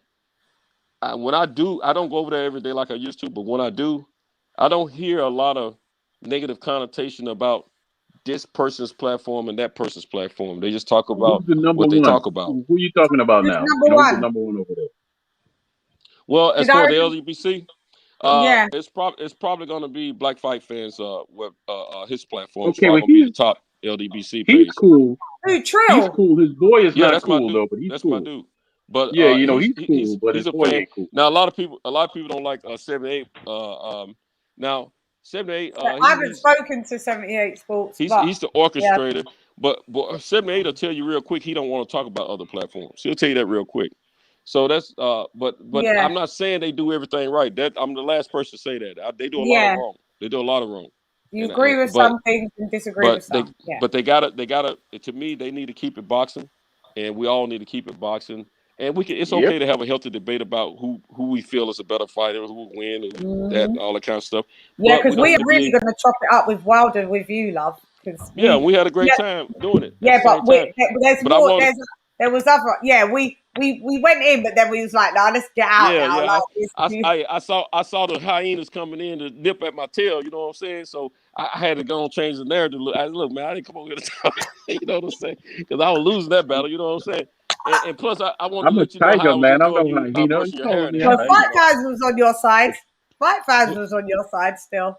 Well, man, my man Fight Fan is true to the sport of boxing. I feel, I think we all are, but I think he looks at the sport of boxing before he looks at this fighter is my first boy versus this second fight and stuff like that. And that's the only fighter that I'm like that with is Dillian White. The only one I'd say that I've got bias for is Dillian White. He's biased for Dillian White, man. Him and Sammy Ali. I agree with you on that. I agree with you on this. Dillian White. Dillian brings some excitement to the sport. I know I dissed him a little bit earlier, but he brings some excitement to the sport. I will say that. And there was a time when I really felt real strong about how he was moving. He was moving real. He was moving like a real fighter. As far as outside the ring, I'm saying. Yeah. And then there's times I didn't feel so much that way. But other than that, I'm gonna tell you. Let me get this on, then I'll let you go, Troy. Okay. What I felt with Dillian White a few years ago. I felt like at first I was feeling him real strong, and then I started feeling like he was letting Eddie Hearns pull his strings, and I didn't like that because I always felt that Dillian White was his own man, and he always promoted himself that way, and I just like to see him in that phase, not barking out whatever he think Eddie wants him to say or something like that. Eddie He's doing a good job for his guy, but I don't care for what he talks about, But Dillian White, he's in the game, and he did it his way, and he didn't have all the backing that Joshua had, and so I respect that. No, he didn't. Yeah, No, he did no, it but from he's self-managed, Troy. right? Yeah. What you say, Troy? No, he's self-managed, right? Yeah. That's He's why I said I didn't self-managed. want him to be letting Eddie Yeah. Hearns tell him what to do, because I like the way he was moving. I don't think he was doing his telling own him what to thing. do at So all. is AJ. He got his own management company. Yeah. Yeah, I don't think he was 258 telling him what to do. management. Mhm. Yeah. Yeah. AJ Yeah, sat they back all and let doing them it. talk for him more than Dylan will, though. Tell Dylan me will speak. something, then, He Lady will I think speak that's Candy, up. because I think that's because Tell he's me more about of his a brother, brand. because I think there's been Yes, some he talk is. about, He's a brand. Dillian He's White's worth a lot he's of brother. more of money. a brand. That's why. Yeah, he's Huh? worth a lot of money. Yeah, he's a Right, big right. brand, But no tell me doubt. about More of a Dillian White's brand. brother, That's because there's why. been talk about his See? brother, that's not his blood brother, or whatever the case may be. But what's the Yeah, he's talking situation with about. his brother? I'm just curious. It's just my curious mind. I really don't care, but I'm just curious. I personally don't. I think too much is being made of it. I mean, if you've got a friend, what's the saying? You pick your friends, but you don't pick your family. And some people Right. have friends that they love as family more than their actual Mm-hmm. family. And I Yeah. just thought the whole, whether his last name is White or whatever, I just thought that whole thing was just for the boxing stuff. That's just the way I looked at it. When I heard, that might not be his name, I thought, oh, maybe he's just doing it just for the boxing. I think too much is made of it, to be honest. But I get it, because Dillian White was all out there, and he talks a lot of smack. People are going to pick whatever they want to smack back, and hearing that somebody else has assumed his name is an easy target, and people do ride with it. Right. Because you know what? I got a friend. We go back 40 plus years, man. He's 3 years older than me, right? We've been friends since we were 6 and 9, and I'm 50 and he's 53. We still cool like that. So I understand exactly what you're saying. People actually think we're brothers, man, because we resemble and all that. We've been around each other so long. Yeah. I think it's pretty cool when two guys could be that close and not be blood related and still call each other brothers. My best friend and I, that's my brother. I have two blood brothers, but I'm more close to my best friend. He's more of a brother to me than either one of my brothers. One brother through my father, one brother through my mother. And we as black people in this country, I'm sure it's probably like that in the UK and around the world. We as black people, when we're close to someone, where you almost with So them it's every like your day and you cousin. had great way, you either play cousins, or you're Play you're cuz. brothers. Yeah, I got play Oh, yeah. cousins, and we will So not basically, tell you any different. We won't say that's my play cousin. We'll say the that's my adult cousin, does it. and we'll Oh, call our yeah. Play moms cuz. our aunts. We don't play That's about that. exactly right. Do you know So it's Showbiz the adult always says that? Like when he's talking on his show, and he'll say about boxing. He goes, brother, I love you like a play cuz. But like it's hilarious. He always says it. Like, yeah. does anybody watch? How does the LDBC feel about Showbiz the adult? Do they see him as like a total separate entity that's non-problematic, which I see him as, by the way, or do they have their own judgments or ideologies about his way or channel? Wait a minute, about who? About Showbiz how the did adult. Showbiz? Showbiz the adult boxing channel. No. Oh, I haven't been on. I haven't heard them say. I don't. Like I said, I haven't been on their platform. The only LDBC platform. And I'm not No, sure if he's Showbiz is not LDBC. He's the one Yeah, I that does. understand. You understand? But what I'm saying is, me personally, I haven't been on an LDBC platform outside of Blue Blood and on a daily basis, Blue Blood and Barbershop Conversations. And I'm not sure if Barbershop Conversations actually a registered LDBC person. Fanon used to be a solo guy, and then they talked him into registering with them. But these guys are standalone guys, and I've never heard any of them say anything about this one platform you're speaking of. Myself. Yeah. And I haven't I been know on him. Black I've Viper seen him before. You watch him, I've Lee? seen him. You watch Showbiz, Lee? I don't really watch it, but I've seen him. I've seen a couple of his videos. He's hilarious. He actually makes me. Yeah, he's funny. He's funny. He makes me die. Like He's hilarious. Everybody, if you ain't tuned into, you got to tune in and see if you like it or not, because he just makes me laugh. So I just wanted to know, like, because he's so unproblematic, does the LDBC ever speak about, other channels that they don't like, and see one of them? Yeah, he doesn't really talk about other channels. He just do his own thing. Yeah. I wanted to know if the LDBC talks about other channels in particular as well. Other non-LDBC channels. I don't hear them talking about other Neither do channels I. by name. By name, Not I never really. heard them, and I can't say that. I mean, it's. I think the reason they got such a bad rep is through the Wilder thing, and then there was over here in the U.S. they got they're gonna keep it black first, and then well on Black Fight Fan his platform they're gonna keep it black first as far as fighters, and then even Black Fight Fan likes Lomachenko. He used to get a lot of pushback about Lomachenko, and then some guys talk about the black versus Hispanics, but Black Fight Fan will tell you in his heartbeat that his best friend growing up was a Hispanic guy, So it's not and the Latinos over here on their platforms, they have a big problem with that, and so it's been going on. Now I know part of why they have a problem with it, because this has been some suggestive things said about black fighters versus Latino fighters, but I think it was more in this dealing with the sport. The main reason the LDB, I ain't gonna say the main reason, but one of the main reasons they came about is because they felt like black fighters in this country was not getting the just dues that they were earning, and they wanted to speak on their behalf and help promote them. That's what it originally. That's part of what originally got them started. Then the other thing was they went out to some platforms.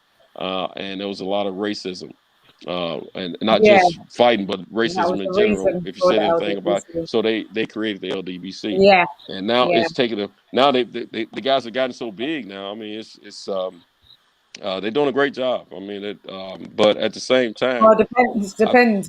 That's debatable whether they're doing a great job or not. When I say that, I mean they're getting a lot of. I tell you what, they promoted the fact that we need a fight on Juneteenth.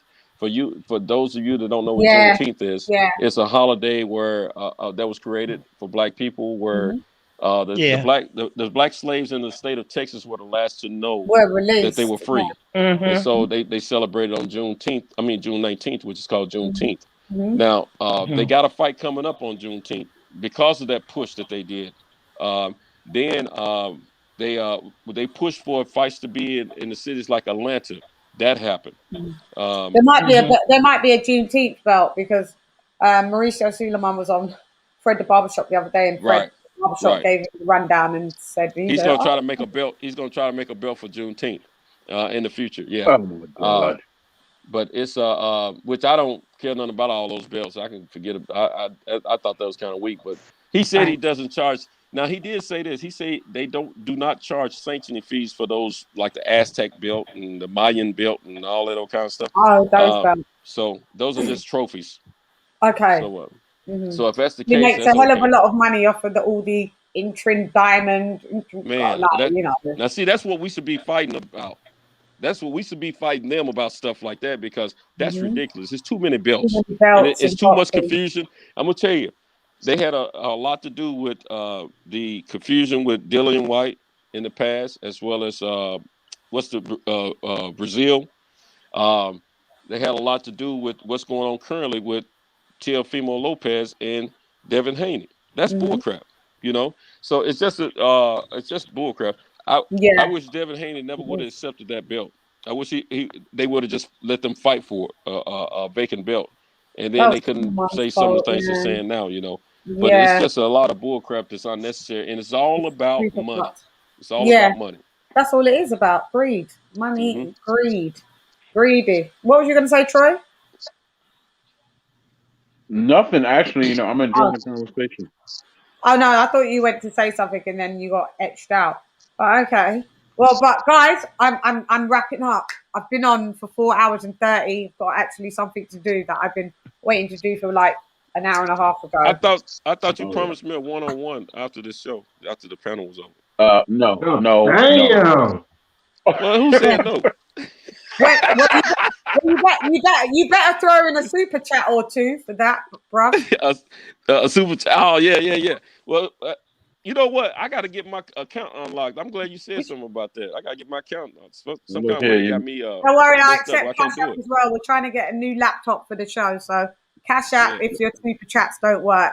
Cash App. No, but pound symbol Lady Shan. That's what we're doing. no, I tell you, hey, you know, Lady Shan, you know, just between me and you, right? Just Oh, here between we me go. and you. Here we go. Here we Dum, go. I'm dum, trying to come to the U. I'm trying to come to the UK in 2023. I need to find me a big, thick Yoruba woman who could cook ackee and saltfish and make room to drink. All right. Did you say a Yoruba woman? Yes, a nice Yoruba dread that know how to make vital food for the youth. Okay, well, you clearly that's clearly not me, right? I know. Okay. I know. So you want me to find you? No, because you. Like that? Or No, because Sento's flying out, and you know he's gonna beat me there, and he's probably gonna marry you off before I even have a chance. So I have to get the Yoruba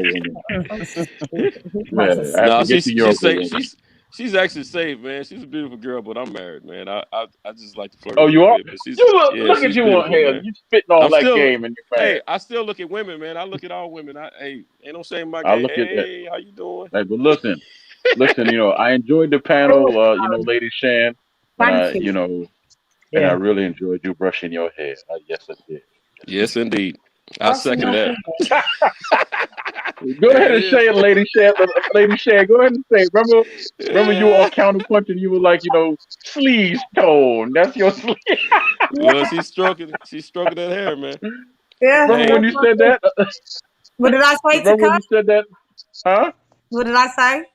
No, you said, yeah, Troy, that's your sleeves tone. That's your sleeves tone. Yeah.